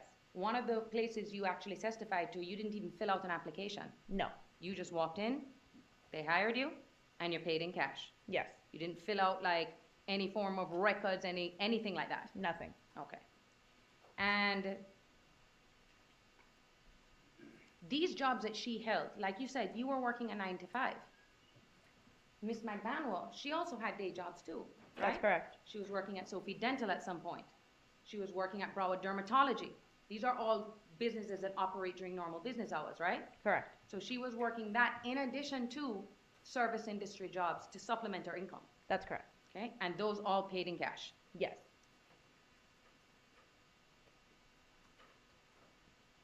Now, she eventually came to work with you at Optimar Realty, right? Yes. And this was around the time of May of 2016, correct? Yes. This is around the time where you now learned that there are wire intercepts. Yes. You're on one of the wire intercepts, aren't you? Yes, I'm pretty sure I am. Okay. And that's because Katie, while she's using her phone, would be sitting beside you Yes. at the realty company. Yes, we sat in the same office. Okay, so it wouldn't be unusual for her to be talking about real estate things Yes. on the phone. Correct. You didn't hear her talking anything about a murder? No. Nothing about Dan Markel? No. Nothing about hiding anything? No. And you also mentioned on direct, and I want to go into this a little more. Katie, you said, tried to get employment from Charles Adelson so that she would be able to qualify for insurance for her kids. Yes. Could you explain that to the jury for me, please? So there's Florida Kid Care, there's Medicaid in the state of Florida. And if you're working and you're getting all cash, that really doesn't show how much money you're making, at least for the state. So you have to have a job that is actually on paper and that actually fills out, you know, that you're actually working there, how much you're making, so on and so forth. So she needed to have something in writing that she worked for somebody. That way she could able to be showed to get insurance for her kids. Okay, and you knew that because she told you that. Yes. All right. Now, I want to talk to you about the day that Agent Sanford with the FBI and Detective Isom came to interview you in 2016. Yes. all right? So this is right after all of this is taking place. Yes. You'd agree with me that your memory back then would be way better than it is now, Yes. right? They first came and spoke to you on June 28th of 2016, right? That sounds about right. Yes. All right, so that's about a month after Sigfredo has been arrested. Yes. Now, at this time, isn't it true that it was all over the internet about Everywhere. Sigfredo Garcia's arrest? Everywhere. Everywhere. Yes. Facebook, everywhere. Everywhere. Isn't it true that also a 24-page affidavit had been released to the media stating that Ms. Magbanua was somehow involved in all of this? That's correct. Anybody who went online could download and read this 24-page document. Yes. And it basically laid out this whole theory how she's the middle person, right? That's correct. So everything was in there, including the wiretaps, the flurry of communications, and all these little things that the state thought was relevant. Yes. Now, it wasn't secret at all that the state and the police considered Miss Magbanua a suspect. Yes. They didn't consider her a witness who had information. Correct. And when they came to see you, Katie was no longer working there. She was not. And they never once attempted to come to that office before when she was working there to try and talk to her, right? No. You agreed to speak to them about Katie. I did. Okay? And that's because you were one of her very good friends. Correct. Now, Agent Sanford and Detective Isom chose not to record this interview, correct? They did not. They decided to take notes. Yes. All right? And that was totally their option. You didn't prohibit them from recording your conversation. I did not. Okay. And you're aware that they don't even have to tell you that they're recording your conversation. Correct. Because they're the police. Yes. Did they ever ask you to review what they had written down? No, ma'am. Did they ever ask you to sign anything to say that these were in fact my words of what I was saying to you? No. In fact, the first time that you learned that they created a report about this interview was when it was released to the media, right? That's correct. It was released to the media the same day the state was trying to get copies of Miss Magbanua's medical records. Yes. Okay? She was still out at that time. Yes. Okay? She was living her life in Miami. Yes. No attempts to flee. No.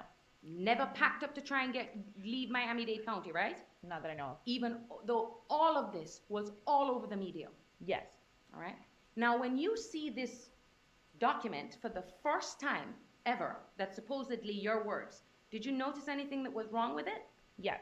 What was wrong with it? There was one statement that was on there that stated the amount that was paid and who paid for the breast augmentation, and I had told the detectives that I was actually not aware, I did not know who paid it, if it was Katie, if it was Charlie, if it was half and half. I didn't know precisely what it was. So you specifically told them you don't know, it could have been this, could have been that, I don't know. Yes. Is that what they put in that document? No. What did they put in that document? They put in that document that Charlie had paid for the breast augmentation. And that was not true. That's not true.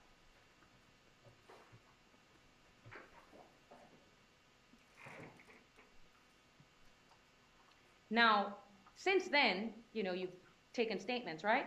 Like Yes. the deposition that Yes. Ms. Dugan referred to? Yes. And in that deposition, you brought it to the state's attention that that information was incorrect. I did. And nothing has been done to correct it. No. Let's talk about the other things that that you actually told them back in 2016. Back in 2016, you specifically told them that Katie worked at 2 different nightclubs, right? Yes. You told them the names of the nightclubs. I did. Hollywood Live Yes. and Fate, Club Fate. That's correct. When they took this interview from you, they were physically in Miami-Dade County. They were. And as far as you knew in 2016, those businesses were still open and operational. Yes, they were.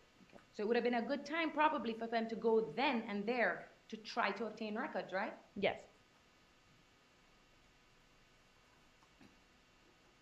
You also told them back then in 2016 the name of Katie's best friends, right? I did. Okay, so you gave them as much information of who you believed would have information about the real life of Katherine Magbanua. Yes. Now, as we said before, when Sigfredo Garcia was arrested, okay, that was May 25th Yes, of 2016, right? that's correct. Okay. And when they initially released the media, all it said was that Sigfredo Garcia was arrested for the murder of Dan Markel. Yes, Okay. Nothing else, no other details. no. All right. It wasn't until June, I believe it was 3rd of 2016, that they released more information and said Luis Rivera was involved. Yes, Okay. Then after that, they released to the media these 2 unsigned affidavits that supposedly lay out Ms. Magbanua's involvement, but don't arrest her. correct. Okay? Now, that's in June. Do you remember in September of that same year, there was even a 2020 episode, correct? Yes, Now, Ms. Magbanua was free when this 2020 episode aired, she was. okay? And they didn't paint a good picture of her, They did not. okay? You're not aware that they made any attempts to try and reach out and interview her, right? Not that I'm aware of. All right. Do you remember at the end of this episode that they said they received information that Luis Rivera was cooperating? Yes, That was said at the end of it, right? yes, it was. And then it ended, Yes, okay? Katie didn't flee after that. no, ma'am. She just continued living her life, right? Yes, Until October 1st, when they just pulled up on her after she dropped off her kids, yes, okay?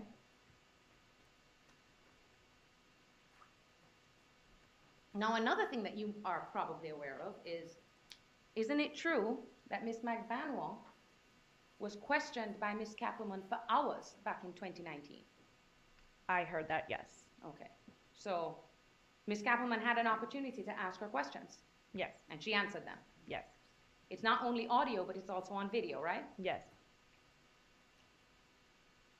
And you were really close to Katie around the time when this was going on, right? yes, You never heard her once mention anything about a homicide. nothing. You never heard her once say anything that would even raise a suspicion that she knew that something was going on with this or was involved in this. No, not to me.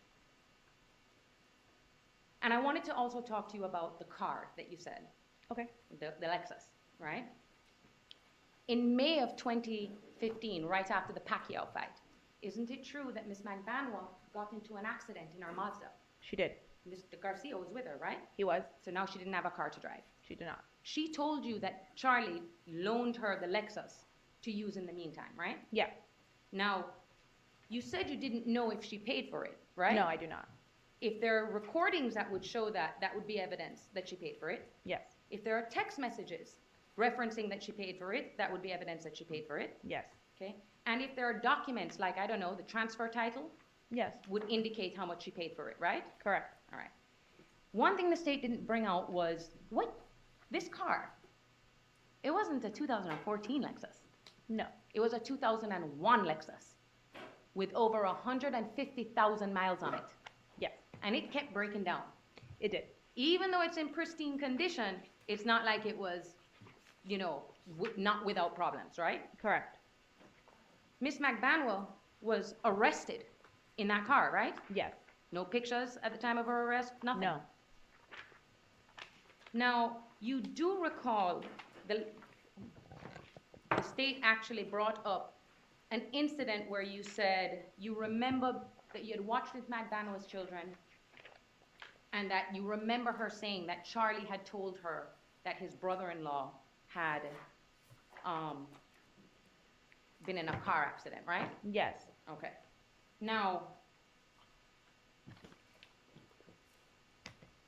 let's be clear about something, okay? You have no idea when that happened, no, okay? You can give a general idea that it was maybe in 2014, maybe in July. yes. It could have been July 7th, right? I don't know the date, but I know that it was in July. You know it's in July, but Yes. it could be any date in July that happened. Yes, And what she told you is what Charles Adelson told her, that's correct. that as far as she knew, he had been in a car accident Yes, and nothing else, no. okay? Your Honor, if I could have a brief moment? Yes.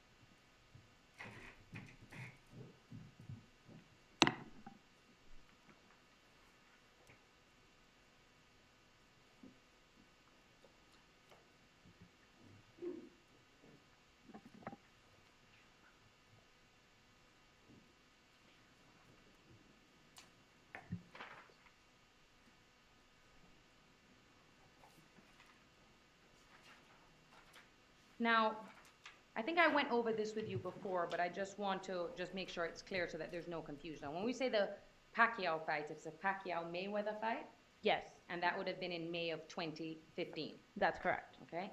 And then the other things as it relates to the timelines of the places where she worked, right? Yes, You're certain, because you worked with her at Hollywood Live, of when she worked at Hollywood Live, right? correct. Is it possible that you may be confused on when she worked at Club Fade? It's possible. It's possible, okay. No further questions. Thank you, Judge. Okay, redirect.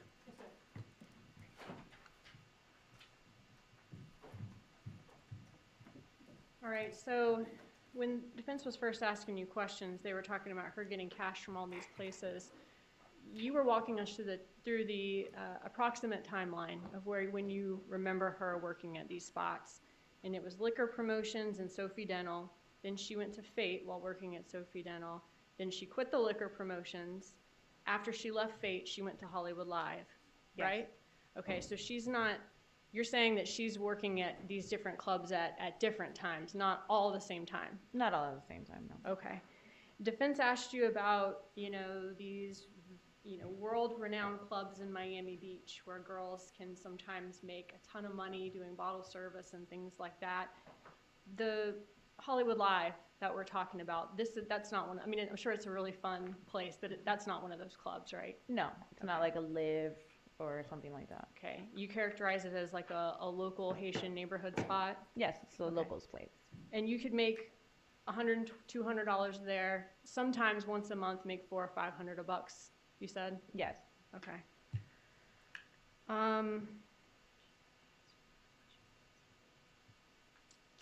The picture of Hollywood Live, obviously that's during the day. It's not at night when a nightclub would be, people would be there. But I'm just saying the location of it and how it looks from the outside. Does that look the same? Yes. Okay, that's all I was asking. You said Ethan is 14, so then he would have been born in 2008. Yes. Okay, and then Kaylee was born in around 2012. Yes. Okay, so born in 2012 then? Yes. April 2012? May. May 2012, thank you. All right. As far as her insurance, so you're saying that, she needed a job that she could report to get insurance. That's correct. Okay, so she also couldn't get an apartment unless she had verified income, right? That's correct. So you're saying she asked Charles Adelson for a favor, put me on the payroll so I can get an apartment and I can get insurance. I don't know about the apartment. I only know about the insurance. Okay. But she never told you that she was actually working for Charles Adelson or the Adelson Institute? No. Okay.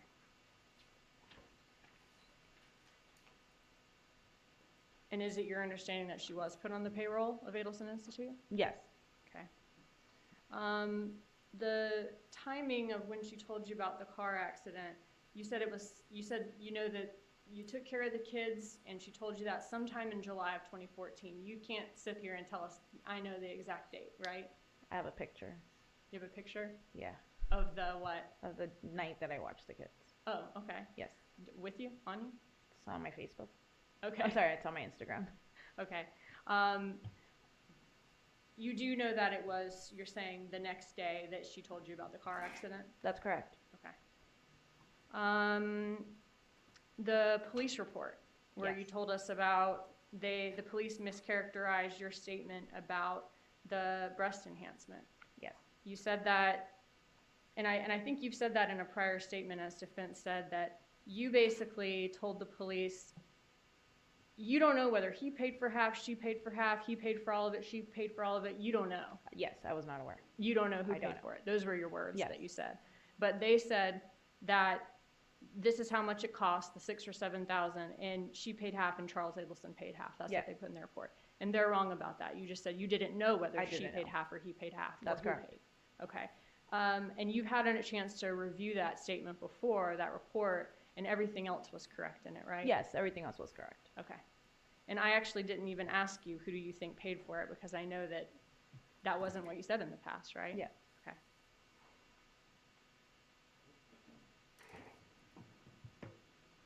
All right, so in that report, though,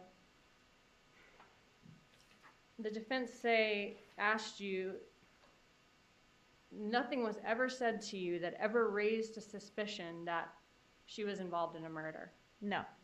In the report, though, it says that when Mascaro heard about Garcia being arrested, when she first read the article about him being arrested, she immediately knew the connection of Magbanua dating Charles Adelson had something to do with it.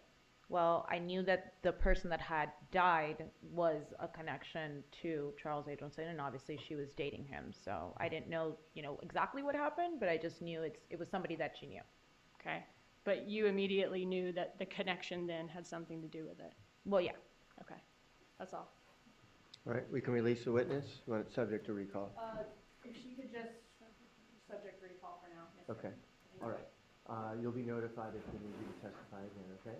Okay, like today or? No, they'll give you a call. You can go back to business. Okay, thank you very much. Okay, we're going to take our afternoon break right now, and so we'll take 15 minutes, and then we'll be back to continue with the testimony, okay? So about 3:20, we'll resume. All right, Deputy? Thank you.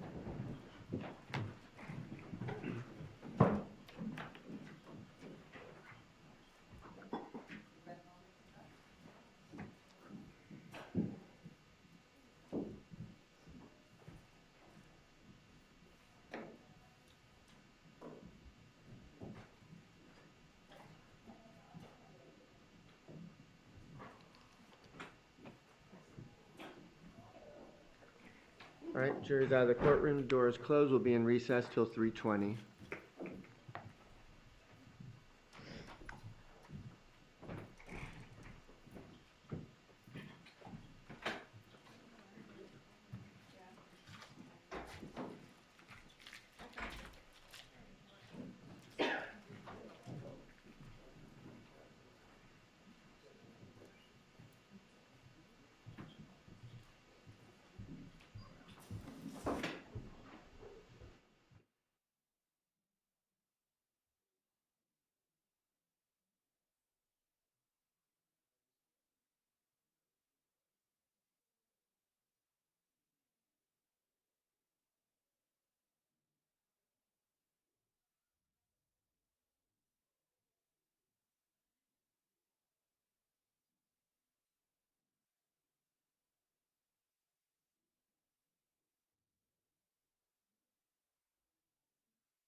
All right, Ms. Kappelman, anything before we bring the jury in?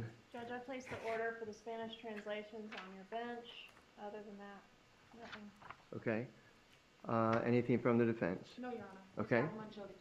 Judge, I did want to let you know, I gave Ms. Mascaro an opportunity to look at her Instagram to refresh her recollection about the date that the defendant's children spent the night with her before she made the statement about the car accident. And so I would like to recall her just for the one question of, were you able to look at your Instagram? Did that refresh your recollection? What was the date? And then we'll move on to the next issue. All right. The Anything from government can give us the answer. July 18th, 2014. All right.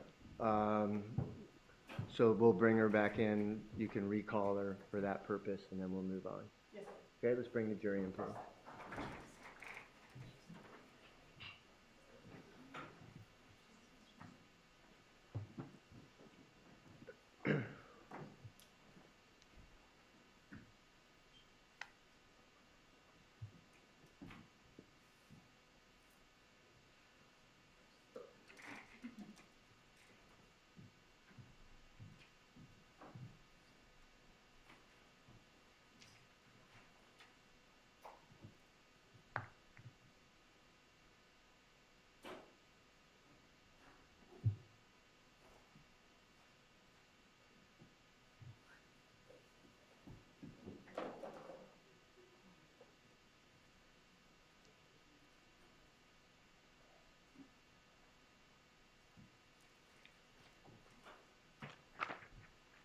All rise, we're entering the courtroom.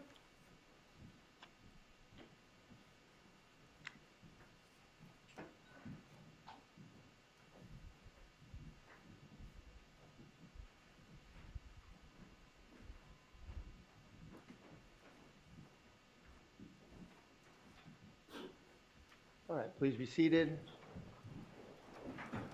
Okay, is the state recalling a witness? State recalls Yindra Mascaro.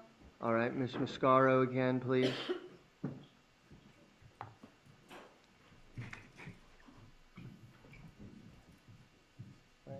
All right, Ms. Mascaro, if you could please retake the witness stand. I'll remind you that you are still sworn and under oath to tell the truth, okay? Thank you. Please have a seat.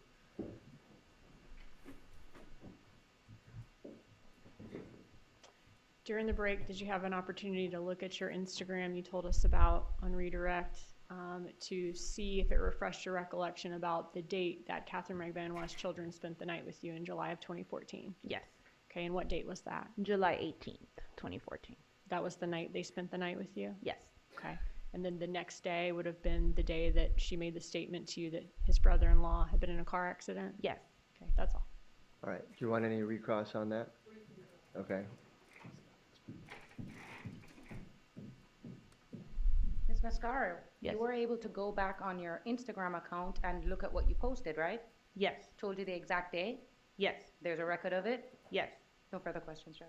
All right, thank you, ma'am. You're excused. State may call its next witness. State called Ramsey Neighbor. Ramsey Neighbor, please.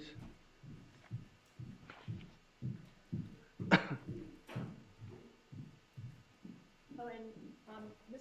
Mascaro can be released, Judge. Okay, you're free to go about your business. Thank you. Thank you.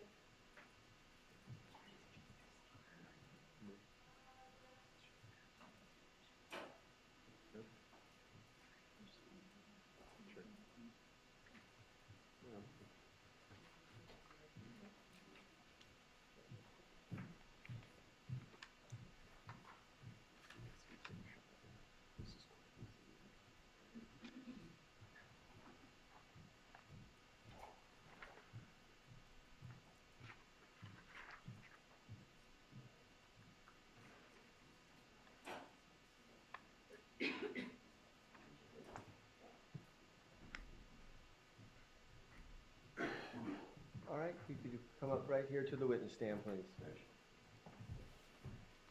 Before you have a seat, we're going to swear you in. Okay, please raise your right hand, respond to the clerk. Do you solemnly swear or affirm that the testimony you shall give shall be the truth, the whole truth, and nothing but the truth? I do. Please have a seat. Good afternoon. Will you tell us your name and spell it for our court reporter, please? Ramsey Neighbor, Ramzinaber. And do you live in the Miami area, Mr. Neighbor? I live in Hallandale Beach, Florida. Okay. What do you do for a living? I am a restaurateur. Okay. Now, did you used to own a club called Club Fate? Yes. Okay. What years did you own Club Fate? Oof, you're really testing my memory here. I think it's been a good 7, 8 years since I had it. So it's 2014, 2012 to 2014.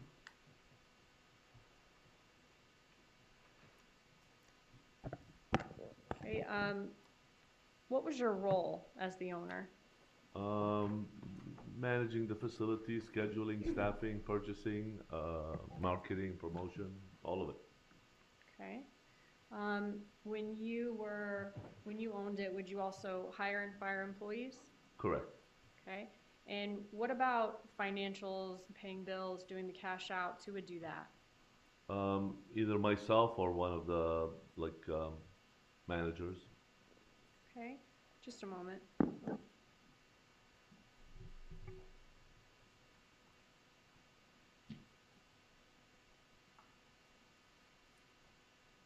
What city is Club Fate in? Hallandale Beach, inside Gulfstream Casino. And what is Gulfstream Casino and Gulfstream Park? Gulfstream Park and Casino is one and all. It's a racetrack, casino, and shopping center with various restaurants and clothing facilities. Okay, and is Hallandale kind of like in between Fort Lauderdale and Miami? Yeah, it's between Hollywood is the next city and Aventura. But yeah, Miami and Fort Lauderdale is a bigger scope, yes. Okay. Now you said today that it might have been 2012 to 2016 that you owned the club. You had a deposition in this case, right, where defense and the state had an opportunity to ask you questions? Yes. Okay. And that was in, let's see, January of 2022? Correct. Okay. I'm looking at page 18, lines 8 and 9.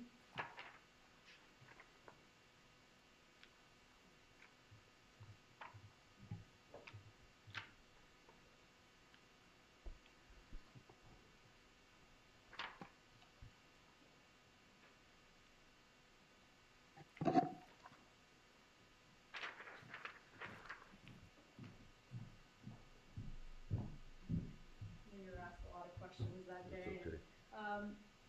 In that deposition, looking at lines 8 and 9, when you were asked when did you sell Club Fate, did you say 2016? Correct. Okay. So would 2012 to 2016 be more accurate? Correct. Okay. Thank you.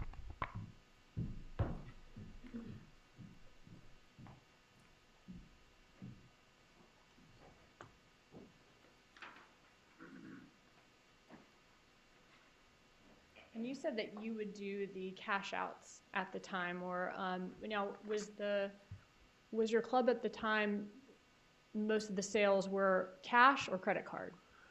Club Fate was 90%, I would say, credit cards versus cash. And the employees literally were carrying their own banks, so they will cash out the guest if there's cash involved, and they cash out at the end of the night with me, with surrendering how many credit cards and how many cash vouchers they had, and they cashed out at the end of the night. But 90% of the sales were credit cards. Okay. So if 90% of the sales are credit cards, the servers, the bartenders, they're going to come cash out with you at the end of the night. You'll see how much they're owed Correct. of their tips from their credit card sales, right? Okay. Correct. And then were they paid that through a paycheck? They got their credit cards on their paycheck, and whatever cash tips they received, they kept that night. Okay. And a lot of times people don't tell you how much cash that they received. No, right? unfortunately, this business is just like that's the way it is. right? But the cash that your club was, the amount of cash sales that y'all were doing at the time was only about 10% of your total sales? In total, yes. Okay, so were you super concerned with the servers keeping the cash that they got and not reporting it to you since it was such a small percentage of your business? No, the percentage of the cash sold by the employee is definitely paid to us 100%. The unknown part was the cash tips the employee is making off that cash sale. Right. So we always declared 100% of their credit card tips to ADP or the payroll company, so it'll be so they can be taxed accordingly, you know, from their pay. Right, right. But I'm just saying sometimes they might not tell you exactly how much cash they were tipped, but that... Yeah, they will almost 100% of the time never tell you how much cash they got. Right. I guess my question is, but you knew that, but at the same time, the total amount of cash business y'all are doing is such a small percentage of your total business. Correct. That's not going to make or break you. No. Okay. No. Now, tell me about Gulfstream Park. What's that like? Gulfstream is a racetrack with a casino. That's the main attraction there. The shopping center, you know, it has multiple different shops, including some chain operations such as Texas to Brazil, Brio, Three Forks. Unfortunately, through the years, Gulfstream has not done a good job in taking care of the people that are leasing from them, and so a lot of these restaurants have closed through the years. What's left is probably nominal compared to the number of businesses that were there initially. So what about, go ahead, I'm sorry. Just go ahead. It's just a very transient place. It's in and out. Just people go in and go out. It's not, it wasn't a popular destination except for the casino part. Is it a high-end area? No. I guess, is it a more white-collar, blue-collar area as far as the people that frequent that area? The racetrack attracted both. You have the white-collar and the blue-collar. The white-collar mostly are the horse owners, and and the blue-collar is the ones that are betting on it. But it had both. Would the horse owners, the white-collar crowd, go to Club Fate? No.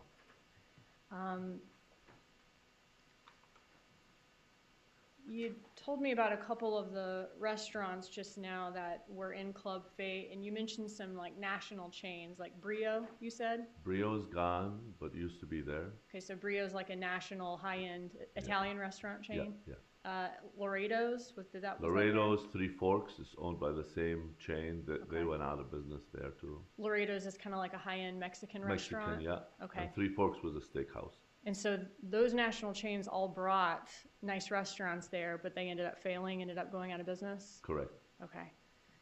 And I've left a couple of items on the witness stand that I showed to defense right before you came on. That's going to be 86E through H. Do you see 86E through H? Yes. Okay.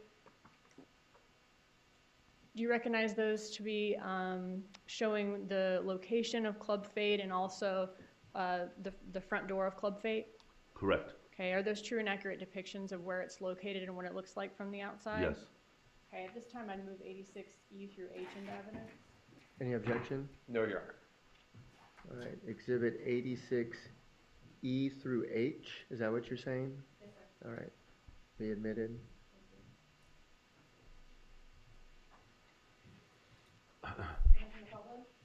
May. All right, just to get us oriented here, down here at the bottom of 86E, that's Miami. Yes? Yes. Okay. Up here towards the top, I guess I just have the last, but that looks like Fort Lauderdale? Correct. Okay. And Club Fate is here in the middle, kind of close to Hollywood? Correct.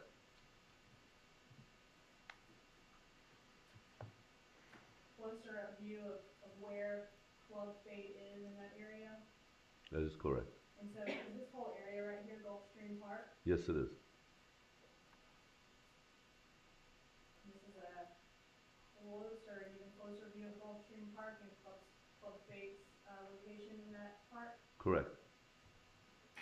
That's right here, the red? Right. The elevator entrance to the second floor where Club Fate was, on top of Yard House.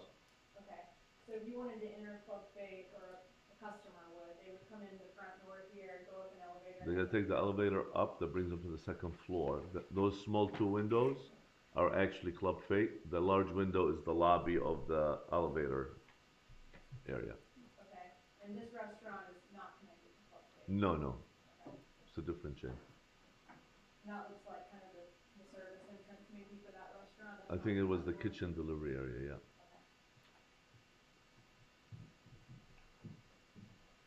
Okay.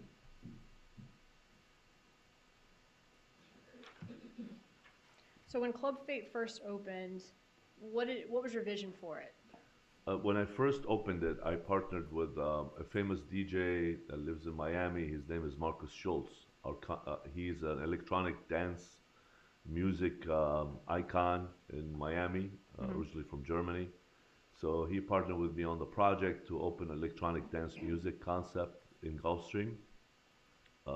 Unfortunately, you know, it took us about a year of keep funding it that wasn't working. So we tried to sell at that point, several attempts. Gulfstream denied a couple of sales because we brought a Brazilian concept and they had Texas to Brazil, so they couldn't do it because of the concept that we're bringing in, the people that were buying it.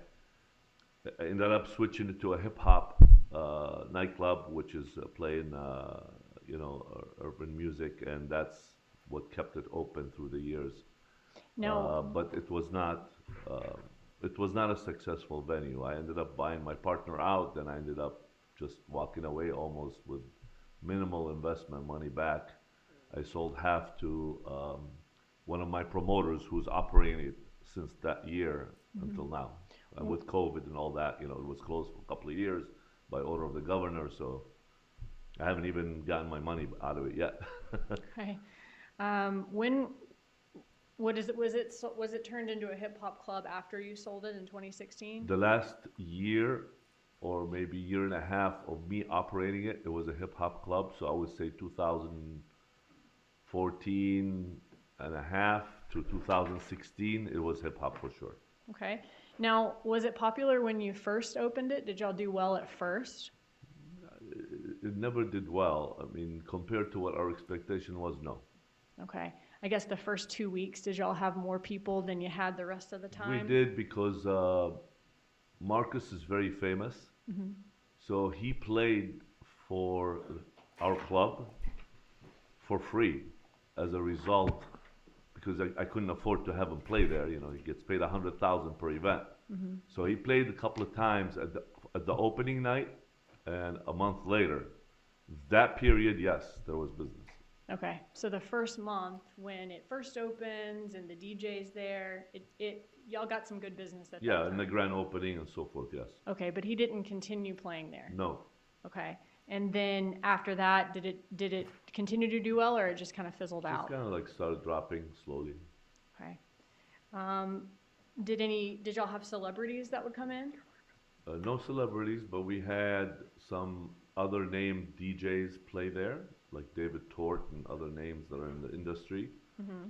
And, you know, those nights there'll be a little bit of action, but nothing really what we expected. It barely covered the cost of the DJ at that point because they were very expensive. Okay. Did you have high-end clientele that would come in and spend a lot of money? I would say it was mediocre. It wasn't high-end, no. Okay.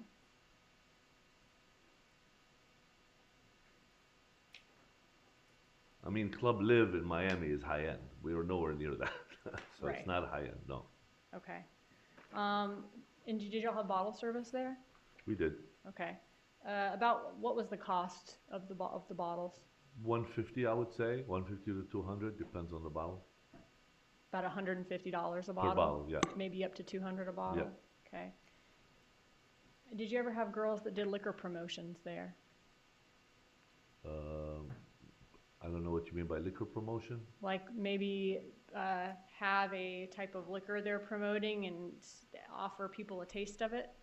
If that would have happened, it would have been sponsored by a liquor company, not my girls, and it will be done by models that would hire directly to sell that item or to pass along, and it's done through because Florida law prohibits the sale of like promotional items. So the guy has to buy the bottle from me. We can't give it away. Okay. So the company would buy 2 bottles and they'll give samples to the guests, but they hire models to do that. It won't be our staff.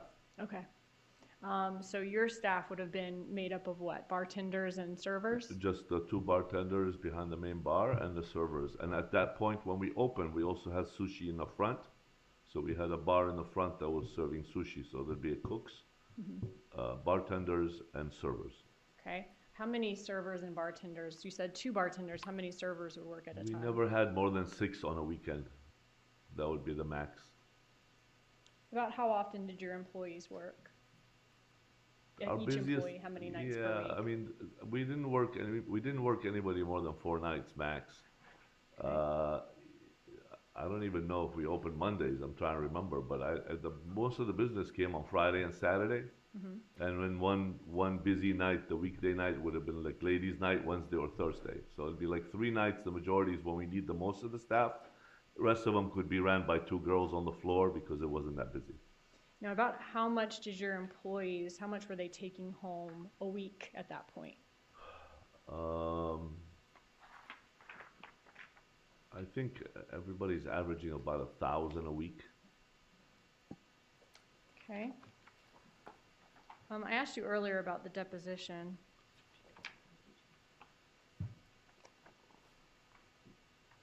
Looking at page 11 through page 11, lines 13 through 19. Mr. DeCruz? Improper refreshment. The witness didn't say he didn't remember. Well, are you refreshing his recollection or are you impeaching him? All right, you may proceed. Objections. Overruled. Same as the prior objection as to impeaching your own witness. All right, overruled. Right. I'm going to show you page 11, lines 11 through 19. If you could just read that to yourself. 11 through 19? Sorry. Oh, sorry, right here. 17? Yeah, 18 and 19. 18, okay.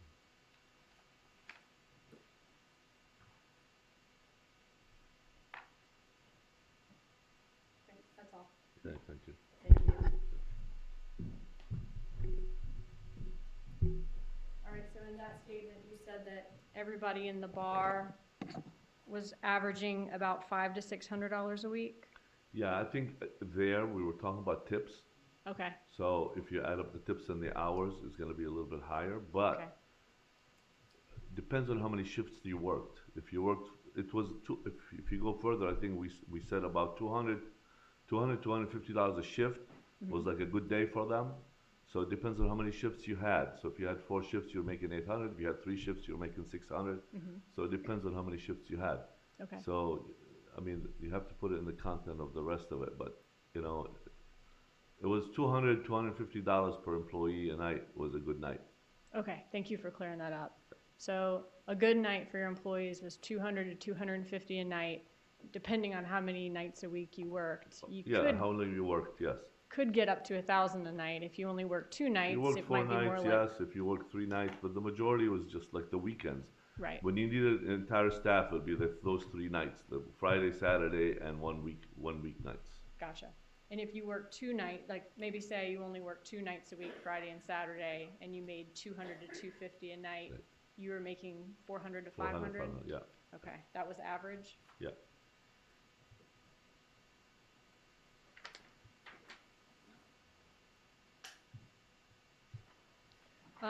I guess, I mean, y'all obviously had a bar in your club, and you Correct. said you had sushi in the front.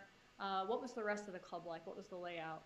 It was a booth, one large booth in the front, and there was 8 booths in the main club area, and the rest is stand up, and there was some seating in the front on high tops for the sushi area. Okay, so sushi high tops, or And you, a patio, I'm sorry, and a patio. okay, thank you. You could sit at a high top in the sushi area, go to the bar, or pick one of 8 booths, or go to the patio. Yeah, I mean, if you came to eat, you would have sat at the high tops or the patio, or if you're a smoker, but the club itself, the 8 big booths and the large booth in the front was for the club service, if you will. If you're opening a bottle or, you know, listening to the music. And do you remember a woman named Katherine Magbanua who worked at Club Fate when it was open? I do. Okay. How long did she work at Club Fate for? It was not a long period. Like I said, she was like a shooting star. She wasn't one of those that was there for a while. I believe it was months. If I had to guess, I would have said maybe 3 months. Okay. Shooting star meaning came quickly, left quickly? Yes. Okay. And what was her job at Club Fate? Cocktail server. Do you have any reason to believe she would have made more or less than the 200 to 250 a night that you told us about for average for your employees? I don't believe so. Do you remember the circumstances surrounding her leaving, why she left? Not really.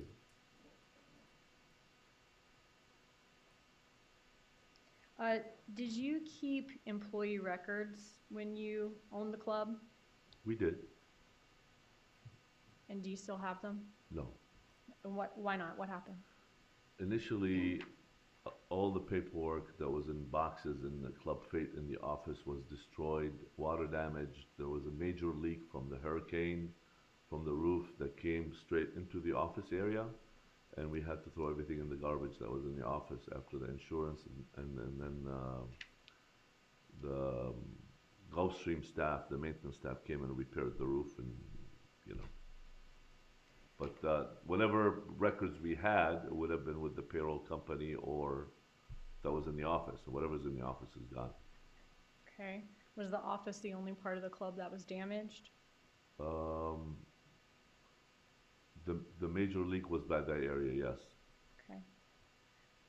And there was damage over yard house from our area as well, but it's in the same vicinity. Where were the employee records in relation to where the leak was? Right under.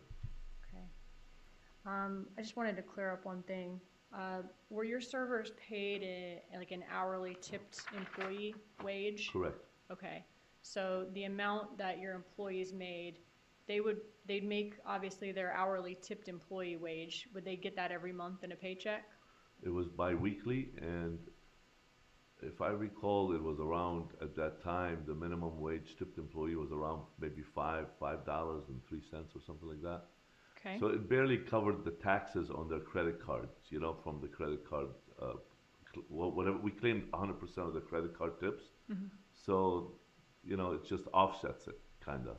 Gotcha. So the average of $200 to $250 a night you're talking about, that's how much the employee was like tipped that night that they're taking home? Yes.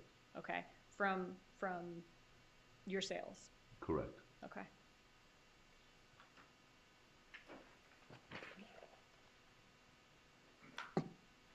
That's all I have. Thank you. Cross-examination? Sure.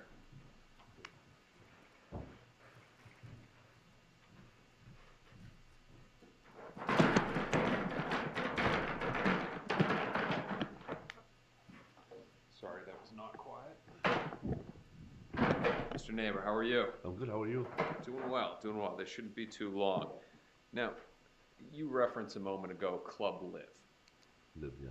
Now, for the jurors here, if you could describe what Club Live is. You compared it to your club. Club Live is the club, right? It's the club, yeah. It's run by David Grutman with Groot Hospitality, and it is the model that all other nightclubs hope to have. Correct. A capacity of what, 10, 20,000? No. I could be way off on those numbers. Yeah, you're way off on that. Live's capacity maybe 2,000. And that's within an amphitheater at the Fontainebleau Hotel where the likes of Frank Sinatra used to sing. It used to be that, yeah. They have the most sophisticated sound equipment and lighting equipment. Correct. Now, in comparison to a club like that, Fate is small. Very. If you compare it to your local bar, Fate is comparable to big. A local bar. Now, it's not a sleepy bar with one regular at the end of the bar, nobody else in there, right? We have plenty of nights like that. But you also... But Trust me, if it works, it works. When it doesn't work, it doesn't work. you would have kept the club if it were doing that well, If right? it was good, I'll still be there. But you'd agree with me that although there weren't club live nights with the likes of all celebrities and athletes, you did have your nights. When we first opened, yes. All right. Now, let's talk about your communications with law enforcement. You were contacted by them after you sold the club, right? I believe so. And I know your memory's a little bit off on this, but do you believe that it was right at the beginning of the pandemic in March of 2020? I think it's prior to the pandemic. All right. So my understanding, and correct me if I'm wrong, there is only 2 times that law enforcement contact you. Correct. And you remember that the FBI was mentioned, correct? Correct. And they only contacted you by phone. Correct. And the information that you were able to convey to them, actually strike that, and let me give you a different question. Would you rely on the memory of the law enforcement officers as to when they spoke to you? Me? Yeah. Should we ask them instead of going with your memory of when the communications were? I think you're better off going with them, yes. Okay. So you talk to them and they ask you questions about Miss Magbanua, and you'd agree with me that you vaguely remember, using your words, vaguely remember her employment and the details about it. Correct. All right. Now, you were asked by Ms. Dugan the amount of time that Katherine worked there. You'd agree with me that it was months that she was there. I said it was months. And even that is an estimate. Correct. Because you vaguely remember. Correct. All right. One second, Jordan. If I could have one brief moment. Just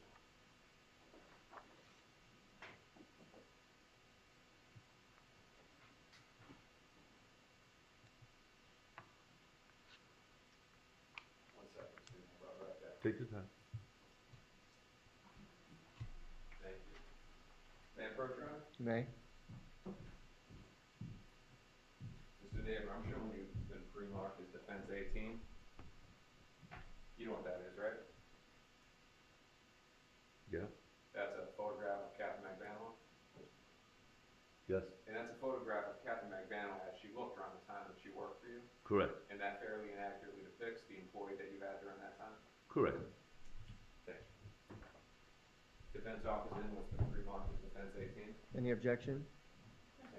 Be admitted as defense 18.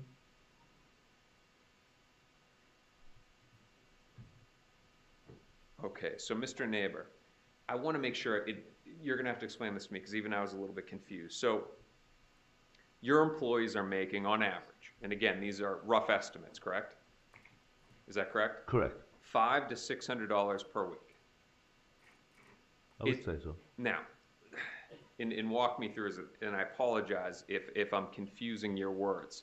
So I come into Club Fade and I get bottles, I get sushi, whatever it is, and I pay on my credit card and I tip on my credit card. Correct.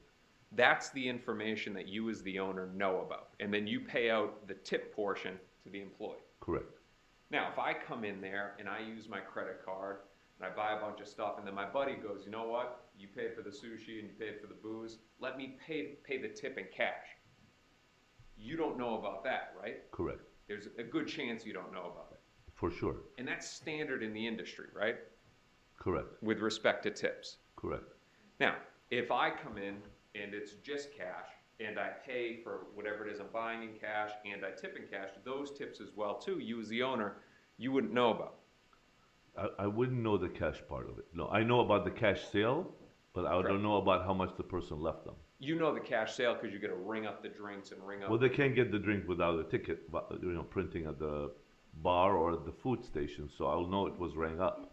So that $500 to $600, that can be put in the credit card pot, but we don't know the cash amount. We don't know the cash amount tip the employee is making of a cash sale. That is correct. So if it's $100, $200, $300 in tips, it would be the $500 to $600 plus any of the cash tips. If that's the case, yes. Now, is it not encouraged in the industry for servers to get cash tips because it offsets the tax liability for the business.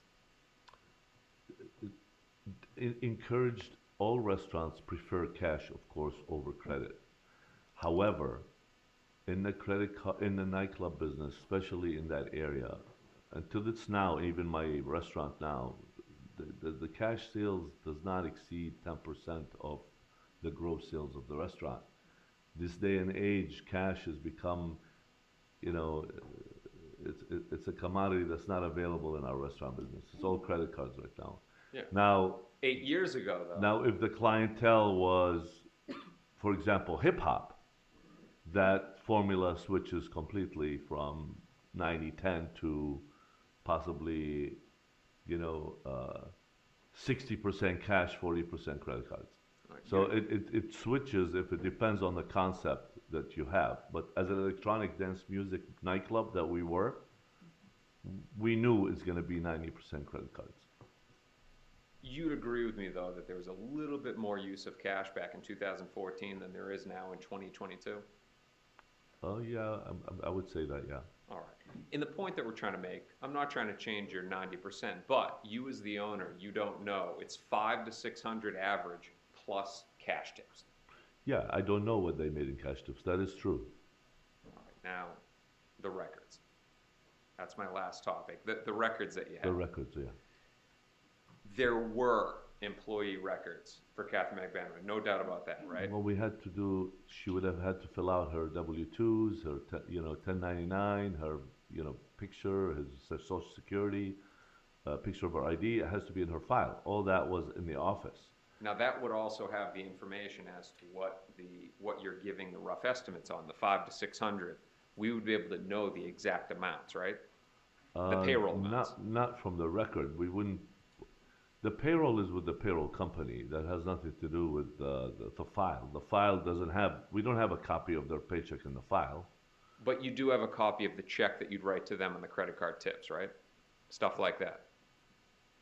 Let me withdraw that and ask it a different way. Within that box of records that was destroyed, you would have records of what you paid Ms. Magbanua. Correct.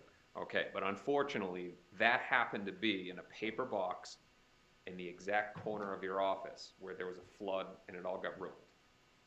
So it wasn't just one box, it was 10 boxes. But those 10 boxes It wasn't just hers, it's everybody else's. Oh, no. I'm not trying to say, like, why were hers just in the corner? But you agree with me that in the office, you've got boxes in the corner, and there's a flood, literally. Yeah. Computer, everything underneath that was destroyed.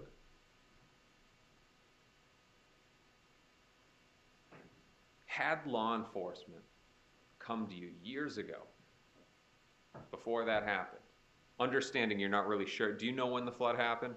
Do you know if it was before 2016? We got to look up when the hurricane was there. I'll tell you the exact year, but it was from that major hurricane that came through Florida, and it did a lot of damage. All right. You'd agree with me, though, that the chances of getting the documents, whether they were, wet and partially destroyed or even replacing it, it would have been better to get in touch with you back years ago in 2016, 17, 18, instead of waiting until the next decade.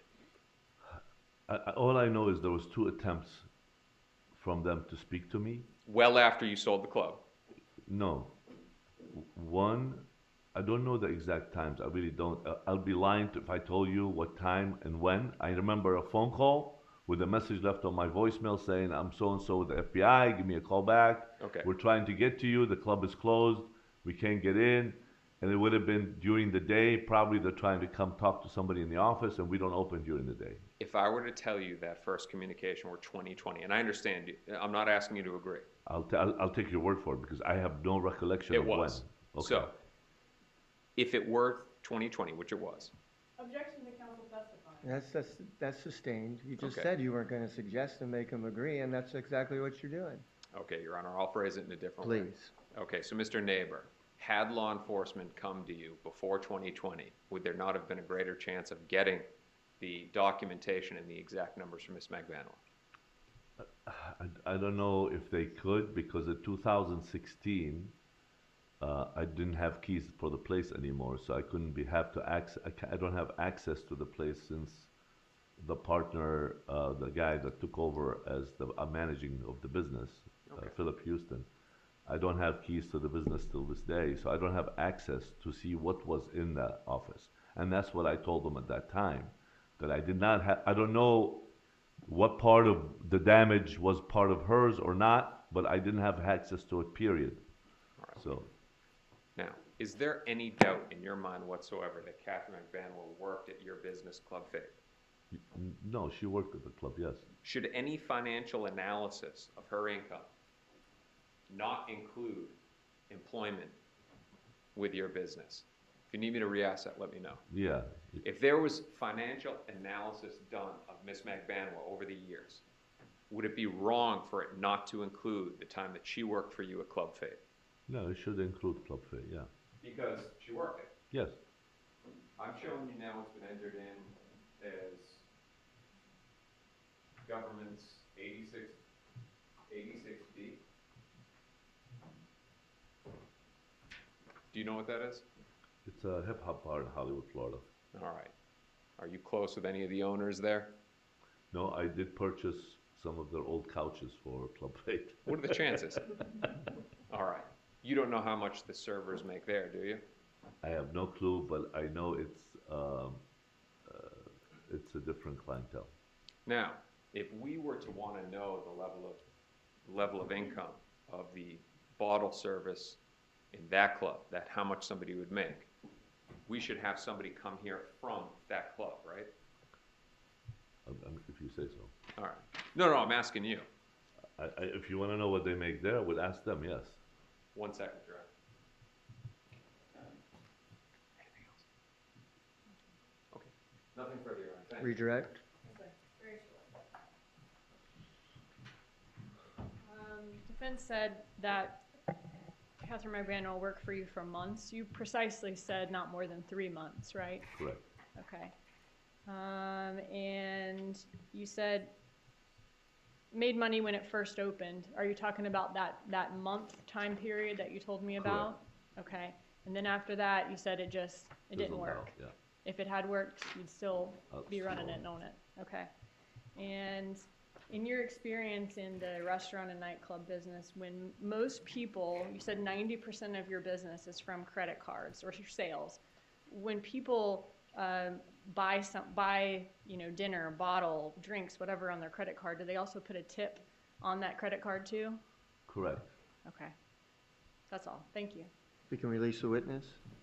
Yes, sir. All right, thank you, sir. Feel free to go. Thank you, Your Honor. All right, have a good day. State may call its next witness. June Umchinda.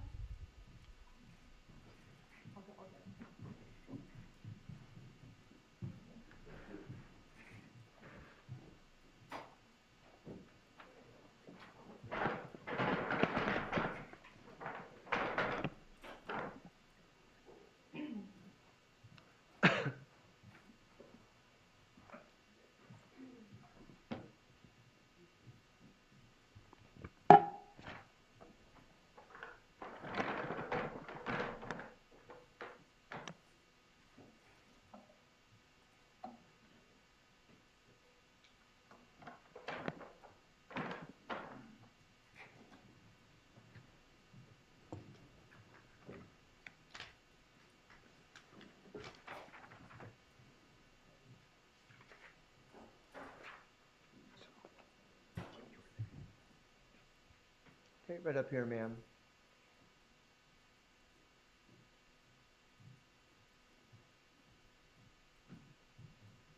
Good afternoon. Before you have a seat, we're going to swear you in. Okay, please raise your right hand, respond to the clerk. Do you solemnly swear or affirm that the testimony you shall give shall be the truth, the whole truth, and nothing but the truth? I do. Right, thank you. Please have a seat. Just need you to scoot up close to that microphone, okay? Adjust it if necessary. Okay. Sorry, I have my stuff here. with me. What is your name? June Umchinda, Please spell your name. June, last name Umchinda. Where do you live, ma'am? I live in Boca Raton, Florida. Do you know Charlie Adelson? Yes, I do. How do you know Mr. Adelson? He's my ex-boyfriend. How long did you date Mr. Adelson?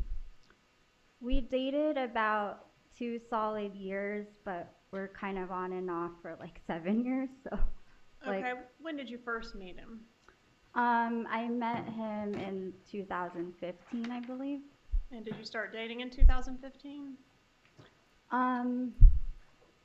Okay, I think I met him 2014 because I met him once when he was with someone else and he was living with a roommate that I was talking to back then. So we met once and then a year went by and then we reconnected, which I believe that was 2015. All right, who was the roommate that you mentioned? Jerry Obed. Okay, that was somebody that was living with Charlie Adelson? Yes. Okay, and I think it's Dr. Obed, correct? Right. Was Dr. Obed living with Charlie Adelson when you started dating Charlie Adelson? No, not anymore. All right, so you started dating him in 15? I believe so. I have to look back, but yes, I believe it was October 2015. All right, and you said it was kind of on and off. Can you tell the jury, was it steady for a certain period of time and then on and off after that? Can you describe that?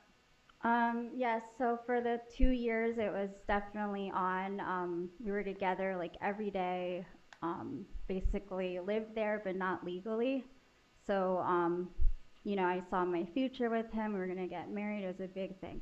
But after this and everything, obviously a lot happened and we ended up breaking up. And we just always kept in touch, but we weren't officially together. So that's why I say it's on and off, because we've seen each other a few times after the 2 years. Okay.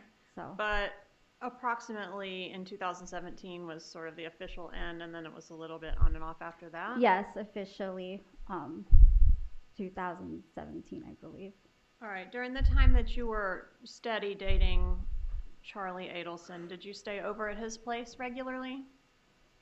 I did almost every night. I think every night I did, yeah, when we were together. Where was his place? Fort Lauderdale, Florida.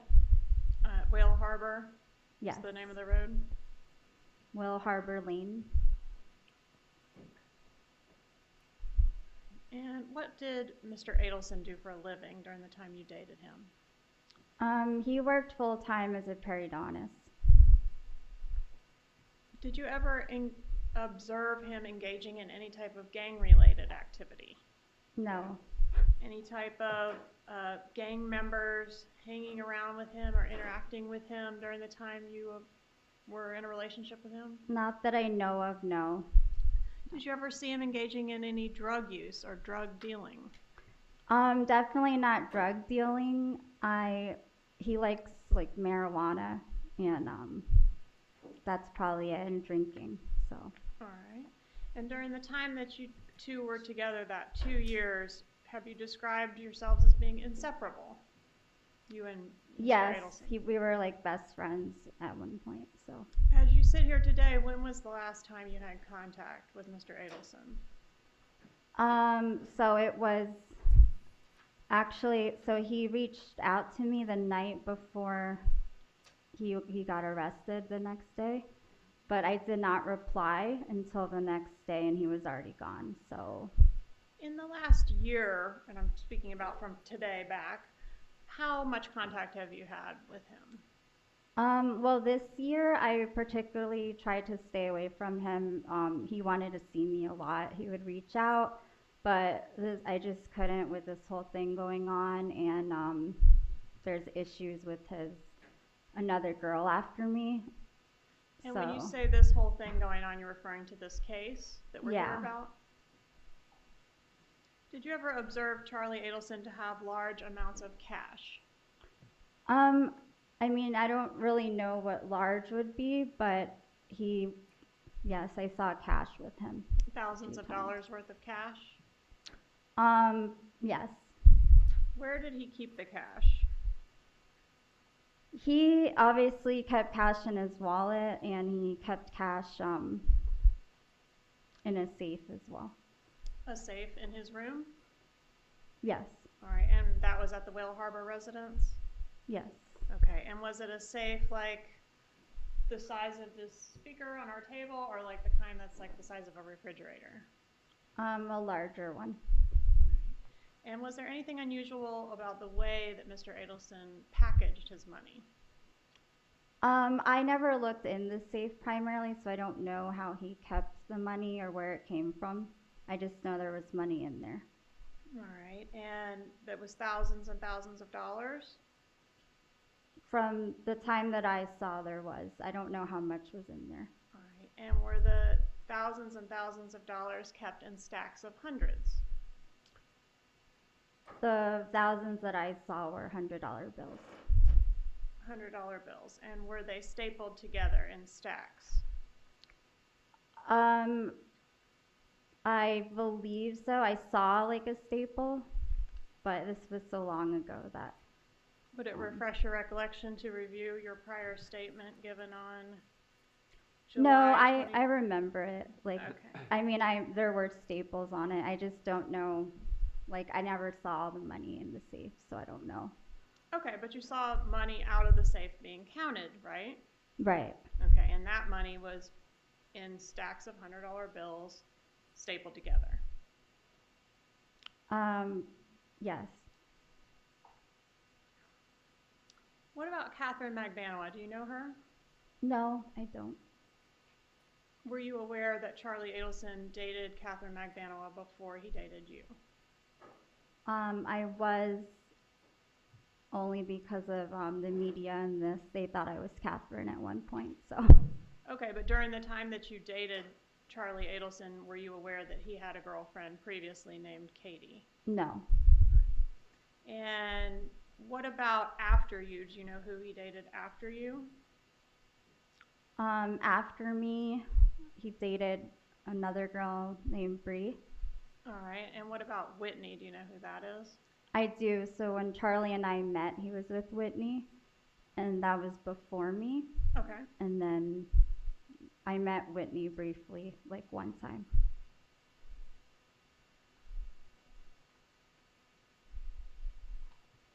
And are you aware, after the media attention began in reference to this case, of Charlie Adelson beginning to have a lot of contact with Katherine Magbanua? No. Did you previously say that in your statement in July 24th of 2018? Not that I recall. Did I say that they were speaking a lot, or? That Charlie started talking to Katherine Magbanua a lot after the media attention started. Did you say that? Don't recall. I might have said it, but now that I look back, I can't really like pinpoint when. I think I saw a text message of him talking about a car with her or something, but I never like heard him talking to her. Okay, did you ever know of Katherine Magbanua working for Charlie Adelson as an employee? No, I didn't know Charlie back then, so. Okay, and during the time that you were with him, she was not working as his personal assistant to your knowledge, or working for him in any capacity to your knowledge? Not that I know of.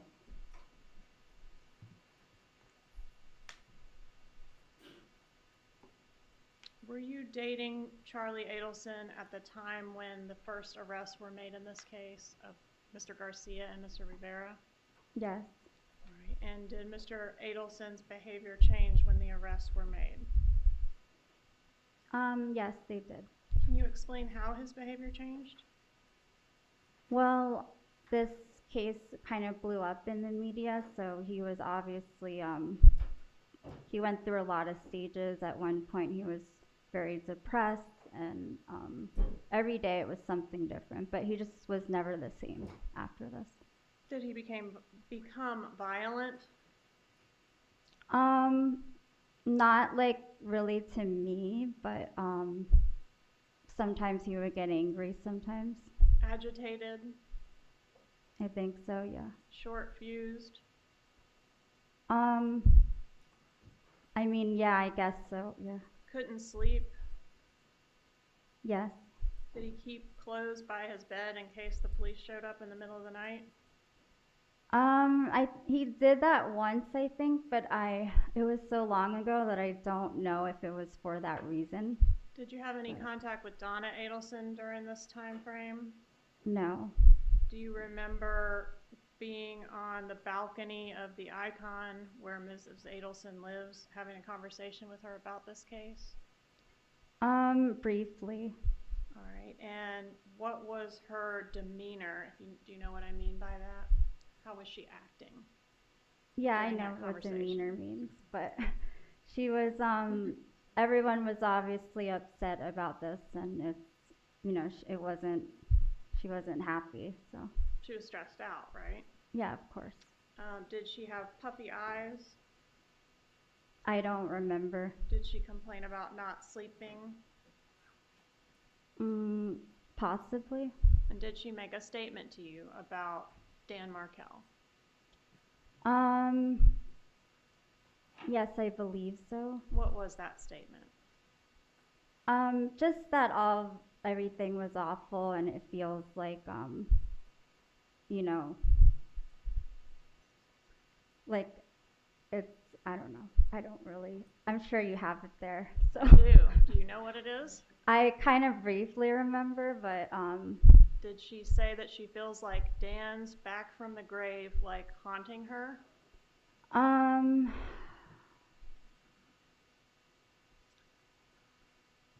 I don't know, like, if they were those exact words. I think she was just so stressed out and upset that that's how it came out, so. During the time you dated Charlie Adelson, how many times did you visit his parents at the Icon? Not more than 10 times. And was this the last time you ever visited them at the Icon when she made this statement? No. So you saw her again after that? Yes. Was there any further conversation about the homicide at that time? No.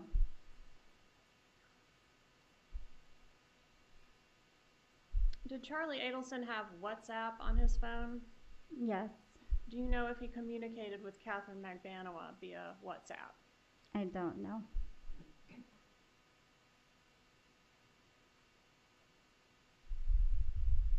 After your breakup with Charlie Adelson, I guess I'm referring to the official breakup in 2017, did he give you any gifts?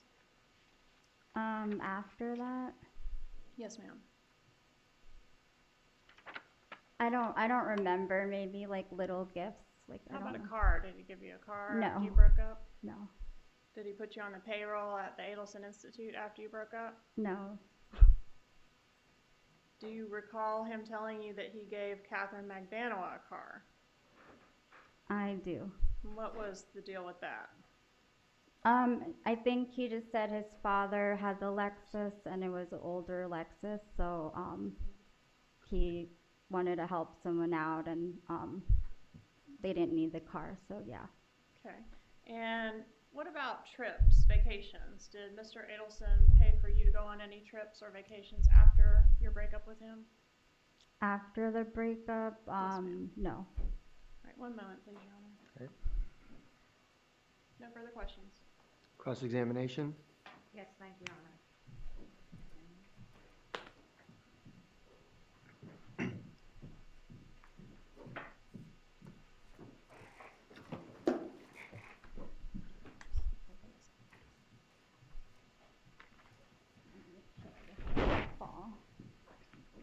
Good afternoon, Ms. Mchindo. Good afternoon. How are you doing today? Good, thank you. You a little nervous? Yeah. No, I've been here since 8 a.m. waiting, so that's why I'm a little many people tired. in here can understand what you're going through. So, I just want to go over some more details about what Ms. Katherine discussed with you about your relationship with Charles Adelson, okay? Okay. Now, when you first met Charles, he had a girlfriend at that time, right? Yes. And that girlfriend was Whitney. Correct. You were actually on a date with his roommate, Jerome Obed, when you met him the first time.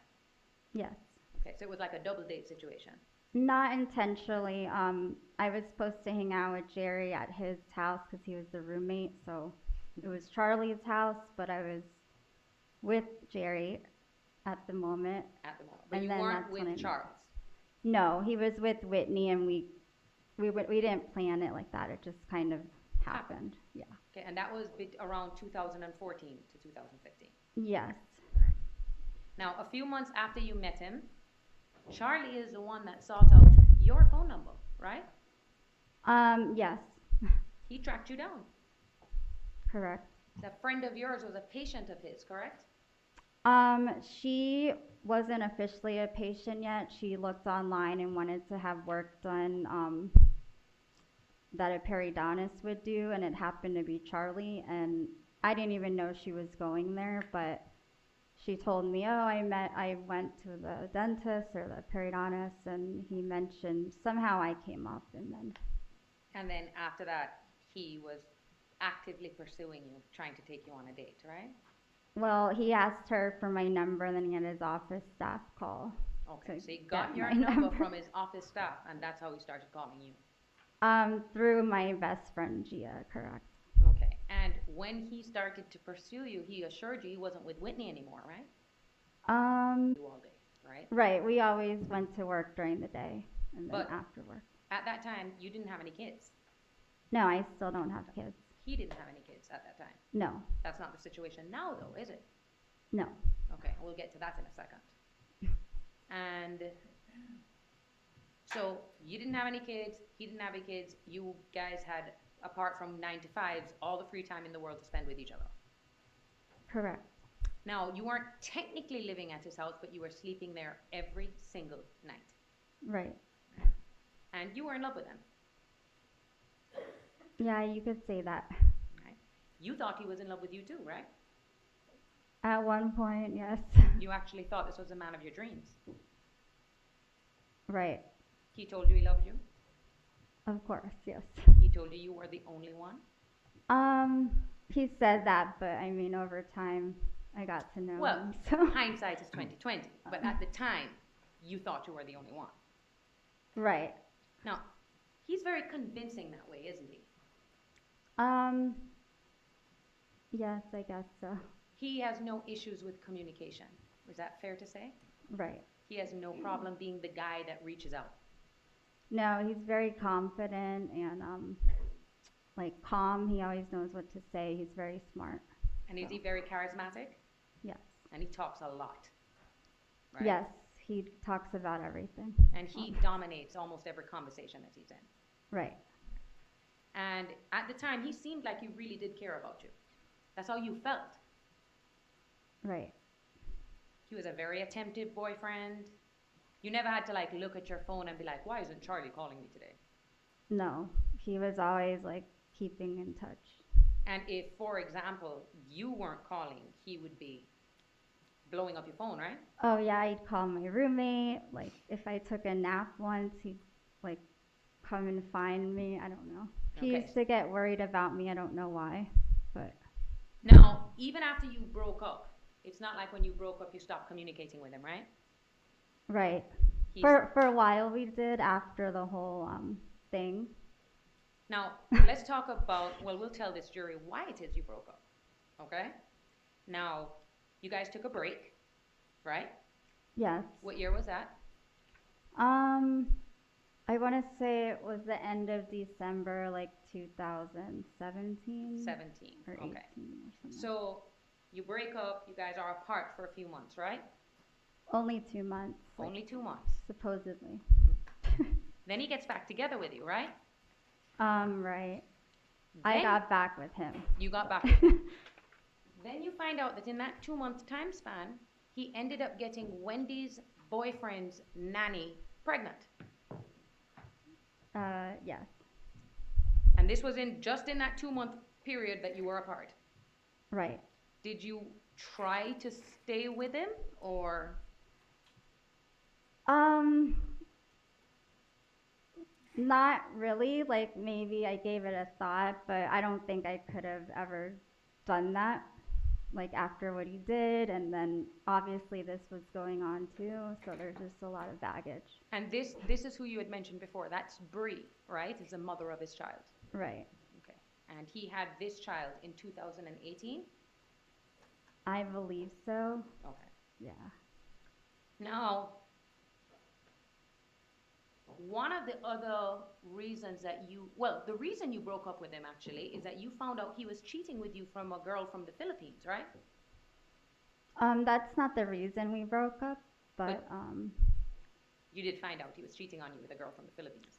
yeah, he never admitted it till this day, but I suspected it and I've seen the messages, so. You found something in his obviously. phone with a girl that lives in the Philippines, right? Right, yeah. Does Charles like to go to the Philippines?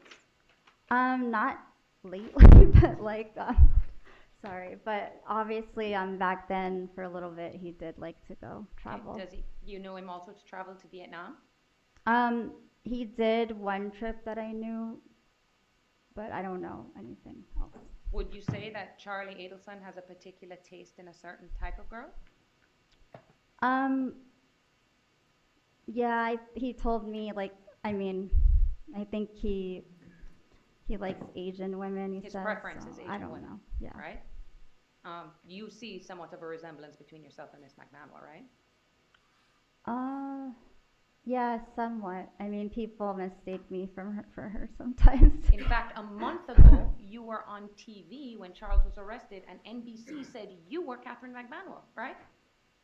I heard of that. I didn't see it, but people were telling me that my picture was up, mistaking me for Katherine, so. All right.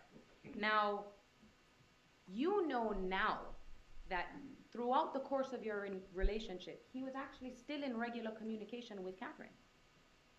I do, because I just saw the recording of all that. That was when I was still with him.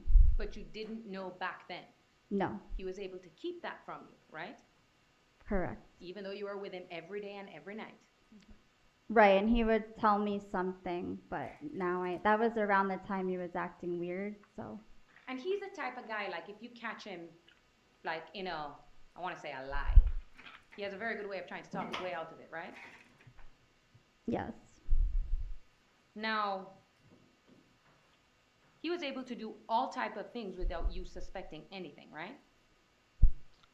Not exactly, I would suspect, but he was good at, hiding things. Yeah, being Charlie, I guess you could say. So, when you started dating him, you had no idea who Katherine Magbanua was? No. And you guys, you said, became serious in October of 2015, 1 year after Dan Markel was murdered. Yes. Yes. That, you spent that Christmas with his family, right? It was Hanukkah, but yeah, I think it was that Hanukkah that I... That Hanukkah, because they're Jewish, right? And Donna was there, right? Right. Harvey was there, right? Right. Wendy was there? Right. That's when you met Wendy's boyfriend. Yes, David. David. At and the it's time. David's nanny who is the mother of Charles Adelson's child. Yes. Now you asked Charlie what happened to Wendy's ex-husband, right? I did, yes. And he told you, his girlfriend, someone shot him in his garage. Right. And when you tried to ask him more questions, he was very short with you.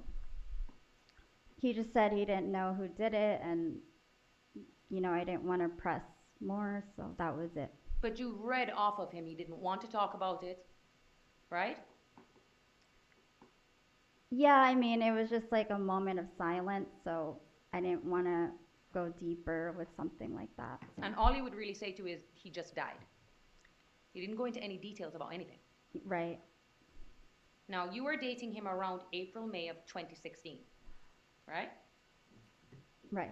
That is when someone approached his mother on the street, right? Yes. And you had said that for 2 weeks he was acting very strange. He was acting strange all the time ever since this, so yeah. And around that time, you had said too that he was more consumed with his family than usual. Possibly, yes. All right. Now you trusted what Charlie would be telling you, right? I did. Okay. And even though you tried to ask him as a concerned girlfriend, like, what's going on? Why are you behaving like this? He wouldn't tell you what's going on, right? No. He never told you that some person walked up to his mother and was handing him a paper about his brother-in-law's murder and demanding money. No, and the night I guess he met with Catherine, he lied to me about where he was that night, so. And then Oh. I found out later I guess he didn't want to tell me he was with Catherine, like an ex-girlfriend. So he had no problem being with you and then keeping all these things behind your back, right? Right. You only found out now that he was lying to you the entire time. With that lie, yeah. That lie amongst others. Well, I mean, he did tell me like after the fact when it came out, but then I realized I put two and two together that it was the same night that he was acting suspicious, so. Okay. Now, you were actually dating Charles before everything blew up in the media, right? Correct. Charlie actually told you about Dan Markel being murdered before everything came out in the media. Yes. Okay. And that's all he told you is Wendy's ex-husband was murdered. Correct. He was in a garage and that he didn't know who did it. Right. And you found out that Charlie was actually a suspect in this homicide when someone from ABC walked up to you in front of Charlie's house, right? Yes. They thought you were Catherine Yes. and tried to interview you. Yes. You're not Catherine. No. I didn't even know her name at the time. I was like, who's Catherine? And literally, like, walking up on his driveway, people with microphones were coming up to you to try and interview you, right? Right, and that's how I found out about this, so. Okay. From a reporter coming to you. Yes. Now, I'm sure once you heard about that, natural tendency is to start looking up everything online, right? Well, it wasn't online back then, as of yet. But at some point, you were able just to type in his name and a 24-page affidavit would pop up detailing his alleged involvement in this, right? Right. And this is when he was still free, right? Yes? Yes. And you just mentioned that the last time you spoke to Charles Adelson was the night before he was arrested, right? I'd have to look. I know he wrote me. I don't know if I responded that night, but I usually didn't text him back right away recently because I just wanted to wait, like stay away from him for a little bit. That wasn't in 2016, So. right? No, this was the night before he was arrested. A month ago, Right. right? April 20th of 2022. Yes. Okay. So all the time that he's free and he has all of this stuff online and all this stuff saying that he was suspected, he was never arrested until a Right. month ago, right? Yes. And I'm sure you as his girlfriend, when all this stuff was out in the media saying that he's involved and in this homicide, you must have asked him, what is all of this? Yeah, I mean, I was just kind of shocked that he didn't mention it or tell me what was going on because I had no idea about anything, so. Before then, he never said to you, oh my God, these people think I had something to do with my sister's ex-husband's murder. He Right. never said anything like that to you, right? No, he would just rush away to his friend's house or try to go somewhere and not tell me where. So I just thought it was something else. That he tried to keep you from knowing anything. Right. Now, he also told you at one point not to answer the door if the cops showed up, right? Well, he went out of town and he said if I was at the house and the cops show up, just don't answer it or. But I didn't know anything. I'm like, why would the cops show up? Now, Catherine was arrested on October 1st of 2016. You guys are still dating then, right? Yes. And when she was arrested, he was shocked and surprised that she had been arrested, right? Yes. Those were the words you used, right? Right. And those were the words you used when you were describing that to Agent Sanford back in 2018. Right. When she was arrested, he started now acting more strange. Put a strain on your relationship, right? Right, of course. All right. Now, in August, before that arrest, okay, there was an episode on 2020, right? Right. You watched it with him? Not like the premiere, but eventually we ended up watching it because everyone was talking about it. So, Yeah, I can imagine. yeah. Okay. And isn't it true that when Agent Sanford came to interview you in 2018, he told you that they put that show out? They did. I don't know if I remember that, but If it's reflected in your recorded statement, that would be a fair representation of what Agent Sanford told you, right? that they put 2020 on. That or- we put that show out. Oh, I mean, I'm sure. I don't really remember right Now- now, but You watched the show with Charlie, right. and he'd never give you any explanation about any of it, right? No, well, at that time it was out, so I kind of knew what was going on by that time. Isn't it true he actually told you they have it completely wrong? Yes. He said that Katie worked for him, right? He did say, like, I think she did work for him, like, did some work for him. He also mentioned that she paid for her own breast augmentation, right? He said she paid for, like, one of them or something. So if she's only had one, then she paid for it. Like, I guess he helped her with the other, I don't know. Helped her find the doctor? No, like, half of it. So now your testimony is that he said, told you he paid for half of her breast augmentation? No, I don't think he ever told me that he paid for it at all, but he said something about they accused him of paying for it, and he said he may have helped like half, like, and paid for one. I don't really know. Are you why he saying said one that. breast? Yeah, I don't, this is not my words, that's Okay. what Charlie said. All right. so. And are you not sure if what you're telling me now has been improperly influenced by all the stuff you've read on the media about this case? Wait, what was it? Sorry. I'm saying, are you able to separate what it is that you know or from what you read in the media about this case before you were interviewed? I tried to, yeah. All right. Now, the first time that the detectives came to speak to you was in the middle of 2018, right? Right. They knew you had broken up with Charles and you guys weren't on good terms, right? Oh, that time. I think they knew, like, yeah, they knew after I told them. So. Now, when they tried to come and speak with you, they didn't just bang on your door, not announce themselves, leave, and never come back, right? No, I think for a few days they tried to get in touch with me. No, they waited in your lobby for you, right, of where you lived? Well, I parked my car and they like waited for me to get out of my car to walk to my lobby and to my place that I lived at the time, yeah. They had previously called, identified themselves, and left messages for you saying they wanted to speak to you, right? Right. Okay. And when they finally approached you in the lobby, they identified themselves as law enforcement.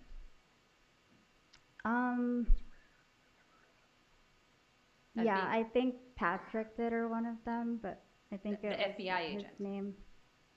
Yeah? But I wasn't sure if the woman was Shelley. But you were sure that you were speaking to law enforcement. Yes, at that time. And they were nice to you. They were really nice, yeah. And they said they wanted to talk to you, right?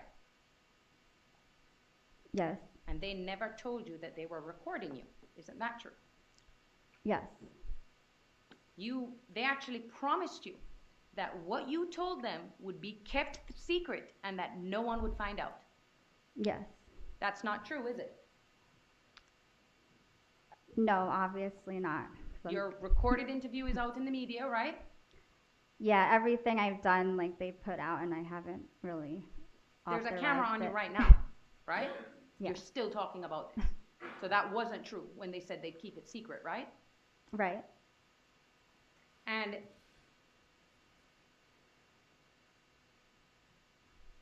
they gave you every opportunity to answer the questions that they posed to you about Charles, right? Yes. They never accused you of lying. No, I was obviously, like, upset at that time, so I was willing to share what Charlie did to me and open up to them. I was vulnerable, so.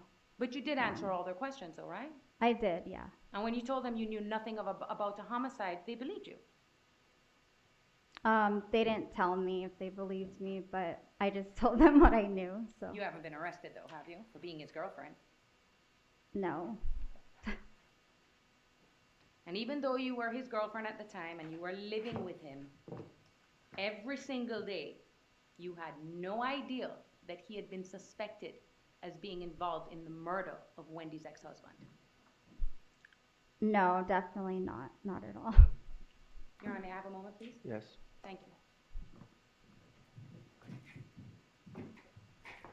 Is there any water? Sure, do we have a water? Can we get water?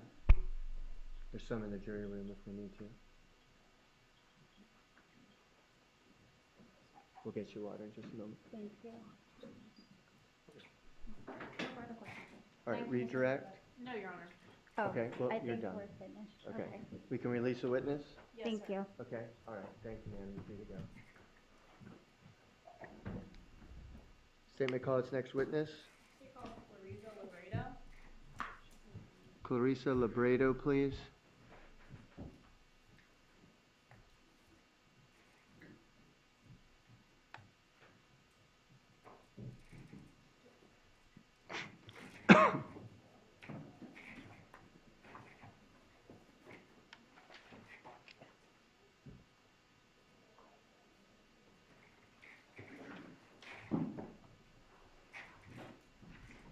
Okay, ma'am, if you come right up here, please. Good afternoon. Before you have a seat, we're going to swear you in. Okay, please raise your right hand, respond to the clerk. Do you solemnly swear or affirm that the testimony you shall give shall be the truth, the whole truth, and nothing but the truth? Thank you. Please have a seat. I just need you to speak loud and clear into that microphone, okay? If you could scoot on up to that. Good afternoon. Will you tell us your name and spell it for the court reporter, please? My name is Clarissa Labredo, C-L-A-R-I-Z-A. Labredo is L-E-B-R-E-D-O. Okay, I'm going to ask you today some questions about your employment at the Adelson Institute. I guess since maybe about 3 years ago, that's now a different dental practice, right? Yes. Okay. But before, what year was it sold? Not a year ago. Okay. Less than a year ago. Less than a year, okay. But up until less than a year ago, you worked for the Adelson Institute for many years? Yes. Okay, how many years? Close to 40. Okay. And now do you work at the practice that it was sold to? Yes. Okay. Now, I'm just going to ask you about Adelson Institutes, and so where was Adelson Institute located? Tamarack. Where in the Miami area is Tamarack? No, it's not in Miami. Okay, where in that area is Tamarack? It's in Broward. Broward County. Okay. And is it near Fort Lauderdale? Yes. Okay. What was the exact address? 7737 North University Drive, Tamarack. Okay. And what type of business was the Adelson Institute? Dental office. And what was your position there? Dental assistant. Did you ever work the front desk? No. And you knew Harvey and Donna Adelson and their children? Yes. All right. You said you worked there for almost 40 years. That includes the years 2014 to 2016? Yes. Okay. My questions are going to be about those years for you today, okay? All right. Can you tell us the names of the employees of the Adelson Institute during those years? It was myself, Dr. Adelson, Charlie, Donna, Erica, and Amy. Okay. Is Erica Johnson? Yes. Okay, and she works the front desk and is Charlie Adelson's assistant? Yes. Okay, and you are a dental assistant? Yes. Okay, and Amy, what does she do? Hygienist. Hygienist, okay, and then The only other people besides you, Erica, and Amy are the Adelson family, Harvey, Donna, and Charlie. Right. Okay. Now, Harvey and Charlie, they are dentists, right? Yes. Okay. What about Donna? What does she do there? She worked up front and, Kind of like manages the office? yes. Okay. Is she the person that does payroll?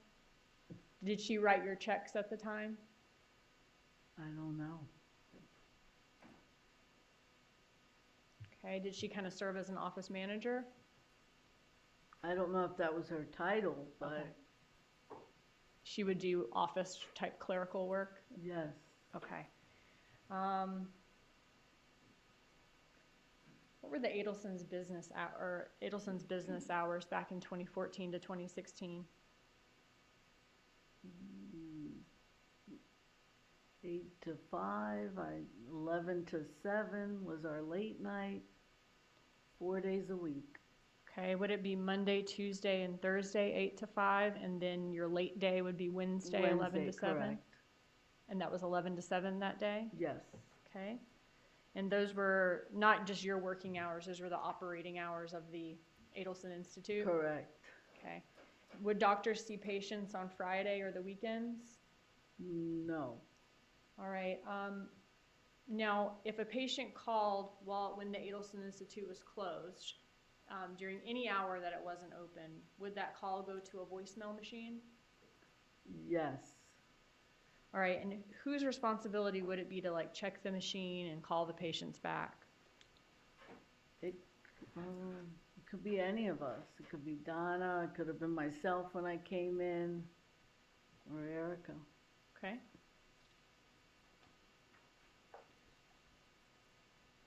Who has access to the employee records at Adelson Institute?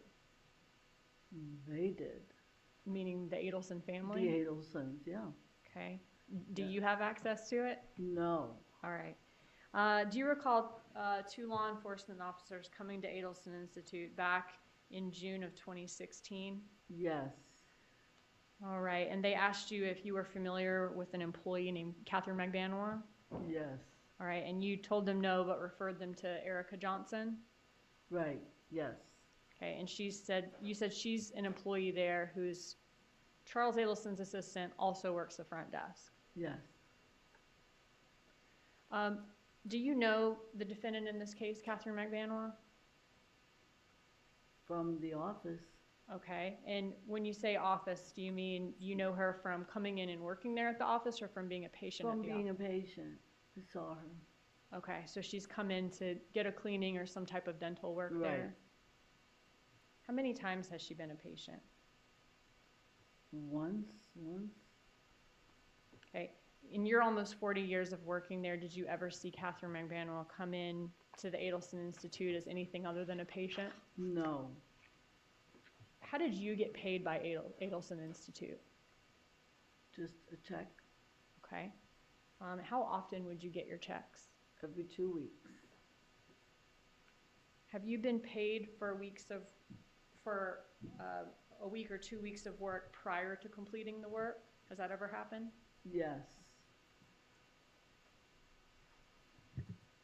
And I'm not talking about sequential checks. I'm talking about predating. Like you getting your check before you've worked, before you've completed that period. Yes. Would you ever get multiple paychecks at a time? Yes. Okay. How many? Maybe 2 more than I was supposed to get. Okay, so that would be 3 then? Right.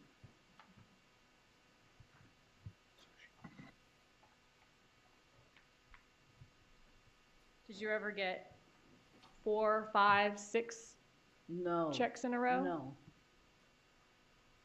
When you would get 2 or 3 at a time, what would be going on at that time for the Adelson family that would cause you to get those checks? If they were going to go away, they paid me before they left.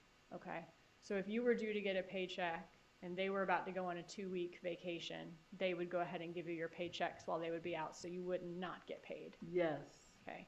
But you would never get 4, 5, 6 in a row? No.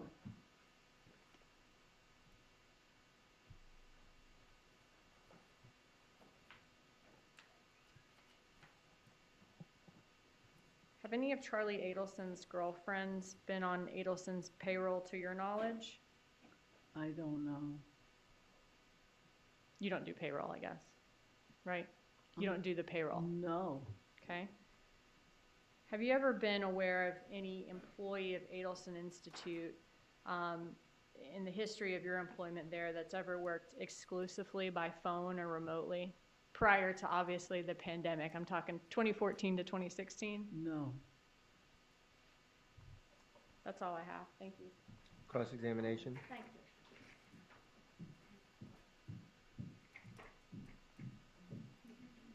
Good afternoon, Ms. Laredo. How are you? Hello, good.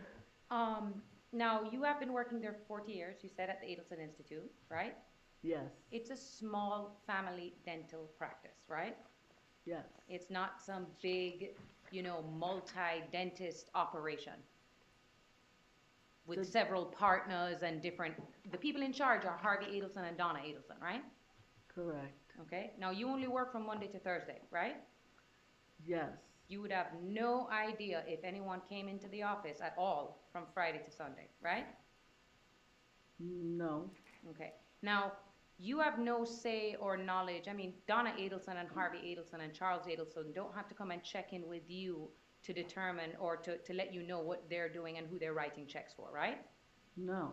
Okay. Has Wendy Adelson ever worked in the office? No. So if her parents gave her a paycheck every couple of weeks, but she didn't physically work there, that's something that they could do for their daughter, right? I don't know.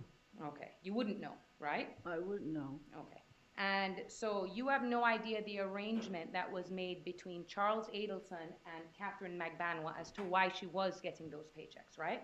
No. And you're not in a position really to ask the Adelsons why they write checks, right? No. The best people to tell this jury about what that was for would be Donna Adelson and Harvey Adelson, right? I don't know. Okay. They're not in Tallahassee, are they? They're not coming here to testify under a state subpoena? I don't know. Okay. No further questions? Redirect.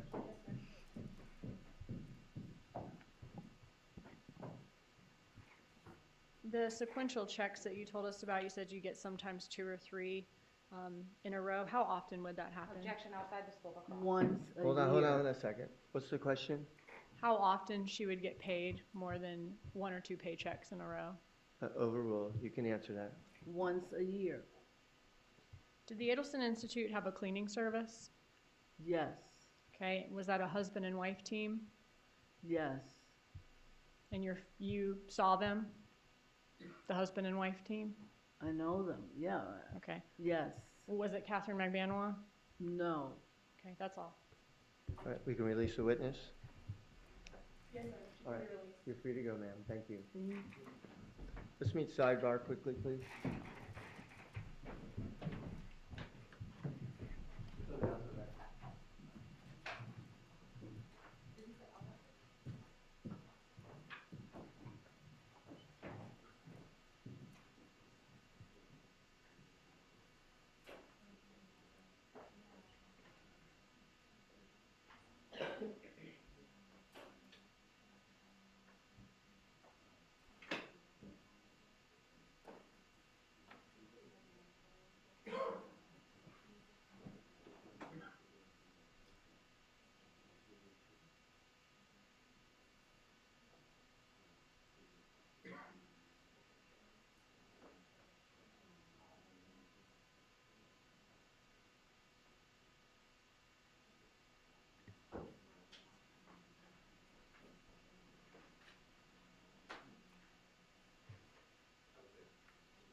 All right, state may call its next witness. State calls Erica Johnson, please. Erica Johnson, please. I apologize to the jury. We are going to stay a little bit later today, but we have one witness that is on a scheduling issue, and so we'd like to get her testimony today, okay? Thank you.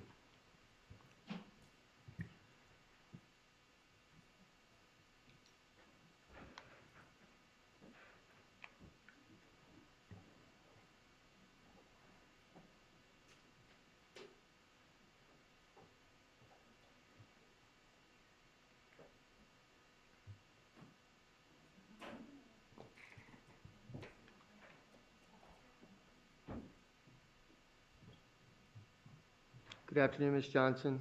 Good afternoon. If you could come right up here to the witness stand.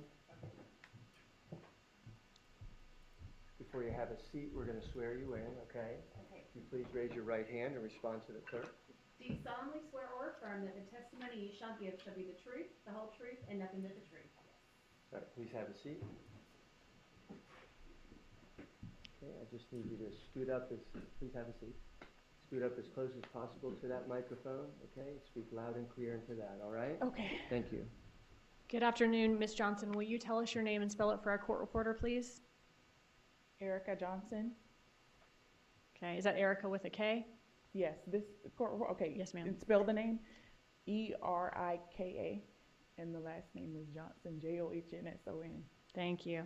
All right, so were you employed at the Adelson Institute for a number of years? Yes. Okay, how many years? 11. 11, okay. And do you work now at the dental practice that the Adelson Institute was sold to? Yes. Okay, and that was about a year ago, I guess, thereabouts?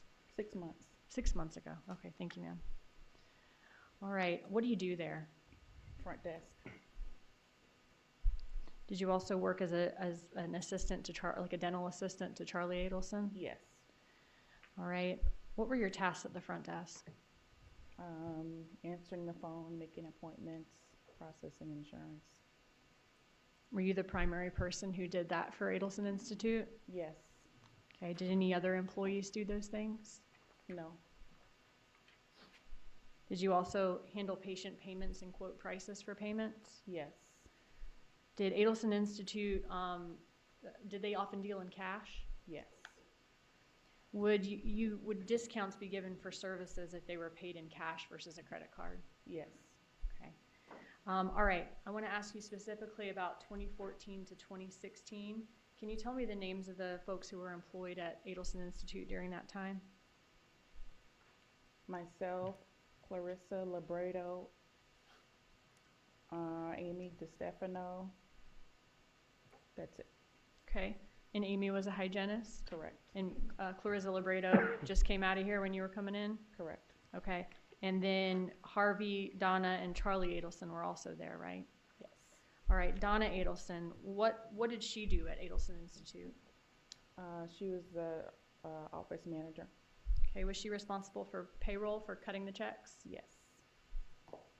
And did you report to her? Yes. All right. The Adelson Institute hours back then, what were they? I think Monday through Thursday, 8 to 5, I think. Okay, and was Wednesday your late day, 11 to 7? Yes. All right, if somebody called the office and the office was closed, would that call go to voicemail? Yes. And whose responsibility would it be to check that voicemail once the office opened again? Mine. Okay. I want to talk to you about a couple of law enforcement officers coming to the Adelson Institute on June 1st of 2016. Do you remember that? Yes. All right, and did they ask you about Katherine Magbanua? Yes. Did they ask you whether or not she worked at Adelson Institute? Yes. And did they ask you for like employee records of her? Yes. Were you able to provide them with any records? No. Okay, do you have access to those records? No. Who has access to those records? Dr. Adelson. Meaning Harvey or Charlie or both? Probably both. I don't know. It's probably going to be Donna. It's probably going to be Donna that has the records. Okay. Well, Were any of them there when the FBI agents came by? No, Okay. When police asked you for the employee records, did you call Donna? no, Did you call Harvey? no, Who did you call? Charlie. Okay. When you were asking him questions about, or I guess letting him know what was going on, did you kind of go back in the office to make that phone call? Yes, All right. Did you have an opportunity to hear that phone call before court today? yes, You didn't know at the time that that phone call was being recorded, right? no, Okay. When you listened to the call, was that your voice and Charlie Adelson's voice conversing? yes, Okay. And that was an accurate, from your memory, an accurate recording of that conversation? yes, from my memory.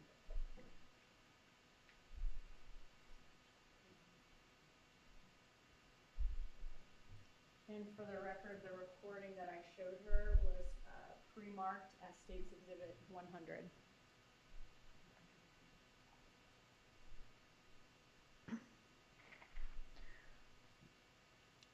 All right. After you advised Mr. Adelson of what was going on, did he give you some instructions as to what you could do? Judge, objection, hearsay, we just discussed this at sidebar. What, say the question again? Did he give you some instruction as to what to do?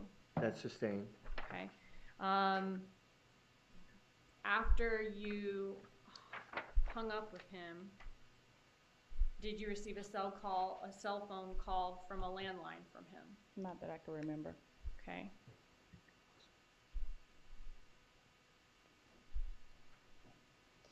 After that phone call with Charlie Adelson,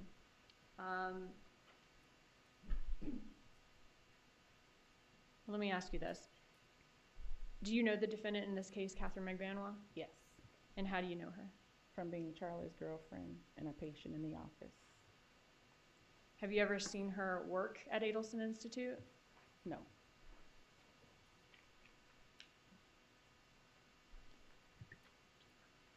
Does the Adelson Institute have a cleaning service that comes? yes, Okay. And are they like a husband and wife team? yes, Okay. Is I guess the wife part of that husband and wife team, is that Katherine Magbanua? no. Do you get paid yearly or by the hour? Yearly? No, by the hour. By the hour? Okay. And how often do you get paid, or did you get paid back in 2014 to 2016? I think bi-weekly. Bi-weekly? I think, yeah. Would you ever get paid for weeks of work in advance? Yes. Okay. When would that occur? If they would go on vacation? Okay. And would you ever get, I guess it would 2 paychecks at a time when that happened? Sometimes. Would you ever get 3 at a time? I don't think it would be 3. Would you ever get 4, 5, 6 at a time? No.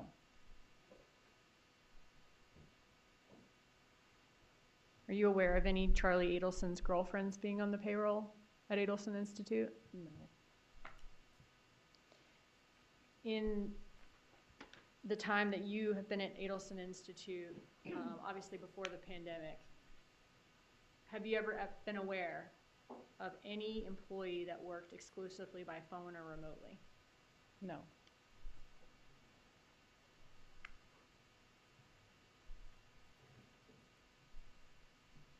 And would you get paid, I think, were your checks around that time, were they about $589 Yes. biweekly? Okay. And that was at about 28 hours a week at $11.50 an hour? Yes. Okay. That's all I have, thank you. Cross-examination? Thanks, Judge.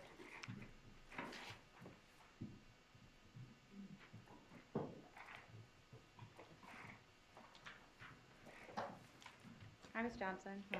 How are you doing today? I'm good. Okay. So, this is not the first time you've given information about this case, right? Correct. All right. In fact, you actually testified before that you were not sure whether or not Katie was an employee. That is correct. You actually gave that sworn statement back in 2017 when Ms. Kappelman was present, right? That is correct. Okay. You actually testified as well that it's possible she only worked on Fridays. That is correct. Okay, and you also testified that you only know of the people who you are only to testify about people who work there during your work hours, right? Correct. And you have no idea how or who or what checks Donna Adelson writes.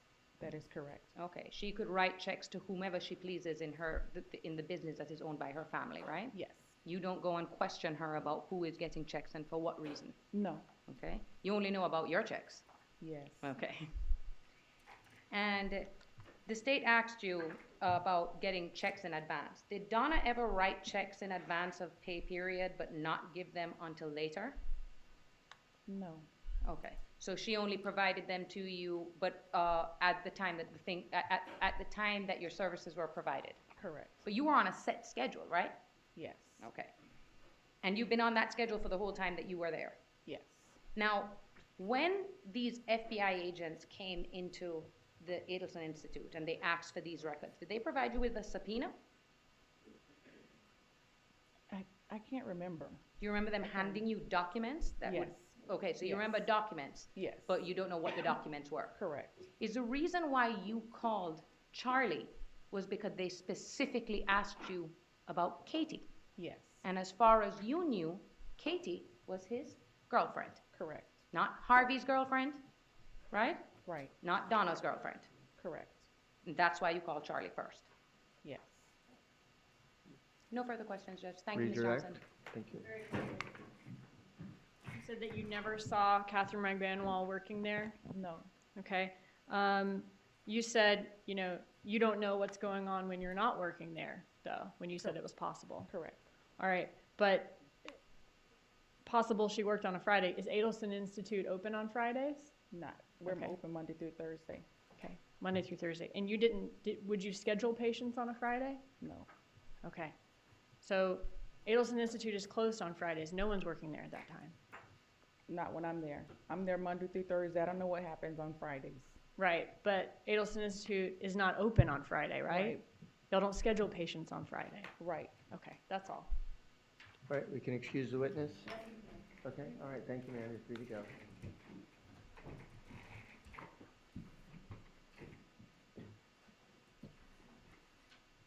All right, that concludes the testimony for today. So before you go, just my daily reminders to you, not to have any conversations, don't look at the internet, any local news reports, no conversations with friends or family or with each other. And we'll see everybody back tomorrow at 8:30. We'll start promptly after that, okay? All right, thank you all very much.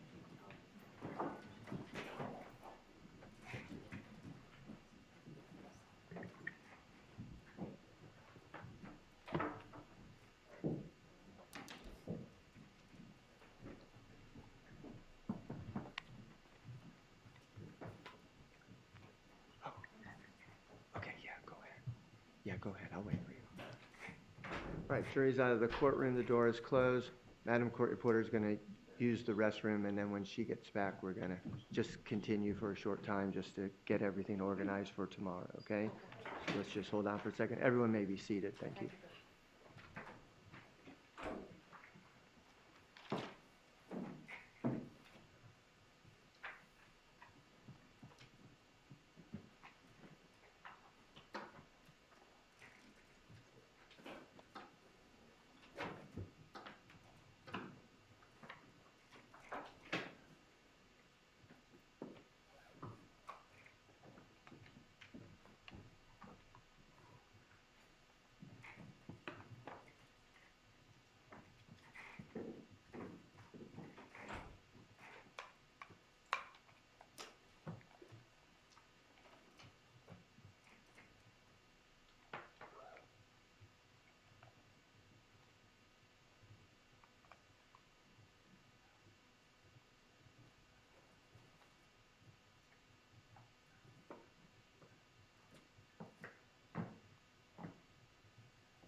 All right.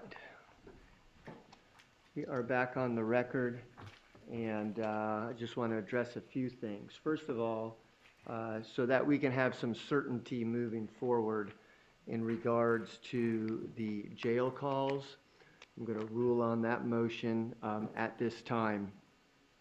The court's going to rule that any calls between Ms.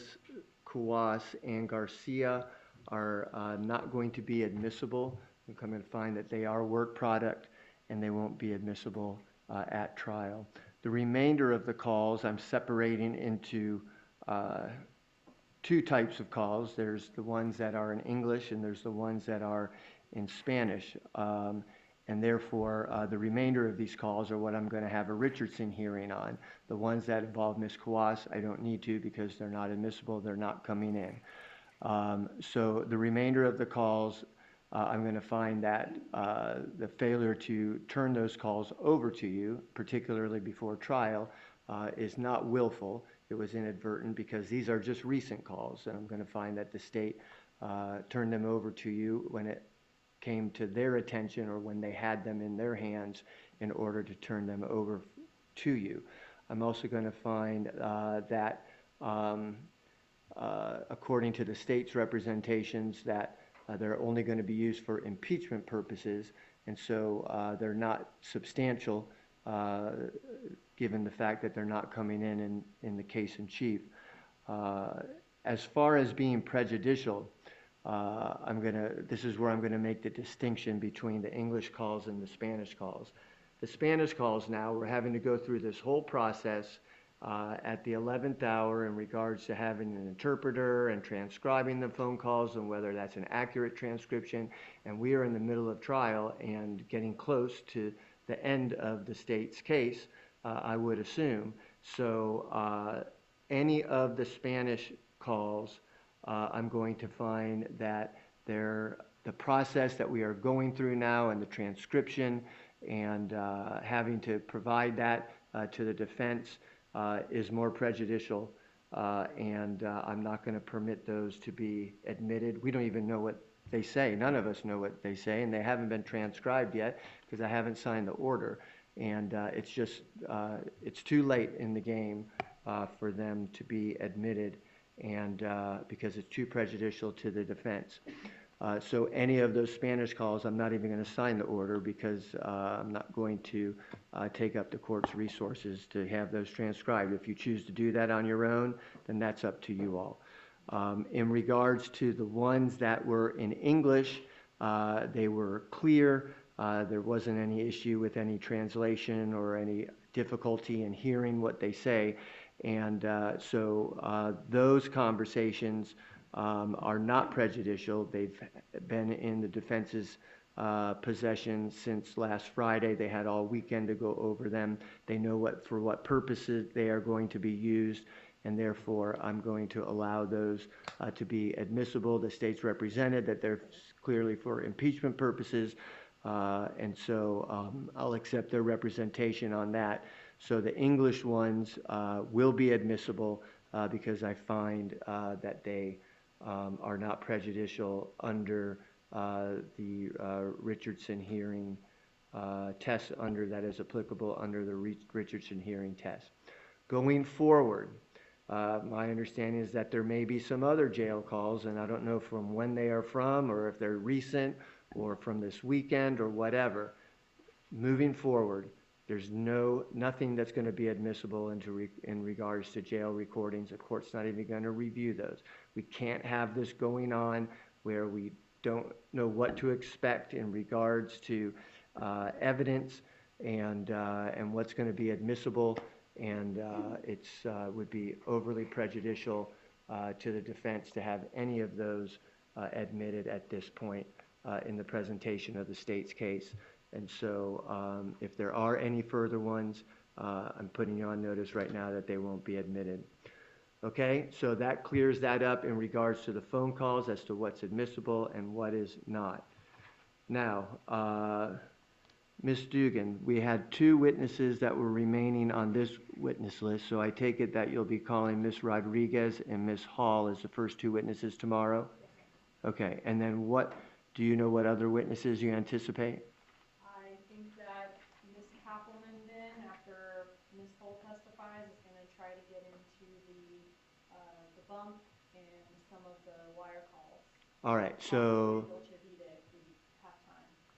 All right, so it would be the audio evidence then, and so before the audio evidence, we will have the hearing so that you can make your motion on the record in regards to any Crawford argument that you want to make in regards to playing of those 3 calls between Charlie Adelson and Donna Adelson. And I'll allow you to get that on the record, and I'll make my ruling on that. So if those are going to be played, then maybe we can have that. If they're going to be played in the afternoon, we can have it right before the testimony in the afternoon. Okay, so given that, I guess it depends on the video, Ms. Dugan, as to whether or not that would be played tomorrow, as to whether or not the state would be resting tomorrow or on Wednesday. Our plan was to rest tomorrow. We are 2 witnesses behind right now, Mary Hull and Jessica Rodriguez. I think that they are both maybe about an hour and a half witnesses. So I think we're about total maybe a half day behind expected, so I don't know if we'll be able to rest tomorrow. All right, so your goal is tomorrow, unlikely, and so you're looking at resting on Wednesday, probably by lunchtime on Wednesday. Is that what you're anticipated? Okay, Mr. DeCoste? If and when Agent Sanford testifies, I imagine his cross is going to be rather lengthy. All right, I would anticipate that it's going to be a Wednesday resting that we would take up. When is Sanford testifying? Is that tomorrow? We have him on the schedule originally for tomorrow. If it could possibly be Wednesday, though, he was, maybe our last witness or next. Is he the one where the video's coming in with? I think the video would be Keith McElveen, the expert, but the video and Pat Sanford are last and next to last. All right, okay. So, in all likelihood, resting will be sometime on Wednesday, it appears, okay? With that, then also we need to start looking at jury instructions, so I would expect a draft of those to the court by Wednesday. And that would be not Wednesday at the end of the day, but by Wednesday morning. And as usual, provide a copy to the defense.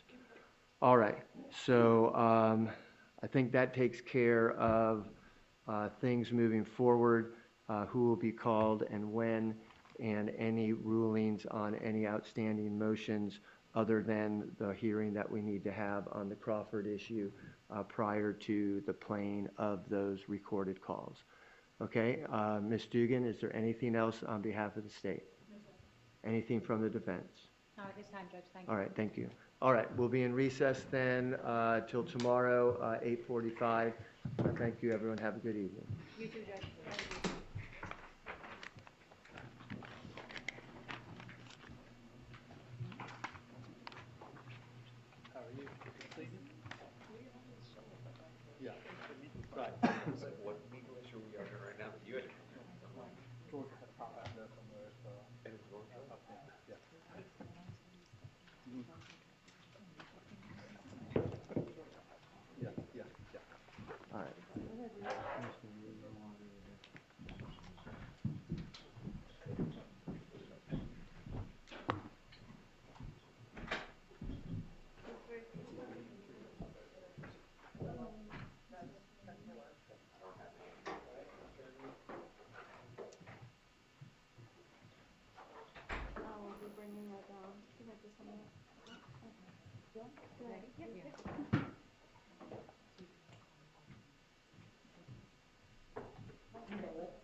Well, no, just the books over there, the rest of it.